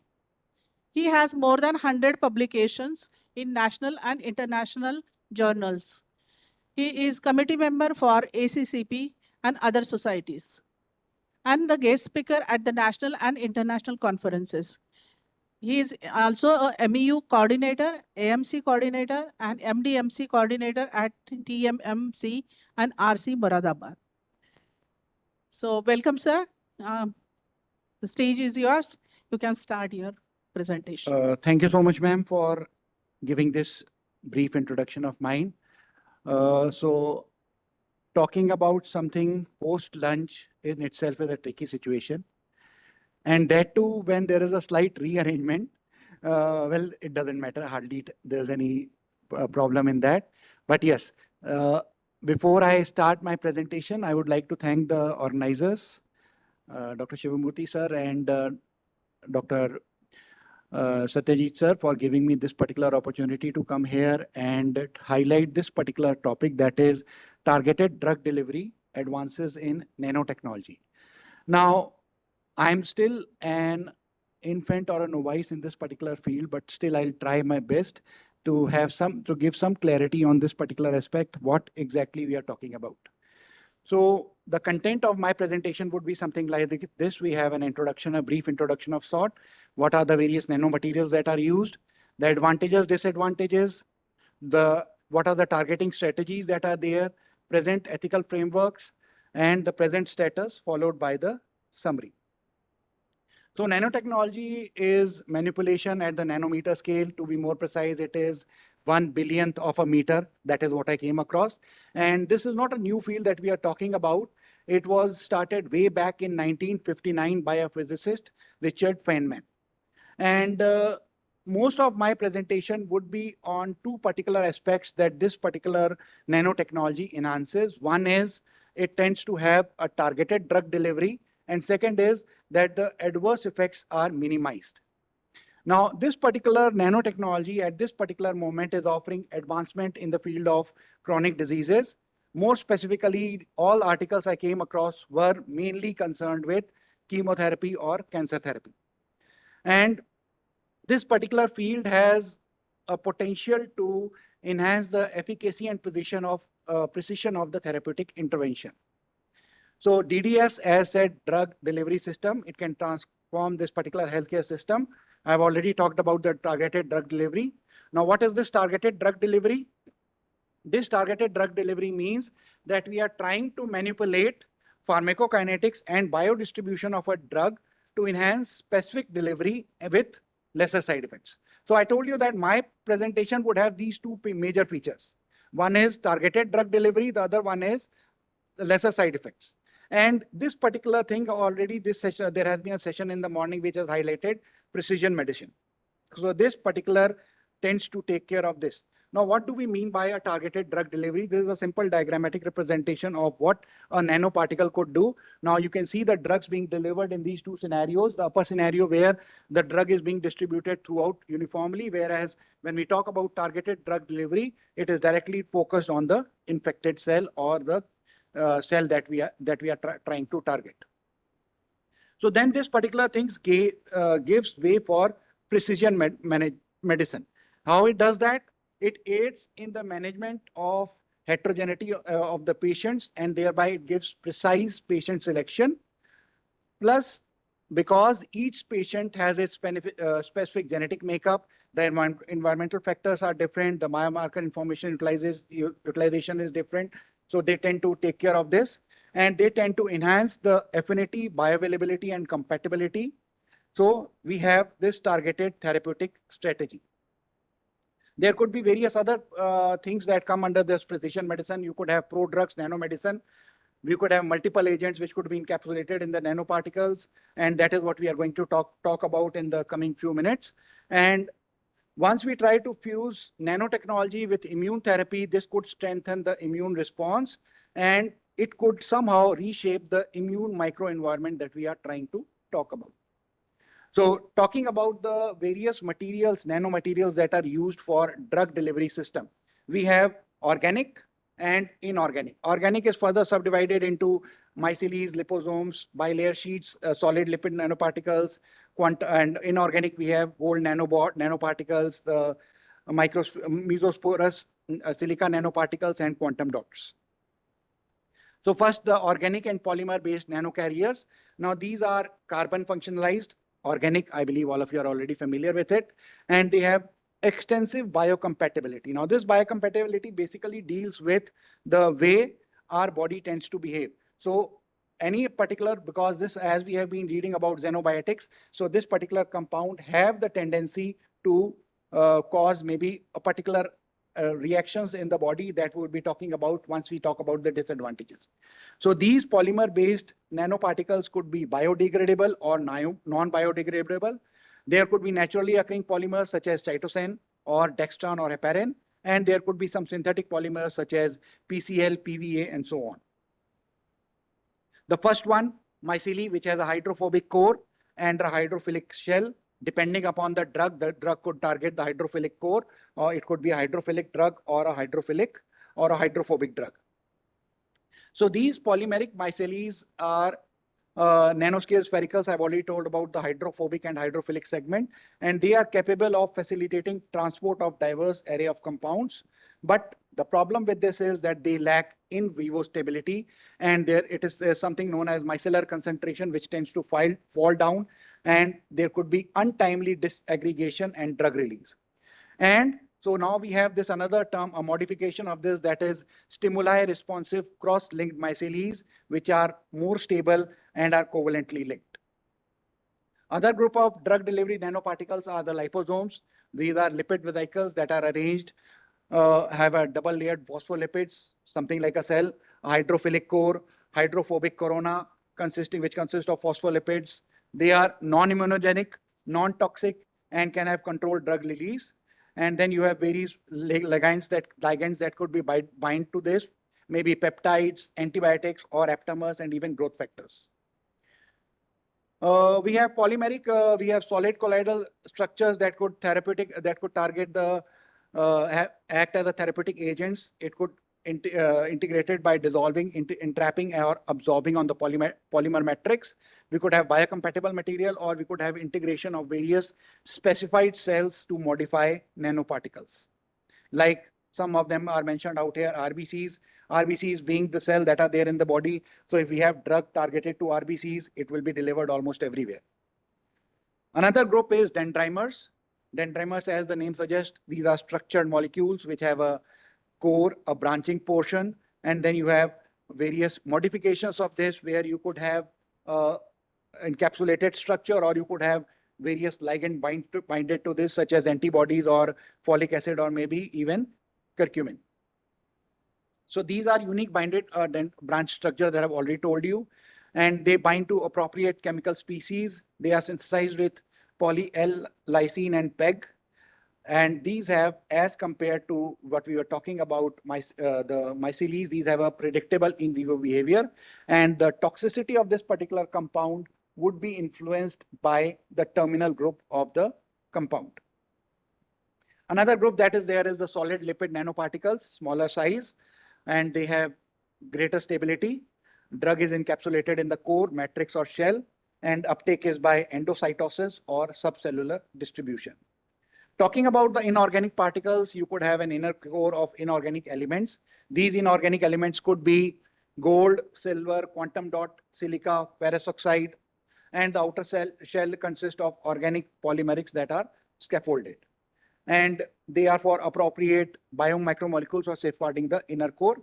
Most frequently used are gold and silver, and they have limited drug loading capacity, and there is a possibility of acute toxicity associated with it. So these metallic nanoparticles have a dimension of somewhere around 1 to 100 nanometers. Now, why I'm talking about these dimensions? Because these dimensions do tend to influence how a drug is going to be taken up, how a nanoparticle is going to be taken up inside the cell or wherever we have to target it.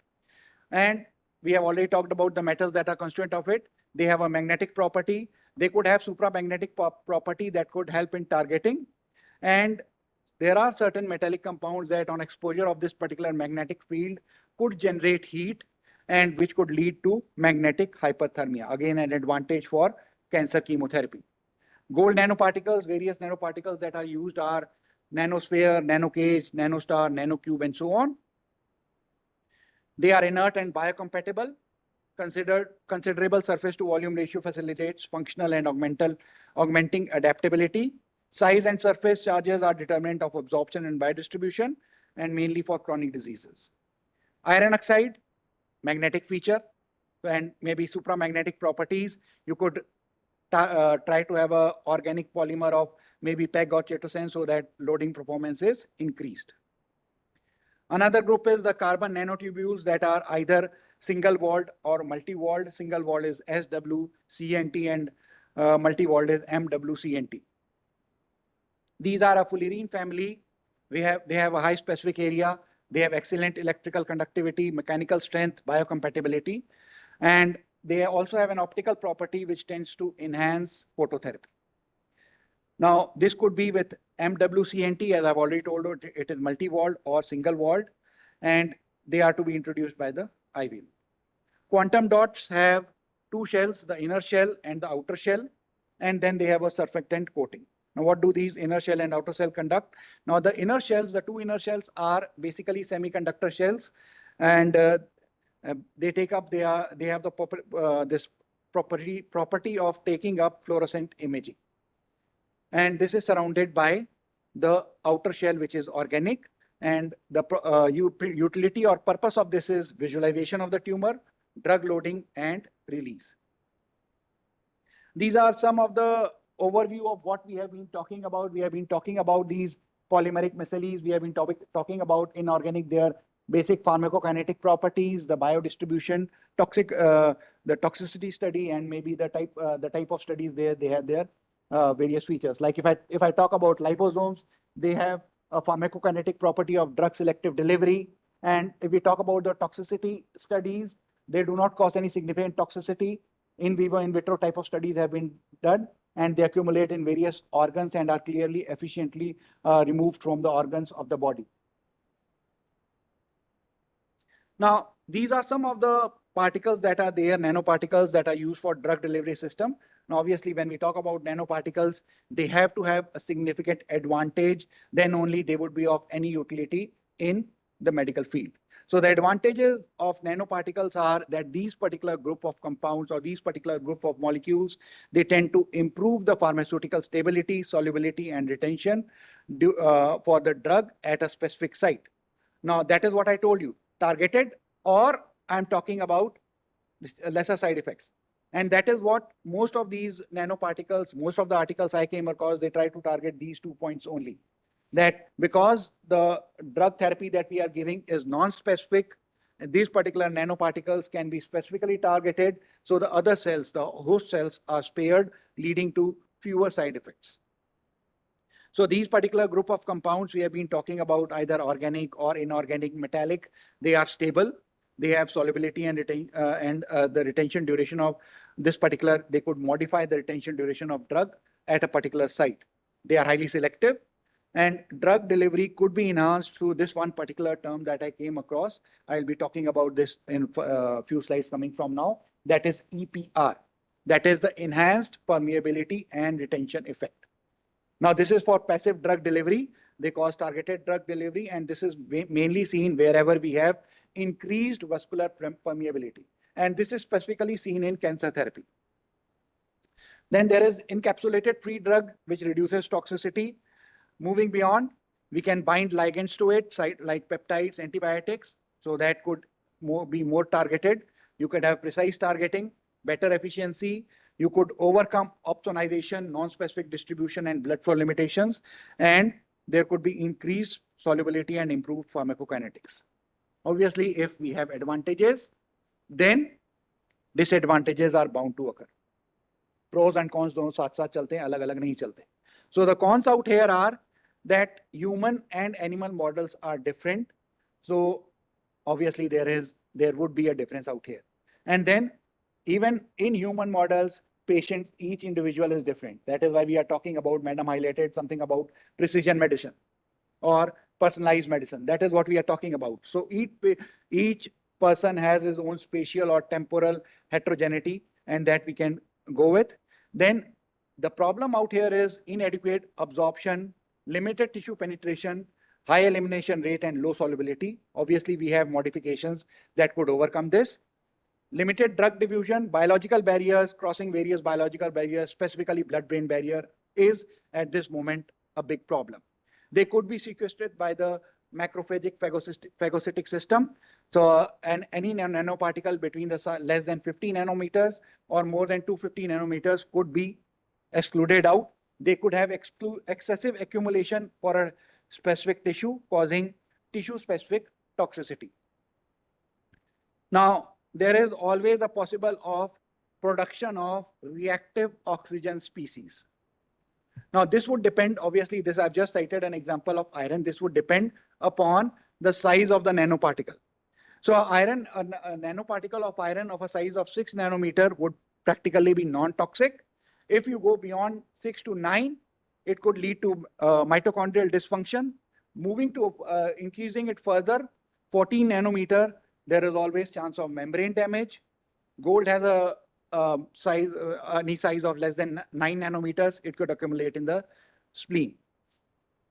And there is always these, when we talk about these liposomes, there is a possibility of clearing from the host immune cells. Obviously, if they are if they are getting accumulated tissue accumulation, they could be toxic to the lungs, the GIT, the liver, spleen, and kidney, or there could be production of ROS. I've already told about this.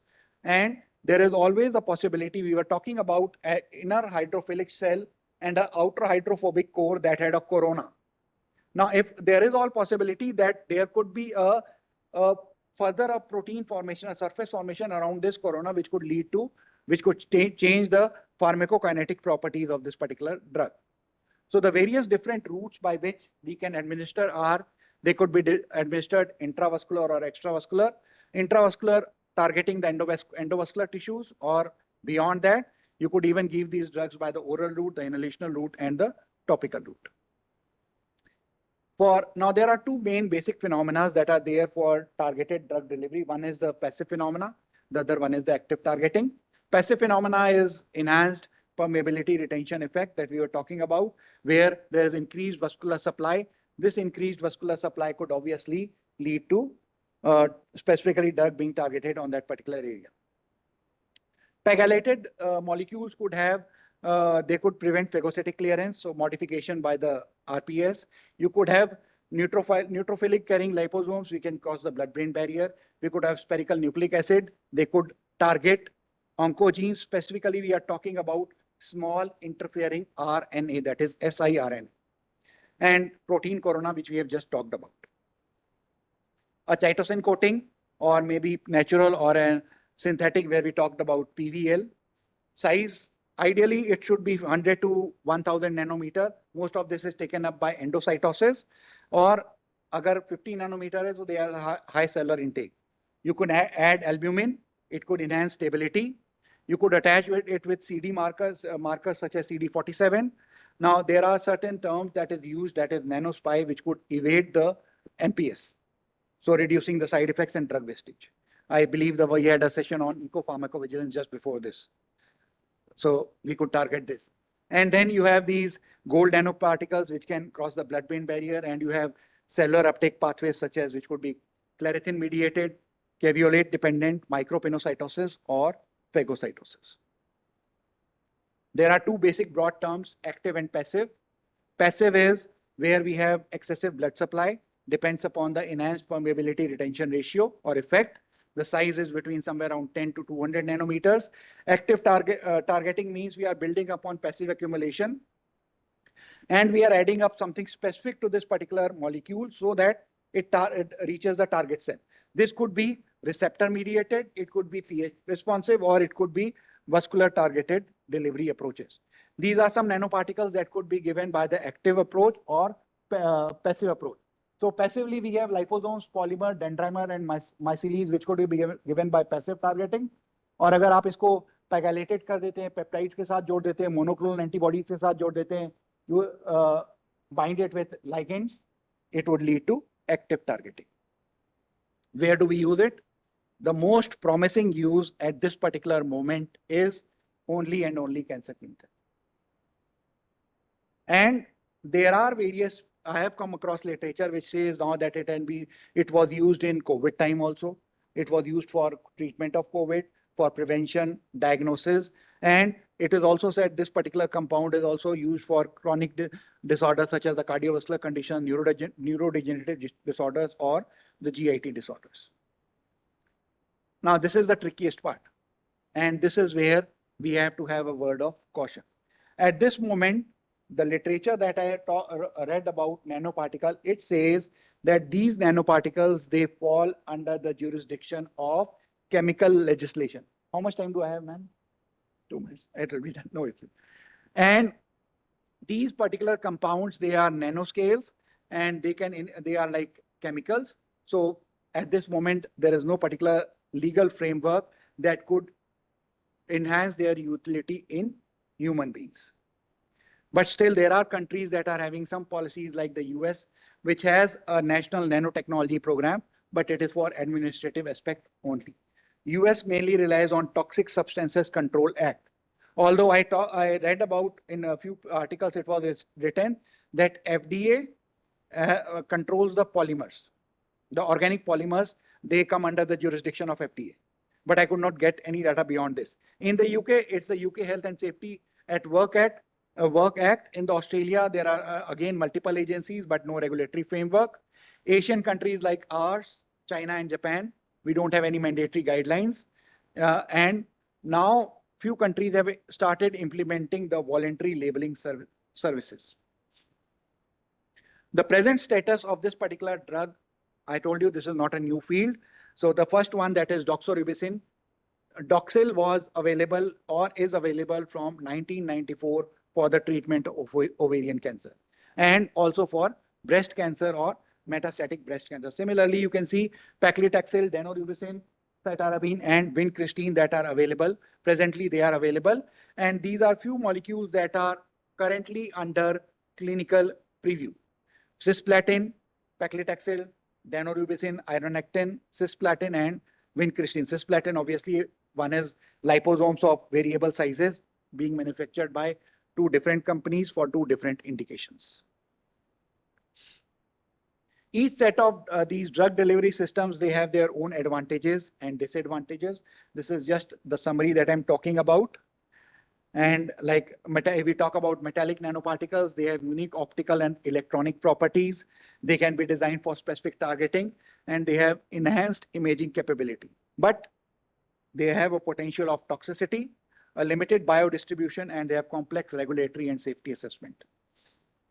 Where are we using gold nanoparticles? It could be used in photothermal therapy and imaging, and silver nanoparticles could be explored for antimicrobial and anti-cancer properties. What are the challenges and future prospects? Now, personalized medicine, madam ne highlight kar diya, to mere ko us pe zyada bolne ki zarurat nahi hai.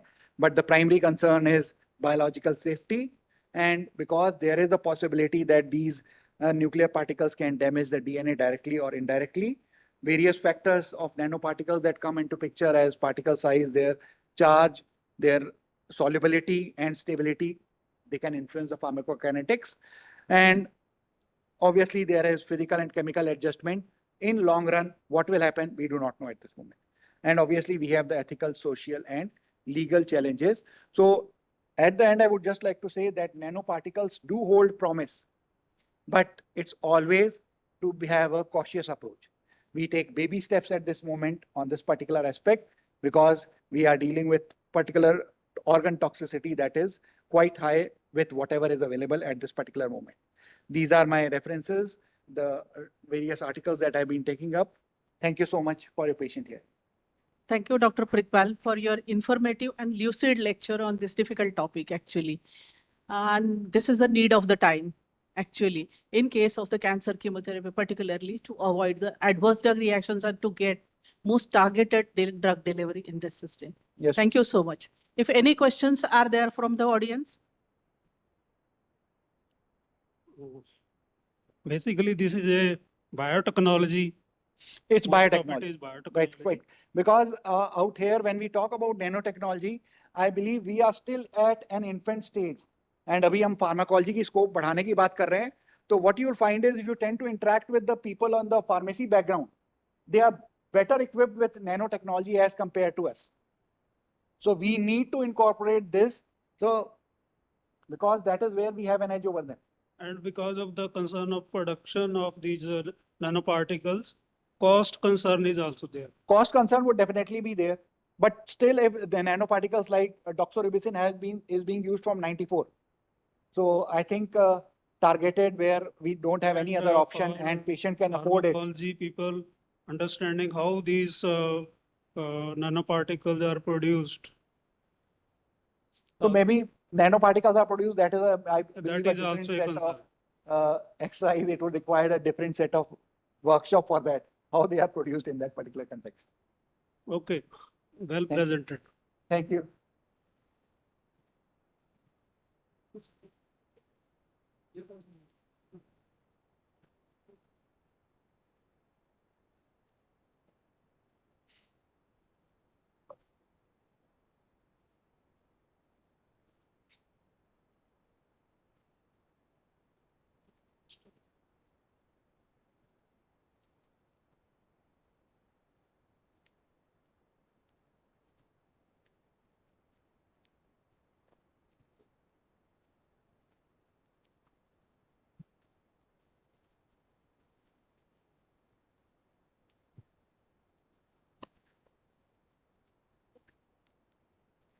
Now, I would kindly request to felicitate Dr.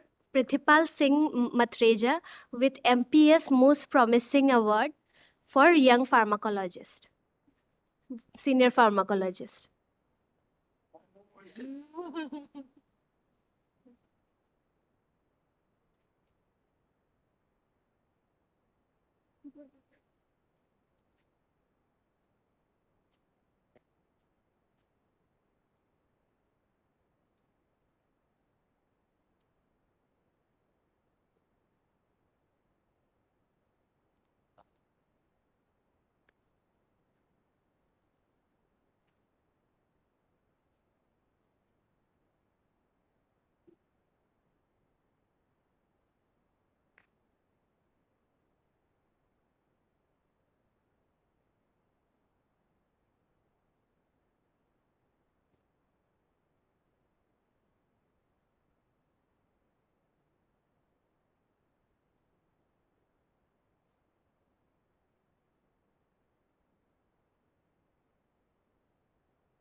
Next speaker is Dr. Sanjeev Gupta, MD from Moscow,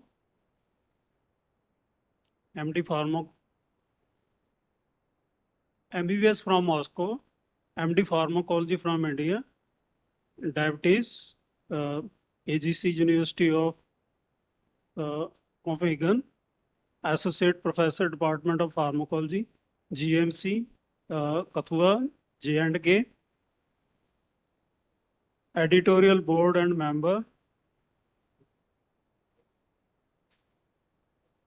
JPADR, ex-Deputy Coordinator, Pharmacovigilance Center, AMC.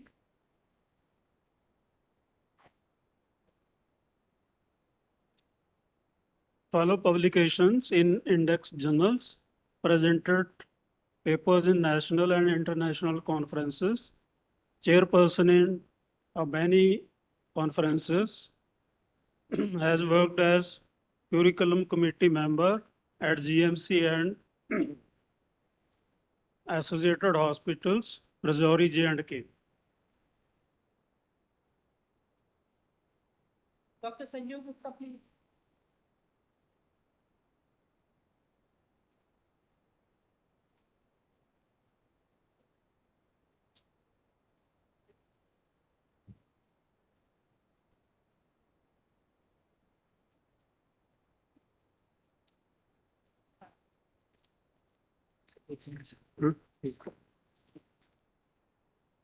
Start your presentation.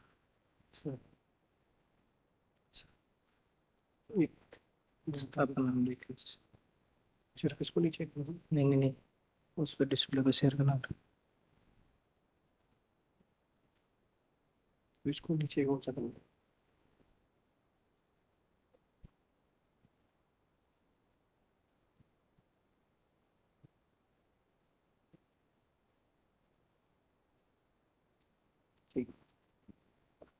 Thank you, sir, for such a kind introduction. Next. Thank you, sir, for such a nice introduction. And I start without wasting a time. So, and at the outset, I will like to thank Dr. Shivamurthy, sir, for giving me an opportunity to stand in front of stalwarts of pharmacology, which I've never dreamt of, because I am from a humble background from a small city of Akhnur. So the topic which was given to me is Sailing Towards Excellence, Life of a Pharmacologist Working in a Peripheral Medical College in Jammu and Kashmir, and Just Experience Sharing.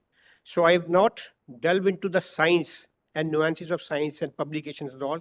So it is just experience sharing, how I managed to reach at this stage after joining PG very late. So,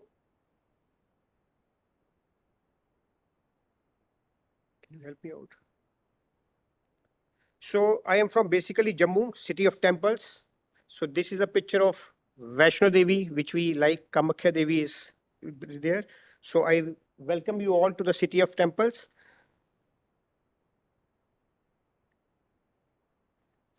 So this is my hometown, Akhnur, from where I was born and brought up. It is a small place located some 25 kilometers away from Jammu. So this is a Chenab River. This brings the importance now because we are having some fights and all these border threats with the neighboring countries. This is the Indus Water Treaty. If it is blocked, this water will block and stop going to Pakistan. This one thing is this, and another is there is a Harappan civilization, which is many of you maybe are from Buddhist religious place. There is a Buddhist religious place some 10 years ago. It has been seen there from Harappan civilization. So I welcome you all to the city of temples, and you please come and visit if possible. So my parents are basically from a business family, so they are basically also aware of only about money and all. So I have to cope with them also regarding this. So my quote is, I will say to the youngsters that fill your life with experiences, not things, and you have stories to tell, not stuff to show. So this is important. So my dream of doing MD starts when I got selected in Government Medical College, Jammu. So first, I also wanted to tell that I am not an IMG, I am an FMG, and I have done my graduation from Moscow. So still, I am a lifelong learner. So this is the place from where I did my MD, and I joined MD in 2013. In the 3 years, I did during PG, I started with the conferences and CMEs. First conference after 6 months I did at PGI Chandigarh. That is where I met Dr. Folly Sharma also. So it was organized by Department of Pharmacology, Pondicherry, and Dr. Ravindran was sharing the biostatics workshops. Second, I attended itself in Pondicherry only, JIPMER Pondicherry, during my PG only, and presented a paper there in the TB. And again, I did a workshop on biostatics because I understood the role of biostatics in the pharmacology. So 3 years, like Dr. Babul Berzoa said that I have experience with 8 principles in his lifetime. So I have experience of 7 principles in just 4 years. So maybe his experience is much vast. Then during my PG, because I was keen observer and somebody told me that you have to attend 2 workshops. If you attend 2 workshops, one is NWCPT at PGI Chandigarh and other one is at Pharmatech Mumbai. So you attend 1 out of 2, you will know about 60% of the pharmacology, what you want to do. So I made it a point, like he was the first, I quote Dr. Babul Berzoa, he was the first when he went to Delhi for the pharmacovigilance. I was the first PG, though I was late, to attend that NWCPT. And I understood there because I was not here for academics and I want to join. I took pharmacology because I wanted to join industry. It was my first priority. but some circumstances changed. So I continued with the academics, but still I think it was the right decision. So NWCPT taught me that if I have to go to pharmaceutical industries, I will be fit in medical affairs only. That I learned from there. Then after doing my PG, I got selected in ASCOMS. It is a private medical college, very difficult in J&K because there is only one private medical college. And at that time, there was only one medical college in Jammu. So to get senior residency also was a tough task. So I managed to get in ASCOMS, and just wanted to tell you what I did in ASCOMS is, this ASCOMS was established, ma'am, in 1998. I don't want to demean somebody or any senior, any peer. This is a disclaimer. And 1998, this college was formed. 2005, there was a pharmacovigilance program in India, which started in AIIMS, but it doesn't pick up. Then it again restarted in 2007 and 8. But again, I quote Dr. Babul Bezua, he was the first to go for pharmacovigilance and rational use of drugs in Delhi. So again, I was the first in ASCOMS. That IPC Ghaziabad, they started basic and regulatory aspects of pharmacovigilance program for 10 days. So I was the first to know, and I joined after 1 month. I was the first batch of the 10 days course. On-site program was there. So I was the only one from J&K who was represented. So I just wanted to tell this because I am telling that ASCOMS, this college where I joined as a senior demonstrator, this college was started in 1997. 2001, 5 pharmacovigilance was started, but it didn't took up and it started in 2007. So there was no pharmacological center till 2017 till I joined. So when I came back from that course, I was instrumental. I established the ADRM center there, and I was instrumental, and I was deputy coordinator because I was junior. So although principal of this college was also a pharmacologist. So in this 3 years demonstratorship, I visited and presented a paper in Chhattisgarh, Raipur. That was a new college, LASA, Lala Lakhiram College of Agarwal College of Medical Sciences, Raigad. So there I presented a paper, and 3 years I developed a center, ADRM center in this college, which was not established for the past 1.5 decades. Then I attended other World Neurosciences Summit, which is organized by Medanta Institute of Neurosciences every 2 years. So I have done 5 in a row from 17 till now. So there is no grant because we were a contractual and serving in private. So I have attended almost all these things on my own. And one more thing I just want to tell is, working in J&K is very difficult because salary was so meager that you cannot tell. Now the situation has changed. There are so many peripheral medical colleges. Salary is good at par. Now its situation has changed. But at that time, to manage doing PG and doing SRship in a less salary is very difficult, and doing all these things. So that is why. Then after 3 years of my residency, because in J&K, the residency is must to enter as a faculty. You cannot. When I finished my first year of residency, because NMC is also not unanimous, keeps on changing day in and day out. So when I finished my first year of residency, so they changed to that eligibility criteria that you can have 1 year of this and you can join faculty. But I still did 2 years of residency because in J&K, if you want to enter as a faculty, you have to have minimum 2 years of residency. So I did 3 years of residency, and then I joined faculty there was an option, and then I got selected to this college. This is Government Medical College Rajouri. But this is not the Rajouri which I joined when it was there. So this was the earlier shape when I joined there in 2019. It is still a new building. There was just grass and all that when we joined there. So despite saying anything about any religion, so just I want to tell we have so many hardships. Pharmacology is different. H-index, publications and all that. So we were not thinking of that. We were thinking of surviving here. Okay? So we managed because it is a Muslim dominated population and there are no food stalls and the kiosk and everything is there. So we used to cook ourselves because newly college was established and there was no kitchen, no mess and nothing was there. And there were no quarters also. We used to stay outside. So this was the condition then. And after that, This is a hospital building of that Government Medical College and Associated Hospital Rajouri. And our pharmacology department was just a cabin of 8 feet by 8 feet, aluminum cabin. There, we were only 2 faculties. So if one is sick, other one has to take the classes and like that. Only 2 faculties for 4 years. So other challenges are more important than these research and publications. That is also important that we did and managed to do all this despite all this. That is why we got promoted on time. So this is what we do there. We celebrated International Day of Yoga in Rajouri.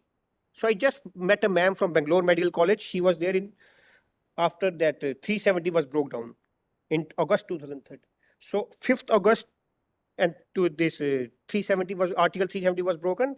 6th August, me and my principal was going, and army was not allowing us to go. And he told the ID card, principal sir told the ID card and said, I am principal. He said, no principal is going. Nobody else going. So we again went back home, and we went after 2 days, and he went in an ambulance. So this we did CMEs in GMC Rajouri. It was pharmacology also, ENT CMEs, all we did. Again, when I was about to leave after 4 years, there was a terror attack. You might have heard Dhangri terror attacks. There was 15 or more than 15 innocent civilians. They were died in these attacks. It is just why I mentioned this. There were so many other attacks also. This is just 2 miles away from the new campus. Just 2 miles away from the campus. So that is why I just mentioned this. So it's a terrorist incident. So then before telling where I joined, there Modi ji also celebrated Diwali with the Jawans in Rajouri in 2021. So this was also incident. So we keep on helping each other, and some amusement and some recreation is there for that. So when I was about to complete my 4 years in Rajouri, Government Medical College Rajouri, before 3 months only, I resigned and joined this White Medical College, Pathankot. This is a private medical college. Because if you stay there, you will not get promoted. So I resigned 3 months before and joined this White Medical College Hospital, Pathankot. So problem with this college is, I joined as assistant professor. I stayed there as assistant professor for 3 months. I got promoted to associate professor. NMC came and I was selected, or I was observed as an associate professor. But destiny has something again, anything. This NMC, this Supreme Court told us this college is not valid. So they shifted the students from this college to other government colleges. So then I again have to resign from this college on 30th April. And then I joined institute, which is my present institute. I am working here as an associate professor since 1st May 2023. It's a government medical college, and I'm working here as an associate professor in this department. So since this inception, so I forgot to mention the tough times in the Rajouri. There was a COVID times also. We did COVID duties, then we got quarantine. We give COVID duties for 2 weeks, we got quarantine for 4 weeks. We have to manage that also, apart from taking the classes, online classes. That 1.5 years was online classes. So we did classes also, and we did COVID duties, and we got quarantine. So I took this opportunity of quarantine, and there was I call it a quarantine baby. I did a certificate course from Coursera. It is a diabetes, a global challenge from University of Copenhagen. So I will tell you the slides. There are many, I have more than 1,000 certificates, but I have just brought 10 or 12 here. So because in COVID times, we just had all the times only, and we have just taken classes. So here, then again, there are in Rajouri, we were 2 faculties. Then a news broke before leaving Rajouri, a news broke in the paper that Dr. Sanjeev and physiotherapy wife from, it is a leading daily newspaper, tested positive for COVID. So my wife was sick, very sick. She's got second life. So still we managed, God was kind to us, and we managed and we did the things. So coming to this college, what I did in this college in the past 2 years, so I thought that one portion is left, that is going to examiner. So I started going as an examiner to this Himachal Pradesh. In the colleges where I worked, they called me as an examiner. And now I was also as this editorial board member of Journal of Pharmacovigilance and Drug Research. Then the most important things, I am associated with this MPS since its inception for the past 10 years. I met Dr. Shivamurthy just now, first time, but I'm associated with it. We did lot of programs with the help of PGI, Dr. Folly and Dr. Bikash Mehdi. In 2023, there was a 2 days National Clinical Trial Summit, which we organized. I was the co-organizer. I was the moderator of session 2. We wrote a book on clinical trial management, which is very useful and helpful for researchers. So this is what, when I was an examiner at KGMU Lucknow, I went there also. And in that clinical research, that clinical trial management book, more than 415 this faculty, they attended that event on site. It was on site, and we published that book also. It is available on Amazon also. More than 500 copies has been sold, and it is available on Notion Press also. So these are the pics which I was. This is in Chamba as an external examiner. Then good deeds. This is the certificate which I told you, Diabetes a Global Challenge, which I have done from University of Copenhagen, which is a, I call it a COVID baby. So this is the appreciation in the diabetes. I told them it is a paid course, but I got a waiver of the fees because I told them I'm working and practicing for the past 20 years as a general physician. So I got a waiver of the fees and I got this. These are the other certificates which I was telling you about.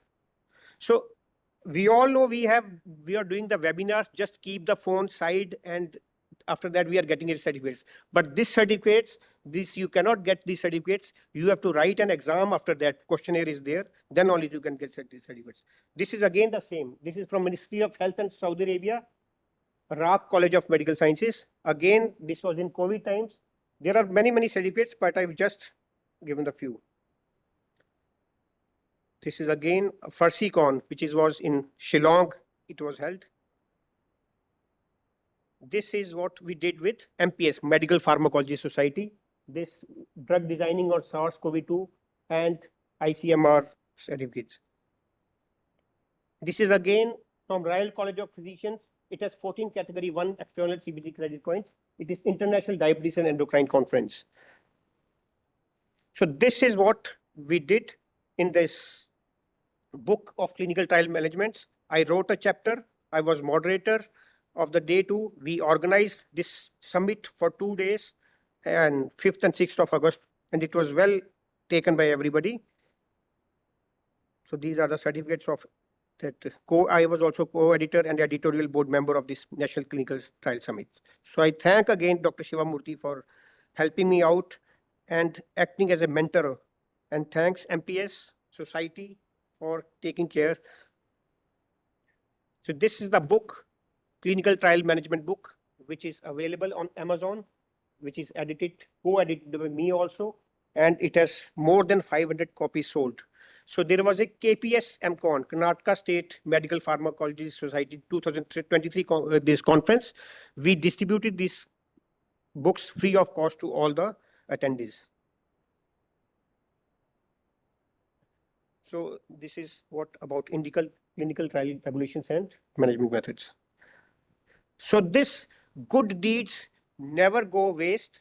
So before joining PG, I was working as a medical officer NHM for 7 years. So there I helped, I diagnosed a lot. I have seen more than 1 lakh patients, approximately in 7 patients in this sub-district hospital, Lucknow. So I used to help a lot of people.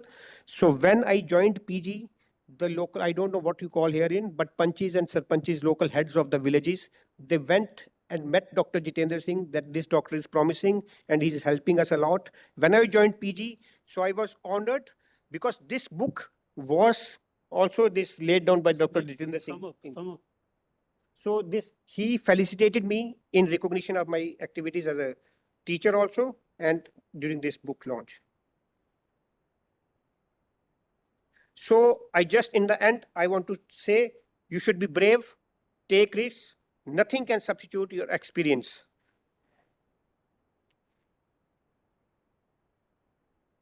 That's all.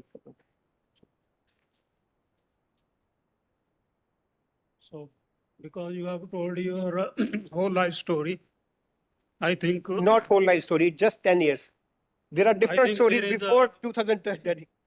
There is no comment on your person. So you have worked through all these arts and it is creditable. Yeah. So remembering only the presentations or some workshops or conferences, this is also an important aspect of the pharmacology. Thank you. Thank you. So I just want to appreciate him. As all of you know that, a lot of issues are going on at the border. And I think 10 to 15 kilometers from his house, yesterday there was an issue. But still he is there with us. Please clap for him. He has taken so much of risk to come all the way and leaving his family there. Kids are there at home. Wife is, I think she went to office also yesterday. Yeah, see, I think, like we will be always thinking that, how many publications we will do, what we will do, how we will do, H index and all those things. But, like if you put ourselves into that situation, do you think that we will be able to do? So, but still he is always associated with us, and he is the 8th member of our society. Okay. Even, like before our own office bearers register as a life member, he registered. Okay, so I appreciate you. Thank you so much for your support. And I can always say that, from Kashmir to Jammu, just because of him. He made us to go through all the medical colleges pictographically in the Jammu. So next resignation is in pipeline. After 6 months, I will be resigning from this college also. So I'll be joining somewhere as a other place as a professor. So last, I hope this will be the last resignation.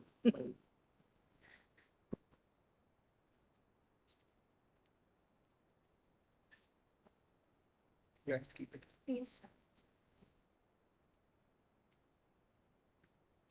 Please join me in giving a warm and heartfelt welcome to the recipient of MPS Most Promising MD Pharmacologist Award to Dr. Sanjeev Gupta. I kindly invite Dr. Sanjeev Gupta on the stage and accept this award.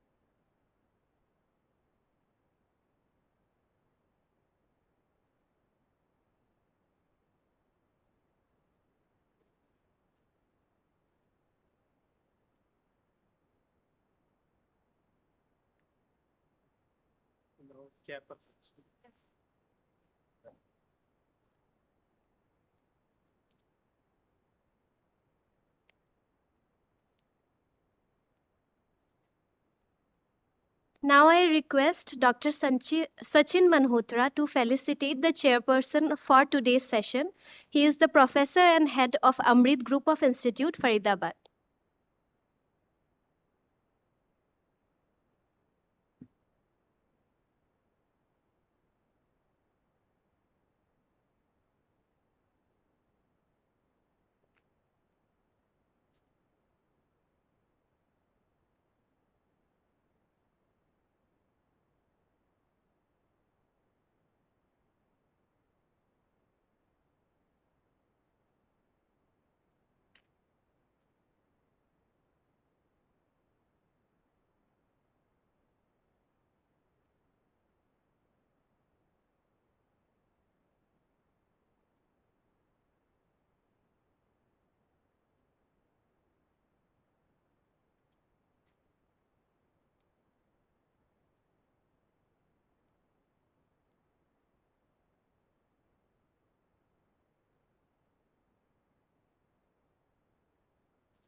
So start করেন নি।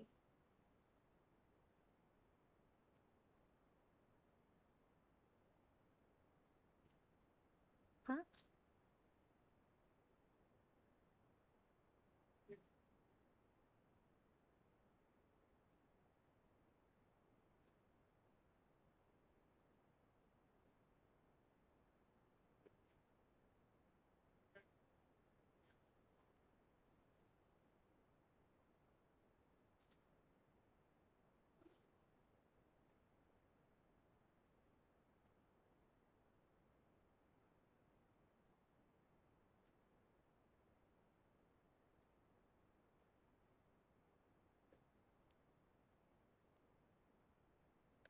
Now I would like to welcome the Dr. Sachin Manocha, our first chairperson for this session. He is Professor HOD, Department of Pharmacology, Amrita School of Medicine, Faridabad. Dr. Manocha has done MBBS from JNM Medical College, Raipur, Chhattisgarh, MD Pharmacology from PGIMS, Madras University. He has over 18 years of experience. He has been associated to conduct phase 3 and phase 4 clinical trials and regulatory affairs. He is also associated with as a member secretary and external member of IEC in several organizations. And he is also basic medical scientist in Amrita Hospital, Faridabad. Next, I would like to welcome the second chairperson for this session, Dr. Sansita Parida. She is Professor, Department of Pharmacology, AIIMS SUM Hospital, Bhubaneswar, a dedicated academician and researcher. She has expertise in medication error prevention and patient safety. She has been member of Pharmacovigilance Committee of the Institute.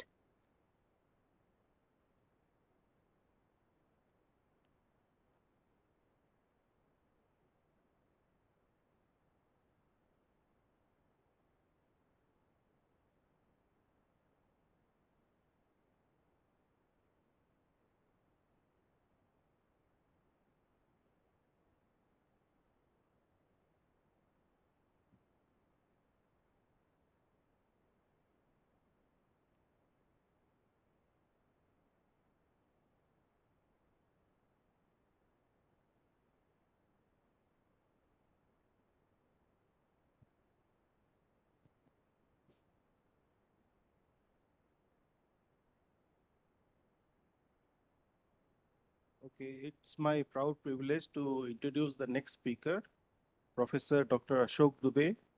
He is currently Additional Professor Pharmacology and Associate Dean Academics at All India Institute of Medical Sciences, Bilaspur, Himachal Pradesh.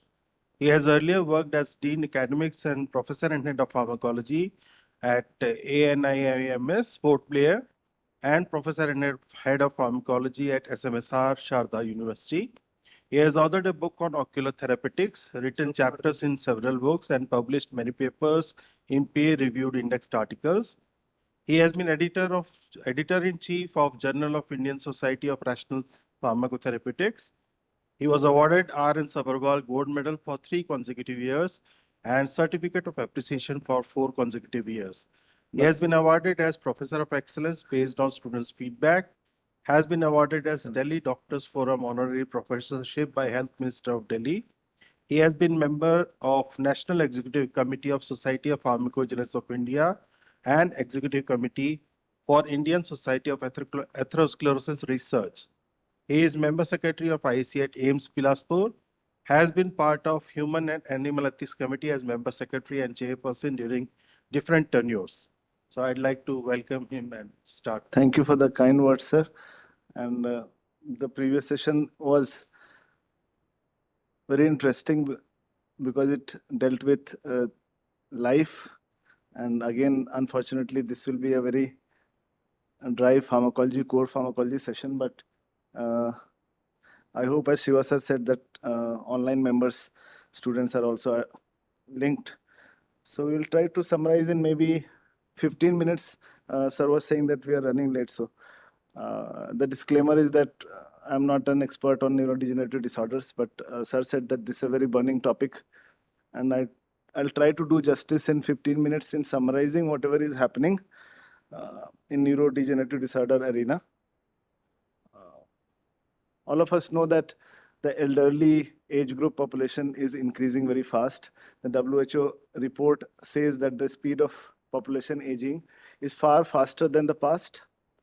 And people aged 60 years are expected to increase from 1 billion to 2.1 billion in next 30 years, 25 years. And the people aged 80 and above are expected to triple in number.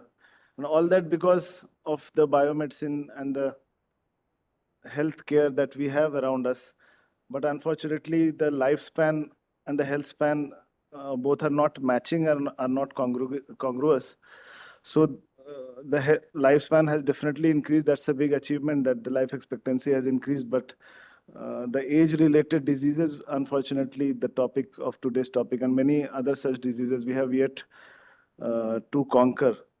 And one of the biggest problems is with the neurodegenerative disorders, because if the elderly population is expected to increase in number in coming years and has increased already in the past decade, then the diseases which come across to be inherently linked generally with the elderly population, they are going to increase also. So the neurodegenerative disorders, which are a group of disorders characterized by progressive loss of selective group of neurons and age-related loss of group of neurons, they are expected to increase. One such like Alzheimer's and dementia, in itself, this is 2019 figure, around 60 million individuals were there. And by 2030, we expect to be around 80 million people with dementia. One of my parents I have seen at close quarters, the person who rears you up with so much affection, intelligence, care, and you look up to that person. And slowly when, because of the lifespan, increased lifespan, when you see the same person with blank eyes, it's very painful.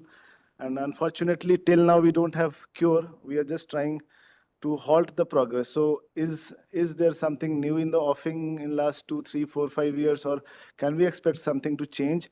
And thankfully, we can, and that is why probably the organizers told me to throw light upon this topic, that we can look up to, maybe not very soon, 1, 2 years, but definitely things are going to change, hopefully, in this area also. So if we talk about Alzheimer's disease, till now we know we have been teaching and studying during our pharmacology or medicine days, and also teaching as teachers in our colleges related to some anticholinergic.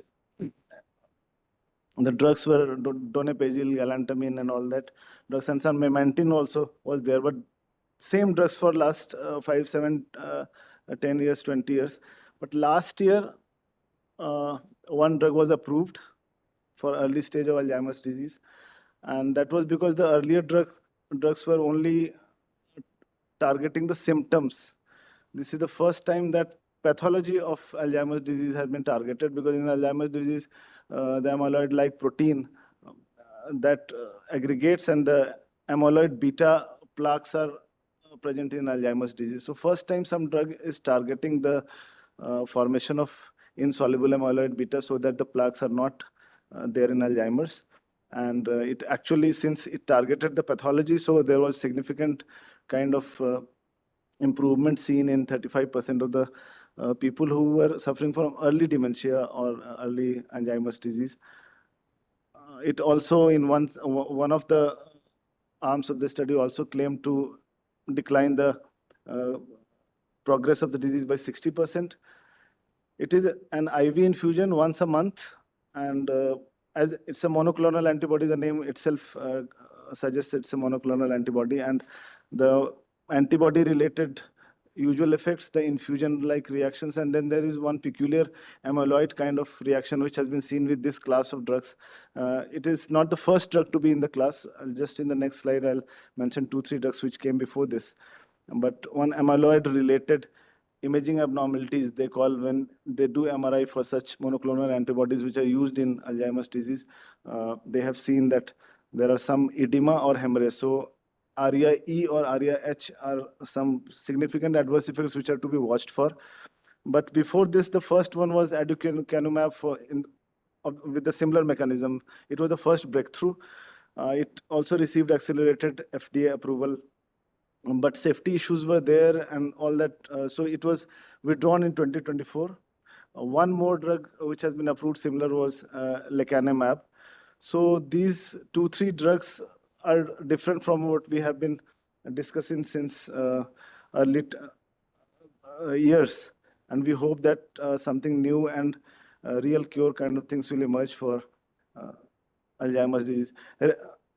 This remternetug also is a monoclonal antibody against amyloid beta. So first time in last 1 or 2 years, all of us can see that we are targeting the pathology of Alzheimer's disease instead of just trying to increase the amount of acetylcholine and just do some symptomatic management.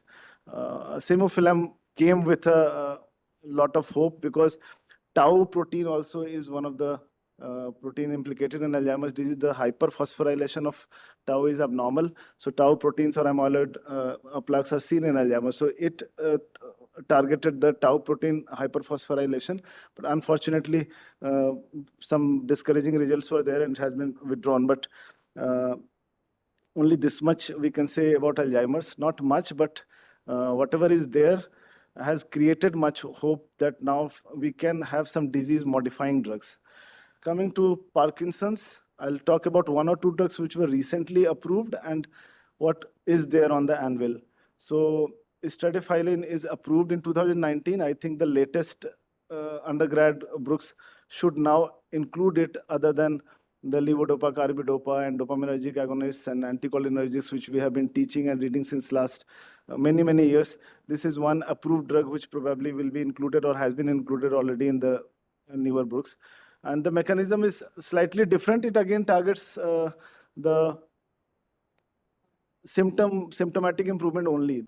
The dopaminergic drugs which we have been teaching or reading are again targeting the improvement in symptoms. This also is targeting the improvement only, but by non-dopaminergic pathway. That is, it is highly selective for adenosine 2A subtype of receptors. Adenosine receptors are like A1, A2A, A2B, and A3. So one of these subtype of receptors plays important role in basal ganglia movement disorders. So this has been specifically targeted. So a different kind of target is there. Nonetheless, it still does not target the pathology of the disease. We all know the pathology was the huge loss of dopaminergic neurons in the neurostriatal pathway. So the loss of neurons is not being targeted. We are trying to supplement dopamine or we are trying to improve the symptoms. So this is again an effort to improve the symptoms, but a non-dopaminergic target. First drug after 2 decades, long half-life, given once orally daily. And as like the dopaminergic drugs, the adverse effects are hallucination and movement disorders and all.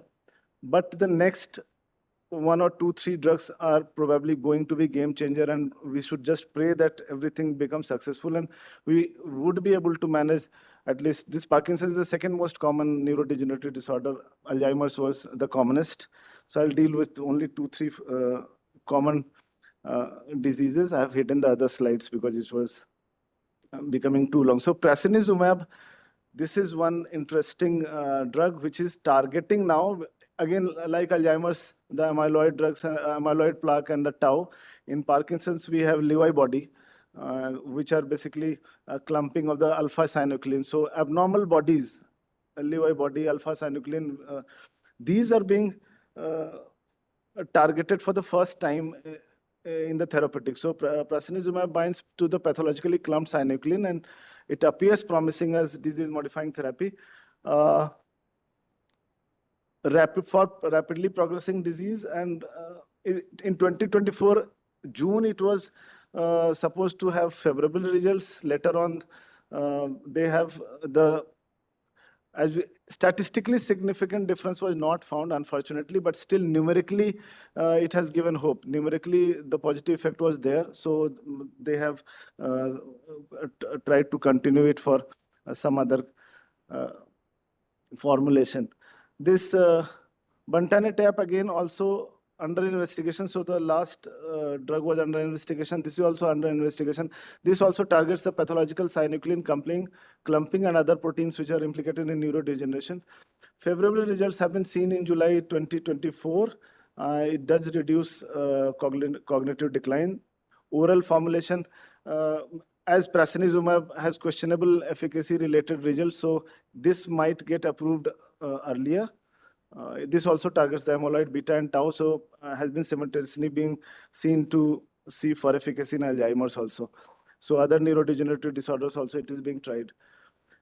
This is probably the most exciting of all, which we should pray that something like this comes out correctly. This is basically surgically implanting the dopaminergic neurons in the patients of Parkinson's disease. So we are now actually targeting the problem rather than giving just paracetamol for fever, not knowing for which fever. So for anti-malarial or anti-cancer or infective disease, we were not treating. But this is the first time we are trying to go to the root of the problem. So this is basically stem cell based therapy and consists of grafting the dopamine producing neuronal cells derived from pluripotent stem cells surgically into the brain, actually encouraging phase 1 data. Let's just keep our fingers crossed. In 2025, the phase 2 is supposed to begin in June. And if everything goes well, then there will be a lot of good to see for Parkinson's disease. So stem cell based therapy.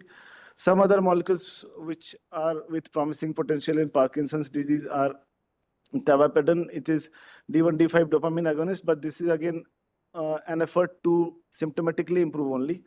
Lixisenatide, because they saw that people who are on GLP-1 agonist, neurodegenerative disorders, again in elderly patient, diabetes generally, though it's in younger also, but so comorbidity of diabetes is very common in people suffering from neurodegenerative also. So those who were on GLP-1 agonist, it was seen that somehow their the scores were a little better than others who were not on GLP-1 agonist. So that triggered the thought in the researchers that could GLP-1 also have something to do with neurodegenerative disorder improvement. So 6 or 7 GLP-1 agonists are currently under trial. Lixisenatide has a little more hope. In phase 1, the results were better. So it is in phase 2 trial. That also was promising. It has now moved to phase 3. VNA-318 is VNA-318 is also a different kind of drug. It targets the mitochondrial functions and probably will play a role in neuroprotection. So different kinds of drug are there. 1 or 2 classes are being tried differently for symptomatic improvement, that stem cell transplant therapy and those which were targeting the Lewy body pathology are the drugs to look forward for. A little less common disease, Huntington's disease. These drugs are not that I'm going to discuss today because they are there. Just to quickly recap that the only drugs that we had was this tetrabenazine, deuterabenazine. These were the first drugs. The first drug was tetrabenazine, which was approved in 2008 for vesicular monoamine transporter inhibitor.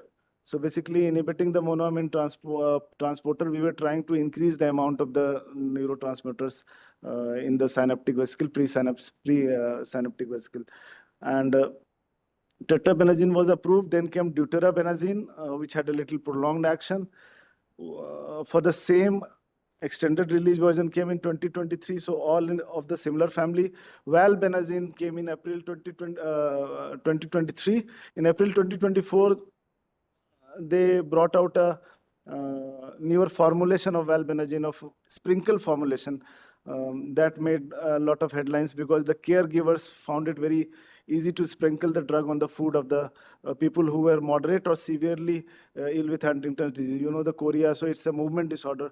So very difficult to make a person gulp a tablet or capsule. So sprinkle formulation was there, but all again in the same. So what was new? There was nothing much new happening since tetrabenazine, deuterabenazine, and even valbenazine sprinkle formulation was just an improvement of the same class. But this tominersen is one thing that gave a lot of hope. It was generation HD1 trial, and it was intrathecal antisense oligonucleotide, that is a single amino acid chain which was aimed at decreasing the level of the mutant Huntington protein. So first time something was targeting the pathology of Huntington's disease. Last slide, I think second last slide. So the trial stopped in 2021 because the generation HD1 results were not very encouraging, but post hoc analysis showed some favorable results, the adverse effects were more. So they saw that they were using 120 milligram of tominersen. So the generation HD2 again has been launched with a reduced dose of tominersen, and let's hope that it actually brings about some change. AMT-130 is again targeting the Huntington gene. So target of the main problem, and this is the last among the common neurodegenerative disorder. I'll be just touching upon this last, that is riluzole. We all know was already there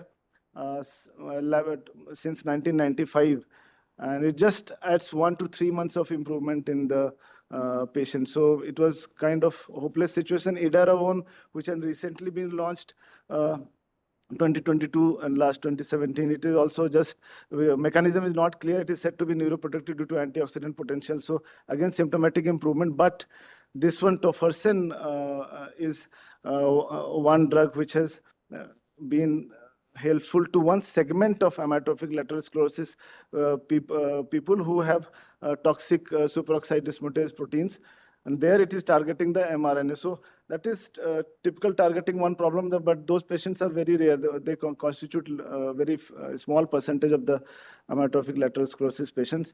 And similarly, this one more drug was tried, but it has failed. So conclusion is that most of the neurodegenerative disorders are currently without any effective therapy. But in the last 5 years or so, we have seen that disease-modifying drugs. This I probably could try to highlight again and again, that we have shifted now from just symptomatic management to trying to do something target-oriented and exactly targeting the pathologies. So some gene-based therapies and pipeline, and there. So exciting things are happening, and we may hope that something really good comes for these diseases which are currently totally uncurable and only controlled. But the last slide, I would like to add, I was going through one of the journals in last month. So one of the paper in Nature talked about this. So it's taken from there, not exactly my idea, but it stayed in my mind. And suddenly during the talk, I remembered that the aging is like a downstream flowing river. And suppose you imagine the neurodegenerative disorder to be a boat flowing in that boat placed in that downhill flowing river, and drugs are trying to over against the flow and trying to hold it. We are just trying to hold the progress of the neurodegenerative disorder. That is what we have been trying till now. We are trying to hold the progress of neurodegenerative disorder or trying to just cure. But the downstream, main thing is the downstream flowing river. So aging cannot be stopped, at least for the time being. We know it, and we are doing nothing about it. So that paper discussed about targets and exciting developments all are a different thing. But we have to go back to the basics of aging properly, that is good food and nutrition and exercise, all that was, because the flowing river is the main thing which is carrying the neurodegenerative disorders along with it. So again, it could be a different, maybe in next conference or next meeting, the topic of senolytics, an emerging topic where they're trying to do something interesting to add or improve the aging kind of, so senolytics term is there. And that field and maybe holistic kind of living, that is also parallel important, other than these exciting research which we look forward to. Thank you. Thank you, Dr. Ashok, for a very informative session. And if there are any questions, rather we can have questions just for the sake of time after all the 4 sessions are over. I just have one small question. Yes, sir. Can you tell something regarding the cost of these drugs? Cost? It's very interesting and important point. The first drug which was approved for Alzheimer's, one infusion per month, it costs if you convert it into rupees, it costs around 2 lakhs per month. So 24 lakh for an annual course. So that's a very big. All the drugs which are coming target-oriented, targeting the amyloid cell or synuclein, or none of them is cheaper than 1 to 2 lakh per month, and some go to 80 lakh per year. So that's a big issue. But hopefully that will come later. India is very smart in making generics, but at least let the treatment come. Probably we will make available cheaper drugs. Okay, thank you so much. Just one question. It was a nice presentation because We all know how debilitating it can be and affect the quality of life of both the patients and the relatives. Now, these drugs, they modify the disease, these drugs in the pipeline, but these are costly as we just mentioned now. So there is one concept, drug repurposing. So some drugs are seen already in the market. They can be used like lixisenatide. Yes, ma'am. Yes. So semaglutide is also to be considered. What Yes. about metformin? Means it's in the same line like antioxidant properties it has. Any take on this? I have, could be, ma'am, maybe I have missed, but related to metformin, I did not get particularly under trial for any neurodegenerative. I might be missing something. But of course, as I said, it is one of the part of the senolytic drugs, related to aging, ma'am. Thank you. Thank Thank you so much.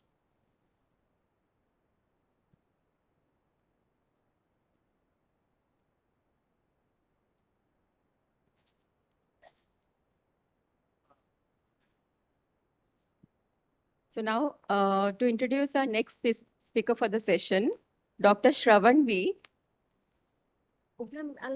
I'm really sorry.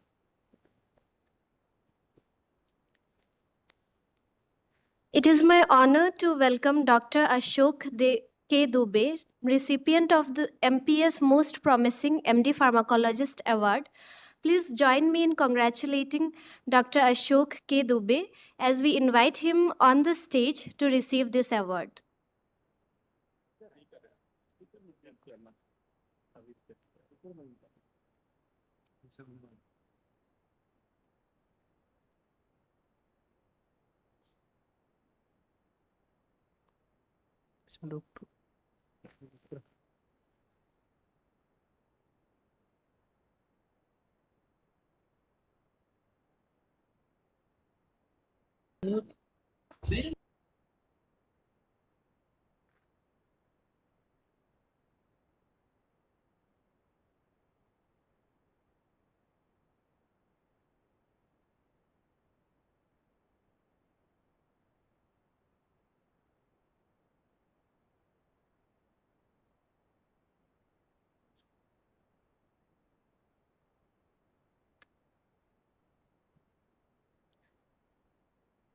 Okay, so our next speaker for the session, Dr. Shravan, MD Pharmacology, DNB Pharmacology, Senior Resident from Department of Clinical Pharmacology, JIPMER, currently pursuing DM in Clinical Pharmacology in JIPMER, Puducherry.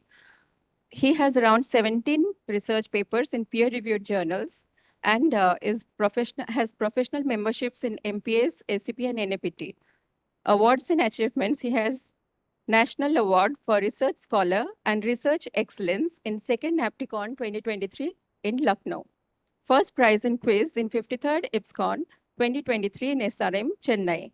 He has participated in various national and international conferences and won prizes in 13 conferences. His areas of interest are pharmacogenomics and clinical trials. So he'll be presenting on the topic DNA-based therapies, the next frontier. Welcome. You may start. Good afternoon, everyone. I thank everyone responsible for giving me this opportunity. And my topic is RNA-based therapies, the next frontier. So RNA therapy, it's a use of RNA-based molecules to modulate biological pathways. There are around 131 RNA-based therapies in clinical development across various therapeutic areas. The advantage of using RNA molecules is it can target undruggable proteins. So this is a timeline regarding RNA biology and therapy. So RNA biology, it was single-stranded RNAs were found in 1956, and in developments in RNA therapy, there were many drugs like antisense oligonucleotides, and coming till aptamers and mRNA vaccines till 2020. So the approval has been from 1960 and it's going on till now in the development of RNA therapy. So what are the advantages of using RNA therapy? It can target undruggable targets and it is very fast to produce and it has long-term effects. and it is useful for rare disease, and there is no risk of genotoxicity unlike DNA therapy. So these are the advantages of RNA therapy. To classify, there are agents of RNA interference, that is RNAi, inhibitors of mRNA translation, antisense therapy, catalysts of protein synthesis, mRNA, and RNAs that bind proteins and other molecular ligands, that is AIIMS.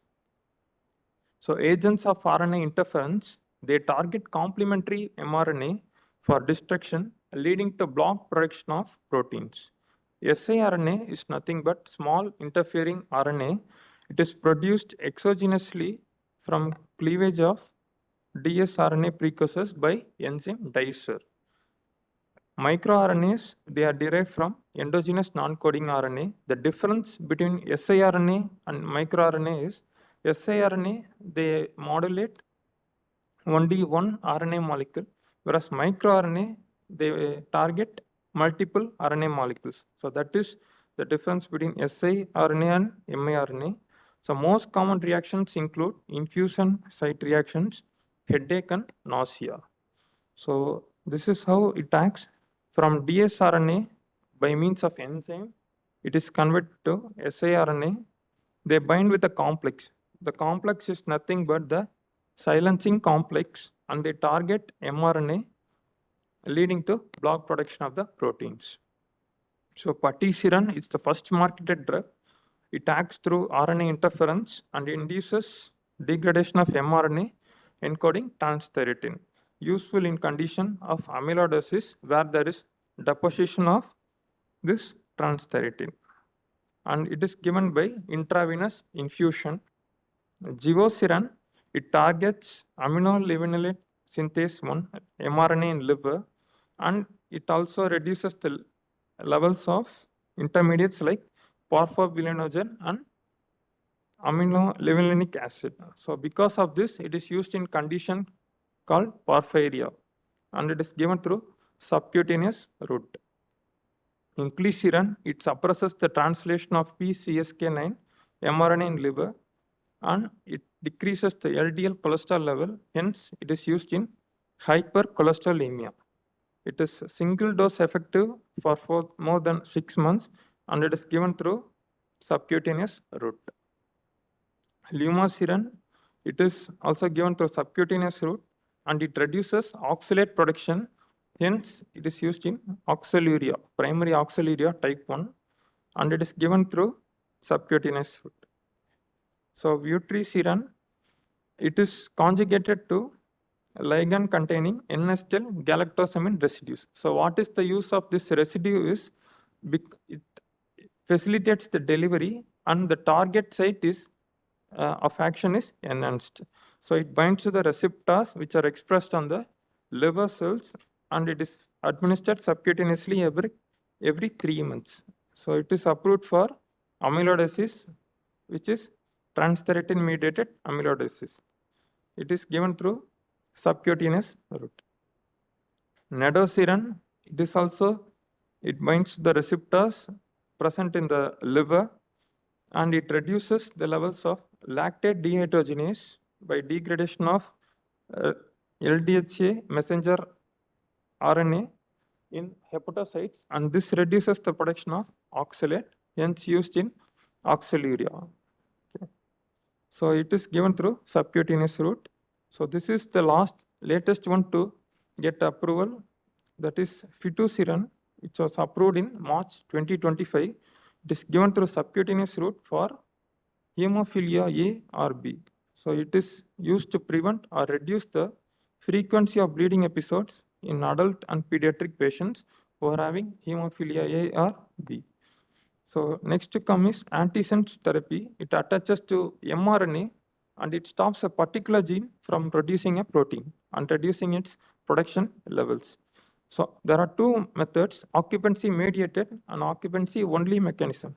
The difference is occupancy mediated involves the role of enzyme, whereas occupancy only mechanism, it doesn't have a role of enzyme, where the ASOs control the up and down regulation of the target. So this is how it acts. The first picture, it is actually doesn't involve the role of enzyme, whereas second part, it involves the enzyme. That enzyme is called RNase H. So Formiversin, it is approved for cytomegalovirus retinitis. It binds to the CMV RNA, which is required for CMV replication, but it's been withdrawn in the year 2001. So the reason is because of the higher success of antiretroviral therapy in reducing the infections, this drug has been withdrawn in the year 2001. So this is the timeline of Formiversin, it's getting withdrawn in the year 2001. So these are the other drugs, antisense therapies. So the one you nusinersen, iterplisen. So nusinersen is nothing, is approved for spinal muscular atrophy, whereas iterplisen is approved for Duchenne muscular dystrophy. So how these drug acts is there will be one problem in exon.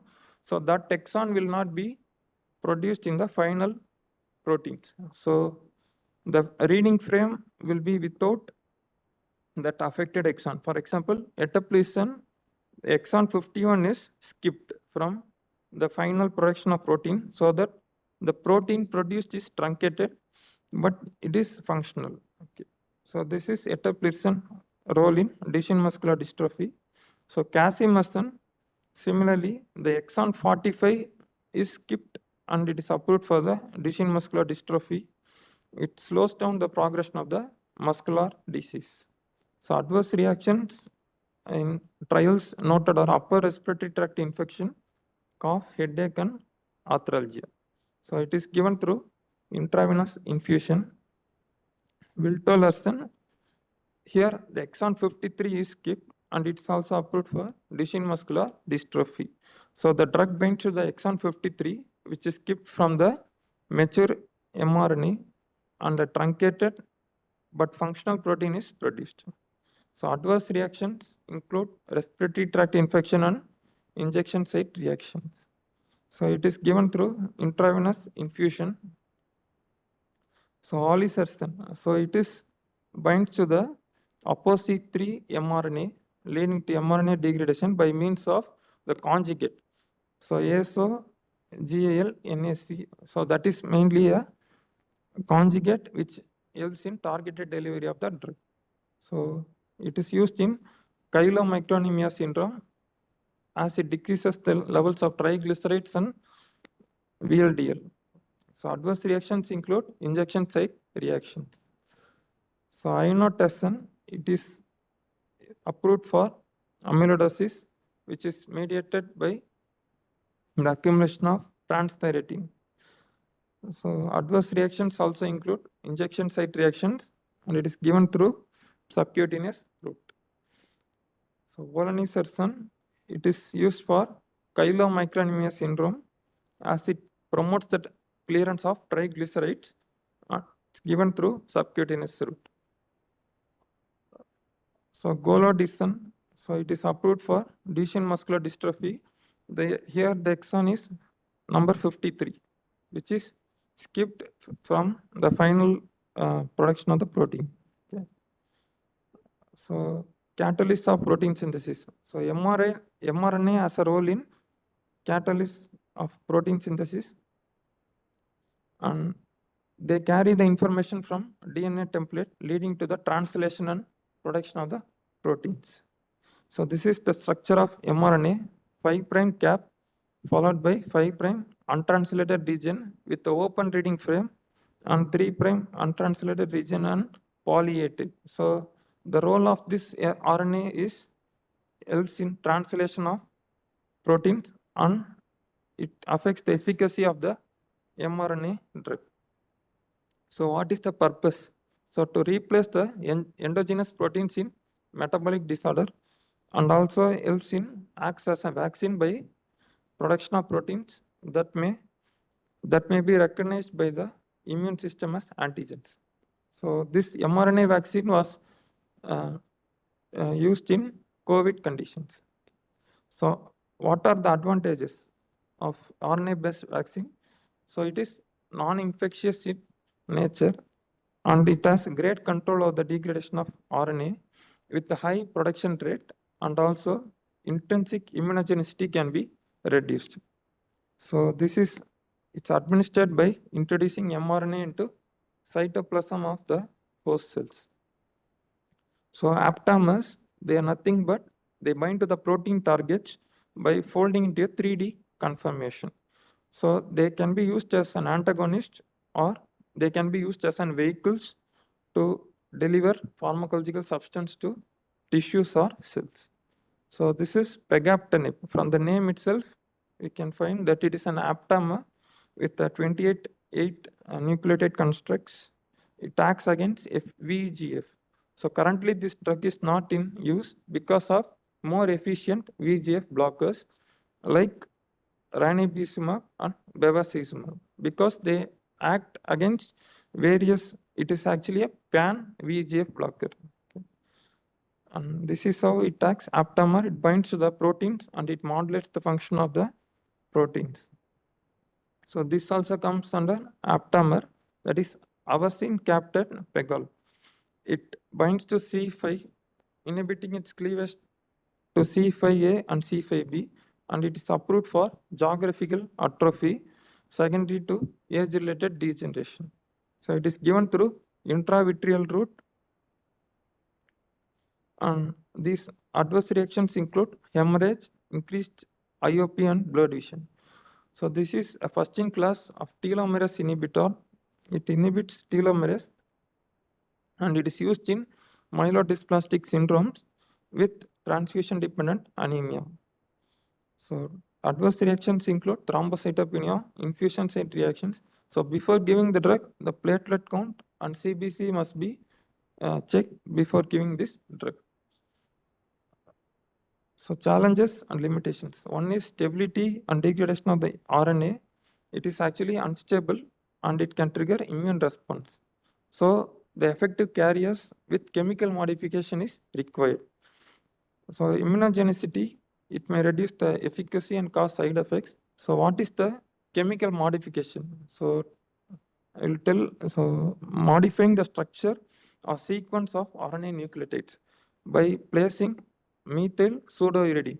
So on adding this structure, it enhances the stability and reduces the immunogenicity. So packing RNA with a shielding delivery system like lipid nanoparticles. So naked RNAs, and they get introduced into cells by endocytosis, whereas longer RNAs are encapsulated inside lipid nanoparticles. So lipid-based nanoparticles, they are encapsulated in interior core. They protect mRNA from nucleus degradation and stability.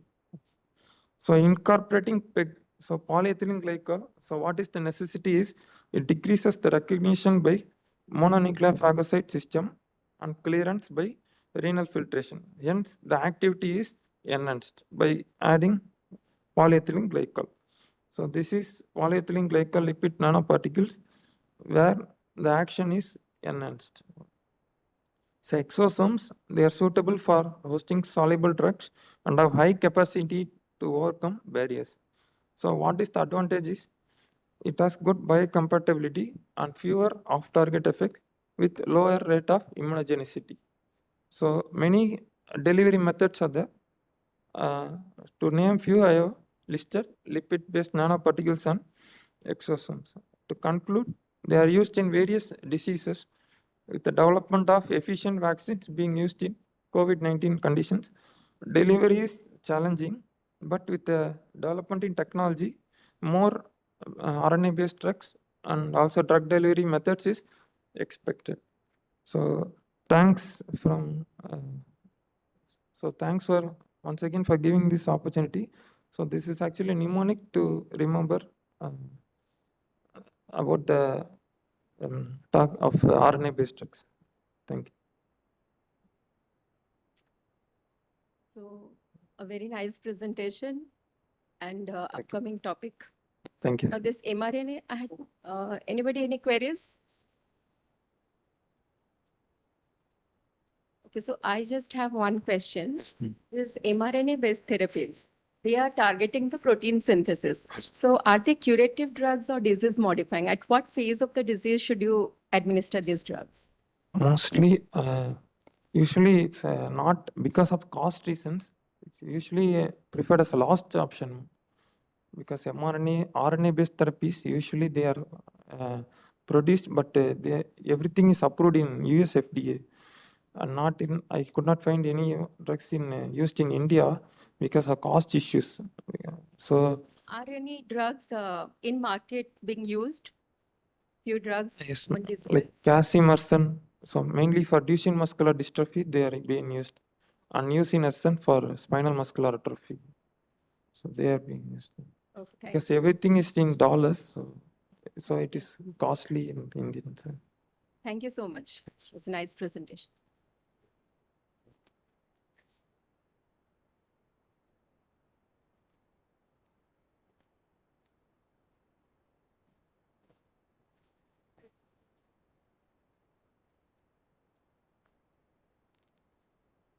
It is my privilege to present the MPS Most Promising MD Pharmacologist Award to Dr. Shravan V.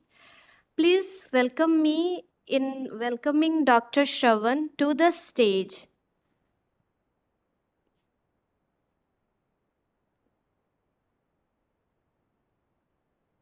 Speaker.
Yeah. The next speaker is Dr. Bhakti N. Chandekar, Assistant Professor, Department of Clinical Pharmacology, MGM Medical College, Chhatrapati Sambhaji Nagar, Maharashtra. Awarded Chancellor's Gold Medal for Best Medical Postgraduate in Pre-Paraclinical Sciences in July 22. First rank in State of Maharashtra Public Service Commission, held for the post of AP in Pharmacology. Best Research Paper in Clinical Research, first prize in National Virtual Pharmacology Conference, MPSCON-2025. Best Oral Paper Presentation. Second prize in Interdisciplinary Radiology Conference in 20. Has numerous publications in national and international index journals.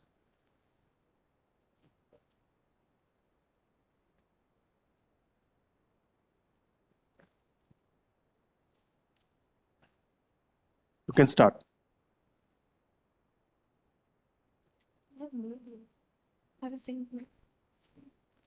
या फिर मेरे पास pen drive भी है। इसमें नहीं है आपका नाम ना? मैंने किसी को मेल किया था ये थर्ड थर्ड या इसीलिए मैंने पहले इसी में रख दिया था, बाद में प्रॉब्लम आ गया ना।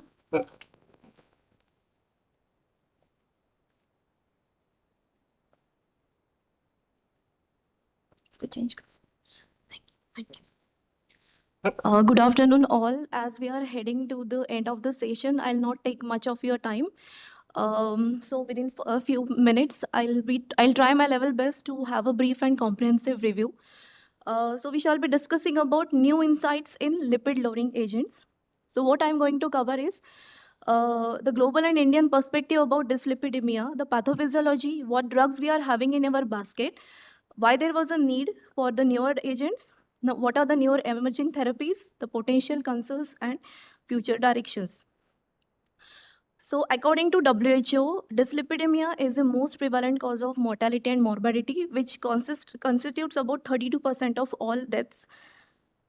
Talking about the Indian population, the difference is there is Lipid Association of India. There is a consensus statement which states that Indians developed dyslipidemia 1 decade prior to the Western population.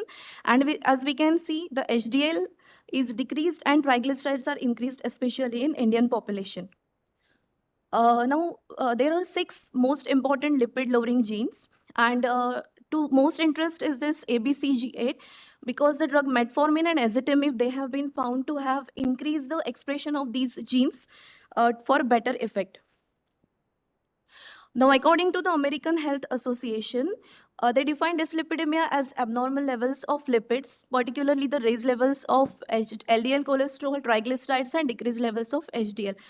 Now, once we are there with all these abnormal lipid parameters, there are different scores available, like ASCVD score is there, Framingham score is there.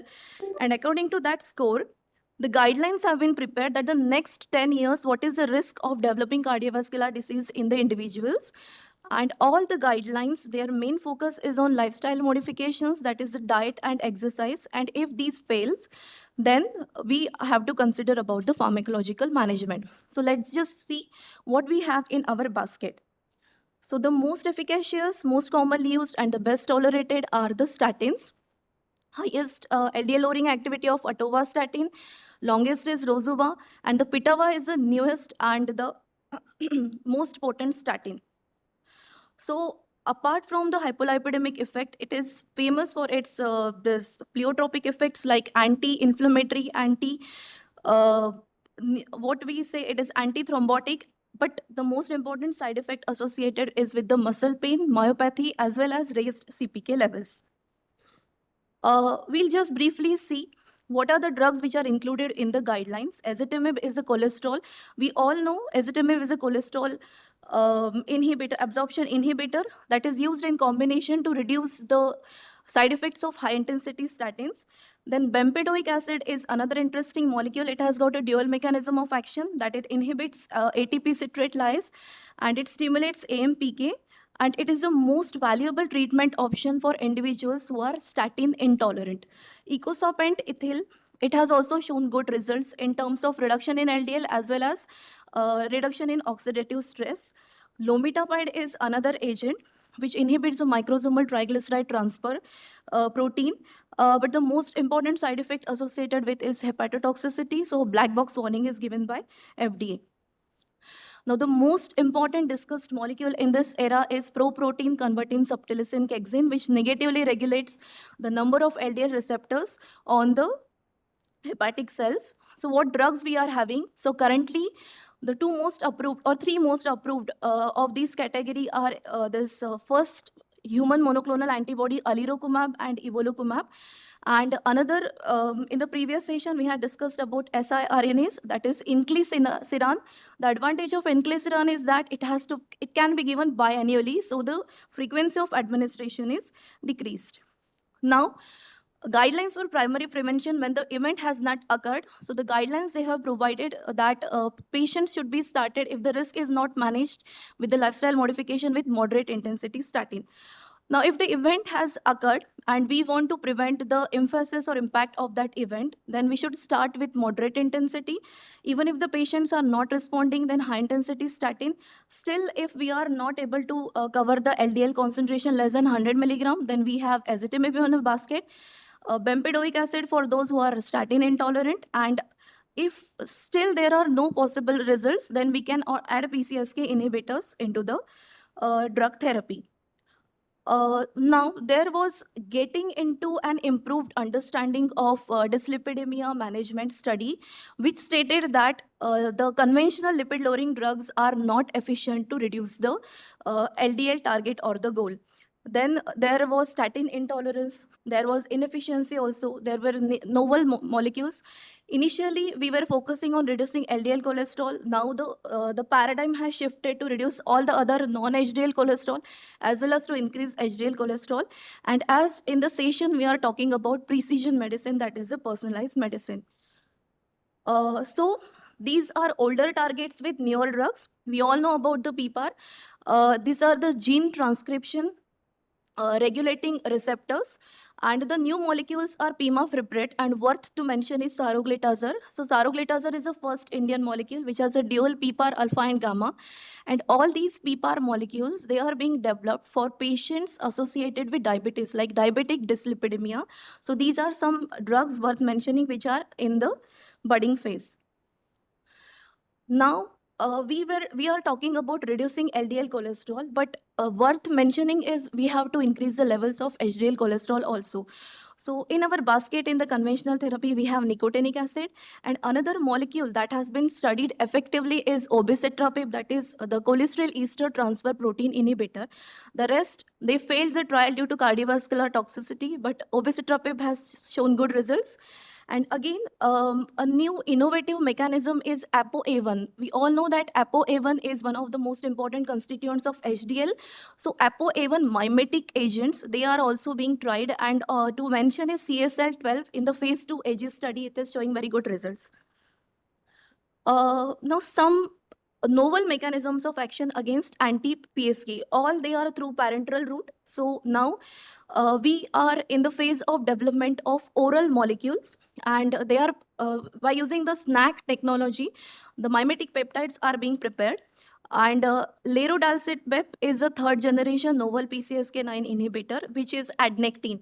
Adnectine is basically, it is extracted from the human fibronectin, and that covers this PCSK9 and prevents the degradation.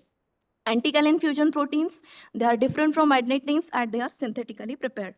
So these all are under these or phase 1 or phase 2 studies. Now something regarding vaccines. Because of the long-lasting effect, accessibility, and potential of the personalized medications, these are some vaccines like VXS, bivalent vaccines, and an epitome technology is used. So basically, the antigens are designed as PCSK9, and these antigens stimulate the humoral immunogenicity in the individuals. Another worth mentioning molecules are angiopoietin-like proteins, particularly 3, 4, and 8. And they act by inhibiting the hepatic and endothelial lipoprotein lipases. So the drugs available are evinacumab, which is a monoclonal antibody again, which is targeting the ANGPTL. So what it is doing, it is preventing the inhibition of this lipoprotein lipases. Thus, VLDL remnants which are formed, they are taken by the receptors, and the free fatty acids will be taken by the liver, so LDL cholesterol will be reduced. We'll be talking about the siRNA and the ASOs. Yes.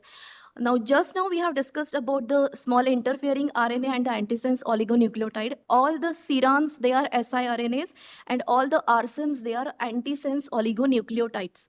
We won't go into the details, but worth to mention, as we can see, the paradigm has shifted from PCSK9 and ANGPTL. The word to mention is volanesorsen for the familial chylomicronemia syndrome. It is approved by the FDA. And then again, we have lipoprotein A. Out of the 5 molecules, muvalaplane, which is oral, we'll be discussing in the later part, and zerlasiran. Zerlasiran has also shown very good results in the clinical trial. Now, something worth to mention is this CRISP, that is clustered, regularly interspaced, palindromic short repeats, and the CRISP associated protein 9. Now, there is a difference between gene editing therapy and gene therapy. In gene editing therapy, we are targeting and modifying specific DNA sequences. Okay, so there is a guiding RNA is there, and there is a PAM that is called as a protospacer adjacent motif. So it will locate the guiding DNA, and it will either cause insertion, deletion, or mutation in the associated gene. So what we are doing here, scientists are doing, so they are doing knock-in and knockout animal models to study the first CRISPR, which is approved by FDA, is for the management of sickle cell anemia. Now, what to mention is this glibera, that is alipogen tiparvovec, which is adeno-associated virus 8 gene therapy, which transfers healthy copies of lipoprotein lipase genes in the LPD deficiency, and another molecule is tried for LDLR deficiency. Now, these are some interesting molecules with miscellaneous mechanisms of action. So, Pradigostat is a DGAT inhibitor. As we were discussing about muvalaplane, which is the first oral molecule against this lipoprotein A, which is also showing good results. Seblipase, it is already available in the market. Now, we have seen all the drugs. Now, one of the most important non-interventional therapies, lipoprotein apheresis, especially for the patients of homozygous familial hypercholesterolemia. So out of the 6 methods available, the commercially available and FDA approved is liposorber LA system. So here what we do is the blood is taken out, the lipoproteins are taken out from the blood and they are removed, and the apheresis is done, but it is very costly, almost $2,500 per session. But with one session, around 70 to 75% of the lipoproteins, they are removed from the body, where the conventional therapy fails. Now, as we can see, there is an evolution from the daily statins and the fixed dose combinations. We came across to bi-monthly or monthly or bi-weekly monoclonal antibodies. Then antisense and oligonucleotides, they came into action. Now, this inclisiran is very interesting that we can give it biannually. If vaccines are under development, there will be personalized medication per year. And if gene editing like CRISPR-Cas9 can be done, it will be for the lifetime therapy. And again, initially our target was only LDLC. Now our target is non-HDLC molecules, and beyond that, lipoprotein A. What are the challenges? Long-term safety data. All these molecules that we have discussed, they are in preclinical phase or phase 1 or phase 2. So the long-term safety data is weighted. Cost and access is the most important thing for a developing country like us. Then integration of these medicines within the guidelines and practice is also worth challenging. To conclude, dyslipidemia, it is a major modifiable established risk factor. They are new lipid-lowering agents. They are revolutionizing the therapy. There are ongoing trials. We are waiting for the safety and efficacy data. And again, the most important take-home message for the day is personalized medication or precision medicine is a key for optimal cardiovascular prevention. So I just want to show this figure. The part A is focusing mainly on drugs which act on the intestine. Part B is on the drugs or the genes which are focusing in the liver. In the part C, we are in the plasma, and in the part D, where we are targeting the HDL molecules, we are in the peripheral cells. So our horizon has extended, and our therapy is also under process. So we are expecting good results from all the trials. So I would like to thank the organizers for giving me this opportunity. Any questions? Thank you. Thank you all. Thank you so much, Doctor, for a very nice and informative session. Are there any questions? I have just one question. In the last but one slide, you already mentioned about long-term safety data is a challenge.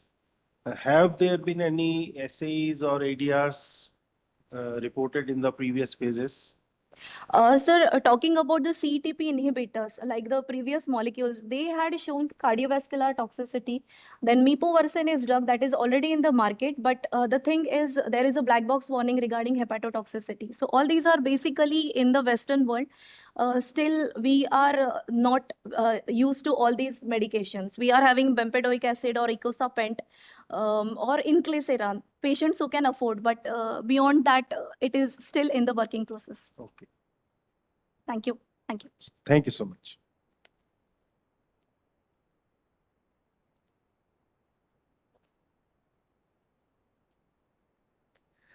We proudly present the MPS Most Promising MD Pharmacologist Award to Dr. Bhakti N. Chanderkar.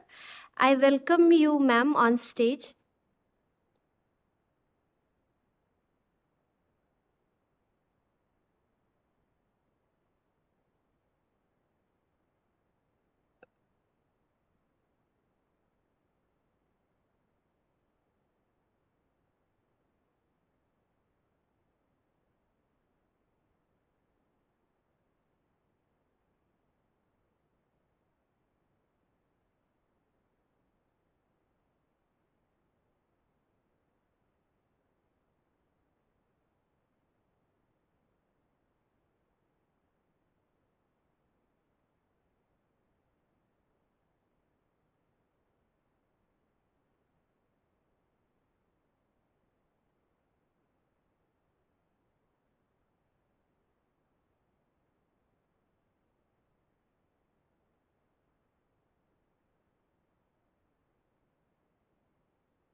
Okay, so now the last talk of the last session. I would like to call upon Dr. Junmoni Lahon, Assistant Professor, AIIMS Guwahati.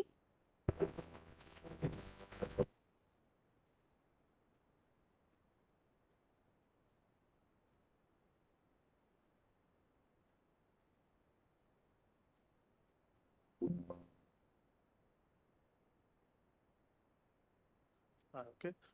Hello. Okay. Good evening, everyone. Before moving to the last presentation of the day, I would like to congratulate all the authors of crucial pharmacology trends 3 and 4. Okay, so we are going to play. Just 1 minute. Can you start from the beginning? Start from the beginning. Okay.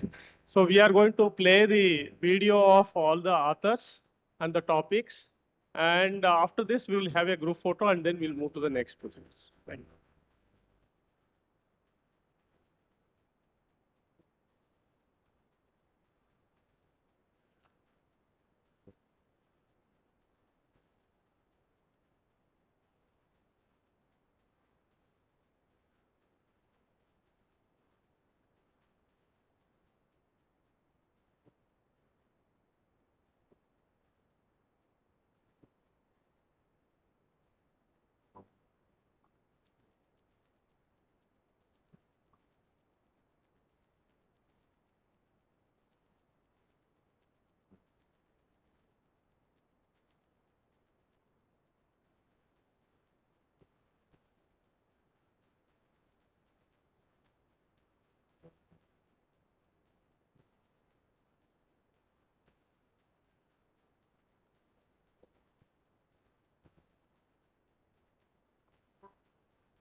So big clap for everyone.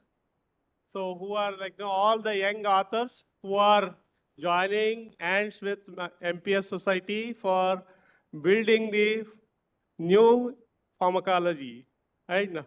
So I want all the authors sitting here and all the people who are in this hall, please join us.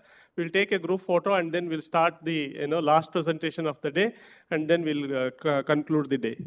Please, all of you, please come on the stage.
itu নাই দেখা ন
इनका बाकी वो आकांक्षा madam को पता है ना क्या नाम है मेरा बता मैम का बाकी कौन सा है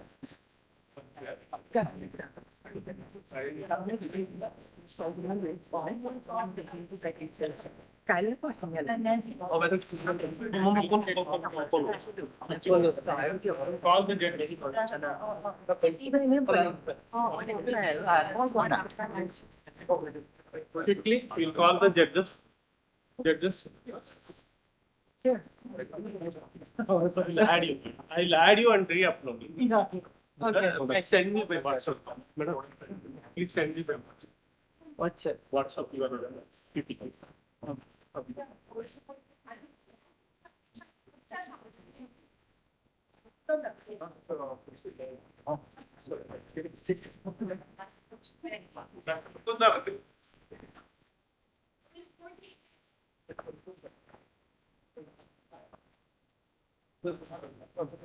You need some time? Madam, you do the presentation.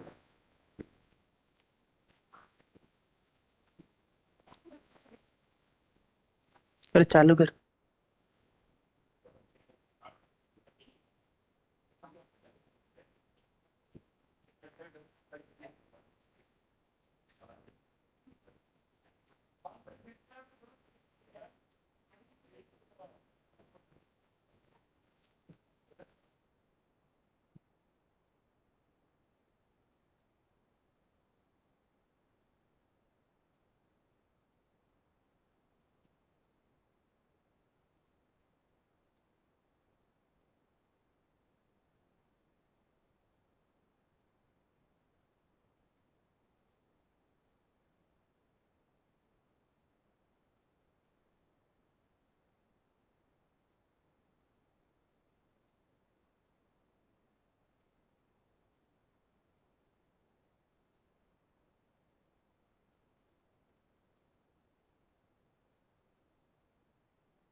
So now calling upon Dr. Junmoni Lahon, the last speaker for the session, Assistant Professor, AIIMS Guwahati. She has Best Paper Award in Neuropharmacology in East Zonal Indian Pharmacological Society Conference. DBT MD MS Thesis Grant she has received, and she has been MD Thesis Guide and Co-Guide. She has authored a book on practical pharmacology for MBBS and presented in many national and international conferences. So let's welcome. You can start your session. Good afternoon, respected chairpersons. Thank you for the introduction. So as medical professionals and more precisely as a pharmacologist, we are into research. And when we talk about research, we have to follow the guidelines and the regulations. And one part of it is the publication ethics. So I'll be talking on upholding integrity, publication ethics in biomedical research. And I'm very thankful to Professor Shivmurthy sir, who has given me this opportunity to talk on this particular topic. So the learning objective for this session is to recognize the various ethical issues related to publication research and the various measures to mitigate the ethical issues related to publication of research.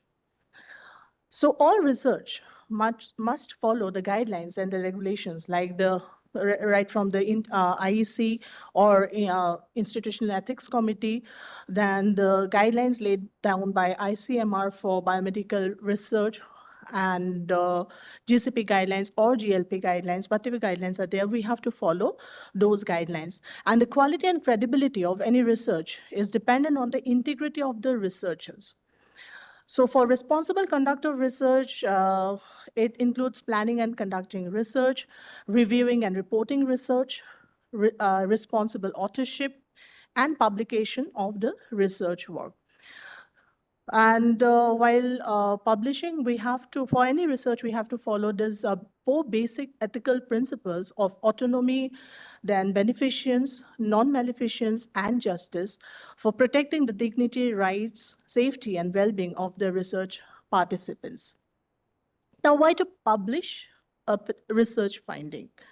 So we publish our research findings so that we can communicate the findings of our study to the peer or to the society, or also for promoting our academic or for our career progression. It increases the responsibility to influence practice and to identify research gap. Now, I'll be talking on this different components of the publication ethics one by one. So the different publication components of a publication ethics, right from the ethics review, data confidentiality, to conflict of interest. Now, ethical review. Now, whenever we do any research, the research has to be approved by the respective institutional review board or the institutional ethics committee, or depending upon the type of research, by institutional animal ethics committee or the GEAC committee or the biosafety committee. So only after approval from these committees, we can further move towards conducting any research. Now, the registration of the research should be done with the Clinical Trial Registry of India prospectively. And it has been made mandatory to register the clinical trials and also any clinical trials, be it academic or industrial. Now, every research study which involves human subject must be registered in a publicly accessible database before recruitment of the first subject. And this was as decided by the 64th World Medical Association General Assembly, Brazil, in October 2013 in the Declaration of Helsinki. This is to maintain transparency, accountability, and accessibility. And informed consent. This is an important part of any research to safeguard the autonomy of the research participants. So if the participant cannot give informed consent, then it can be taken from a legally acceptable representative. And for children more than 7 years who have some understanding, up to less than 18 years, and separate consent form is also needed apart from the informed consent from the legally acceptable representative or the parents. Now coming to data confidentiality. So it is the obligation of any researcher or the research team as a whole to, against the participant to safeguard the entrusted information and to protect the information from unauthorized access, use, disclosure, modification, or loss or theft. Any publication which arises out of any research must ensure that not to publish the photograph or any other information. Even like if we see that whenever we publish any photograph, we usually like de-identify to remove mask the identity. We just mask the eyes and all. But if the particular person has some other identifying marks, so that is actually not a very proper way of maintaining the confidentiality of that particular research subject. And if at all we require during our research publication, if at all it is required to publish the findings, and if at all there is any risk of de-identifying the identity of the particular participant, we have to be very sure that we have already taken consent. And if it is not taken prior, we have to again take a re-consent before we publish the findings. And without institutional permission, no one can share the data with someone for analysis who is working in a different institution. This is most common with, some multicentric trials. Now, coming to falsification and fabrication. So this is another aspect of research publication misconduct. So falsification is manipulating the research materials or equipments or the process. Okay, like whatever results we have got during our research process, we are manipulating the research so that to make it significant. Suppose we are not getting a significant result, we will use some statistical test so that the result will look or seem to be significant or in our own favor. Then fabrication is something that means the research has not been done. It is an intentional act of making up data or the result. Then there is another terminology like image or digital manipulation. And with this era of artificial intelligence, we can do different modification to the images by airbrush or by using some other apps. So alteration or enhancement or transforming, misinterpreting the image or photograph by using software or airbrushing or digital tool for editing and duplication. So this is also a research misconduct. So this is extremely serious misconduct, and there is breach of trust of the common people, and also there is loss of time and resource for this kind of researches. Now the next is authorship. Now we all are aware, like whenever we publish, we always have the habit of deciding who will be the first author, second author, and like that. But everything actually has to be decided beforehand, whenever we are writing the protocol itself, like what work, which person will do what work. So authorship, it confers credit, it implies responsibility and accountability of the published work. So, and each author should be clear about their responsibility, and we should decide upon authorship while writing the protocol itself. And role of all authors should be clearly identified and justified, and it has to be declared during the process of sending a manuscript for publication. And this authorship criteria, we follow the International Committee of Medical Journal Editors. So they have described some 4 criteria, and for anyone to be called as an author of a particular publication, the person has to fulfill all these 4 criteria. Now, if he or she is not fulfilling any of the following 4 criteria, then we can just put him in an acknowledgement. We can acknowledge his work, but that person cannot be an author. Now coming to ethics related to submission. So there are different issues while submitting an article.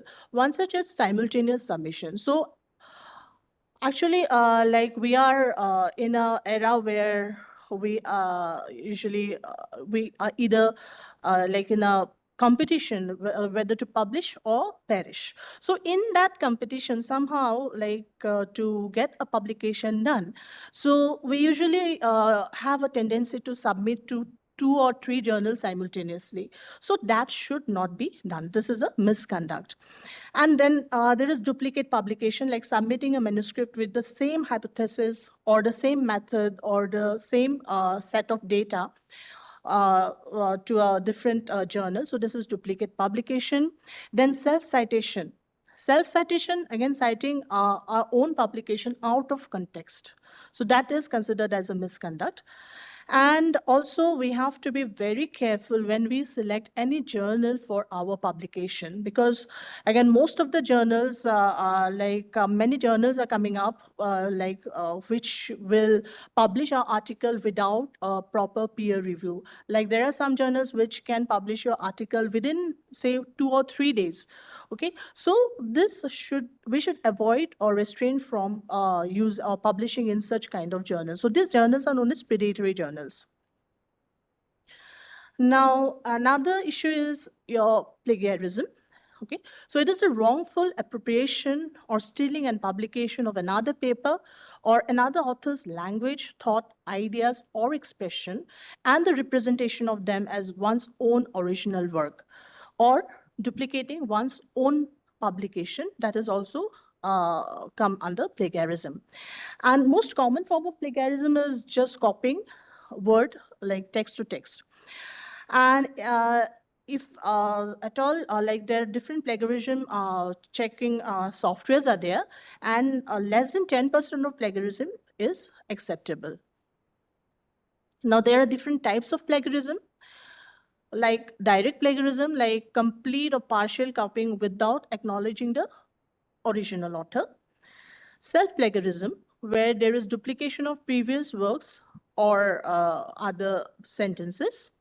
Redundant publication, or also known as salami publication, where publishing similar manuscript or similar articles based on the same experiment or the same set of data, or using the same research methodology. And others like mosaic plagiarism and accidental plagiarism, where it is unintentionally the authors forget to mention or give reference or give a proper citation. So these are some examples or types of plagiarism. Now, how to avoid this plagiarism? First of all, avoid copy-paste. So we have a tendency to copy-paste the things from a different article. So we should avoid that. We have to write the concept in our own words with appropriate citation. Then we have to acknowledge the original source, even if it is unpublished data. If we are using even an unpublished data or protocol from some other person, we have to acknowledge that in our publication. We have to avoid writing several articles of the same type, because if the same person is writing same type of article, then the plagiarism will be there. And references should be cited correctly, and it should not be manipulated. For writing references, we can take help of the reference managers. And there should be, the institute should have, should give access to different anti-plagiarism software tools like Authenticate, Turnitin, etc. Then the next misconduct is the conflict of interest. So the conflict of interest is whenever the result of a study, the primary result, is being affected by some secondary interest. So that is where conflict of interest comes in. It can be financial, or it can be non-financial, it can be personal, or it can be other interest as well. So whatever conflict of interest, if it is there, it has to be declared at the time of submitting the protocol itself. Okay, and this conflict of interest directly or indirectly influence the conduct of the author. It threatens the quality of the research and its outcome, and it is mandatory for the journals to disclose any such conflict of interest, and readers can determine the influence of such conflict of interest on conclusion of the paper. Now, what if we do research misconduct? So there are several guidelines. One is the Committee on Publication Ethics. They have laid down different guidelines, like what to do in case of research misconduct. If someone complain about some research misconduct against any researcher. So again, this will depend upon the type of misconduct, if whether it's a major misconduct or it's a minor misconduct. Sometimes unintentionally also there may be research misconduct. So depending upon the type of misconduct and the degree of misconduct, the research or the committee can issue warning, they can suspend the research, they can suggest penalty, or the journals can blacklist the authors. So this latest update in the ICMJ recommendation 2025, a little bit of the updates. So some of the updates like authorship. So there they have mentioned that editors should be vigilant about the omission of local researchers, particularly those researchers who are taking in the low order middle income countries. So it is ideally, transparent if we take the authors from this low and middle income countries if they have contributed to the research. Then acknowledging the AI in the work. Now we are living in an era of AI. Everything this ChatGPT will tell us, OpenAI or ChatGPT. So if we use that AI tool or ChatGPT for writing our manuscript or for say, correcting the grammar and all, everything has to be acknowledged in the publication. So use of AI should be added to the method section or to the it has also be to be mentioned in the cover letter to the editors. Now, use of AI in the review of manuscript. Most of us are reviewers. Okay, so the use of AI, if we use AI, if we get an article to review and if we give that review article to the AI, actually that compromises the confidentiality. We should never do that. But at all, if we are doing anything like that, we should get prior information from, permission from the journal editors. Then medical publishing and carbon emission. Every journal, okay, they contribute to the carbon this one to the environment. So the journal's governance and the link to its owner, like sponsoring society, must be clearly stated. Now, protection of the research participant, the study data should be readily available at the editor's request. If some cases, the researchers should keep all the raw data so that if editors, they ask for it, we should be able to produce that data.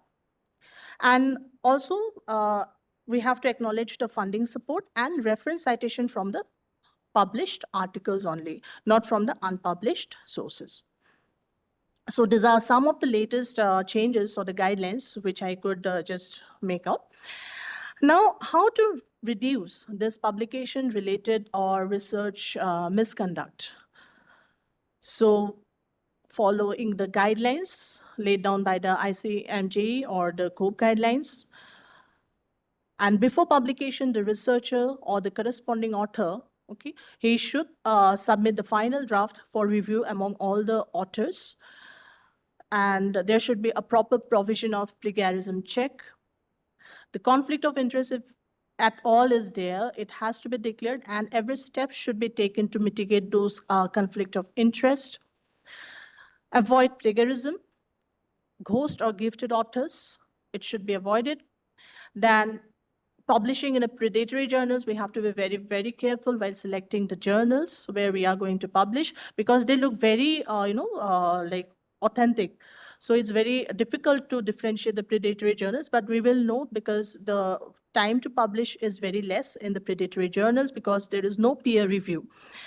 Then there should be regular training and workshop regarding any update in the guideline for publication, and especially true for the residents or the junior faculties, so that they have an idea about the different guidelines or the regulations which are there for publication. And as a mentor, we should lead example and devote sufficient time to guide our students, be it PhD scholar or the PD scholars, to do honest research. So with this, these are my references. I have taken it mainly from the ICMR Policy on Research Integrity and Publication Ethics. And so thank you.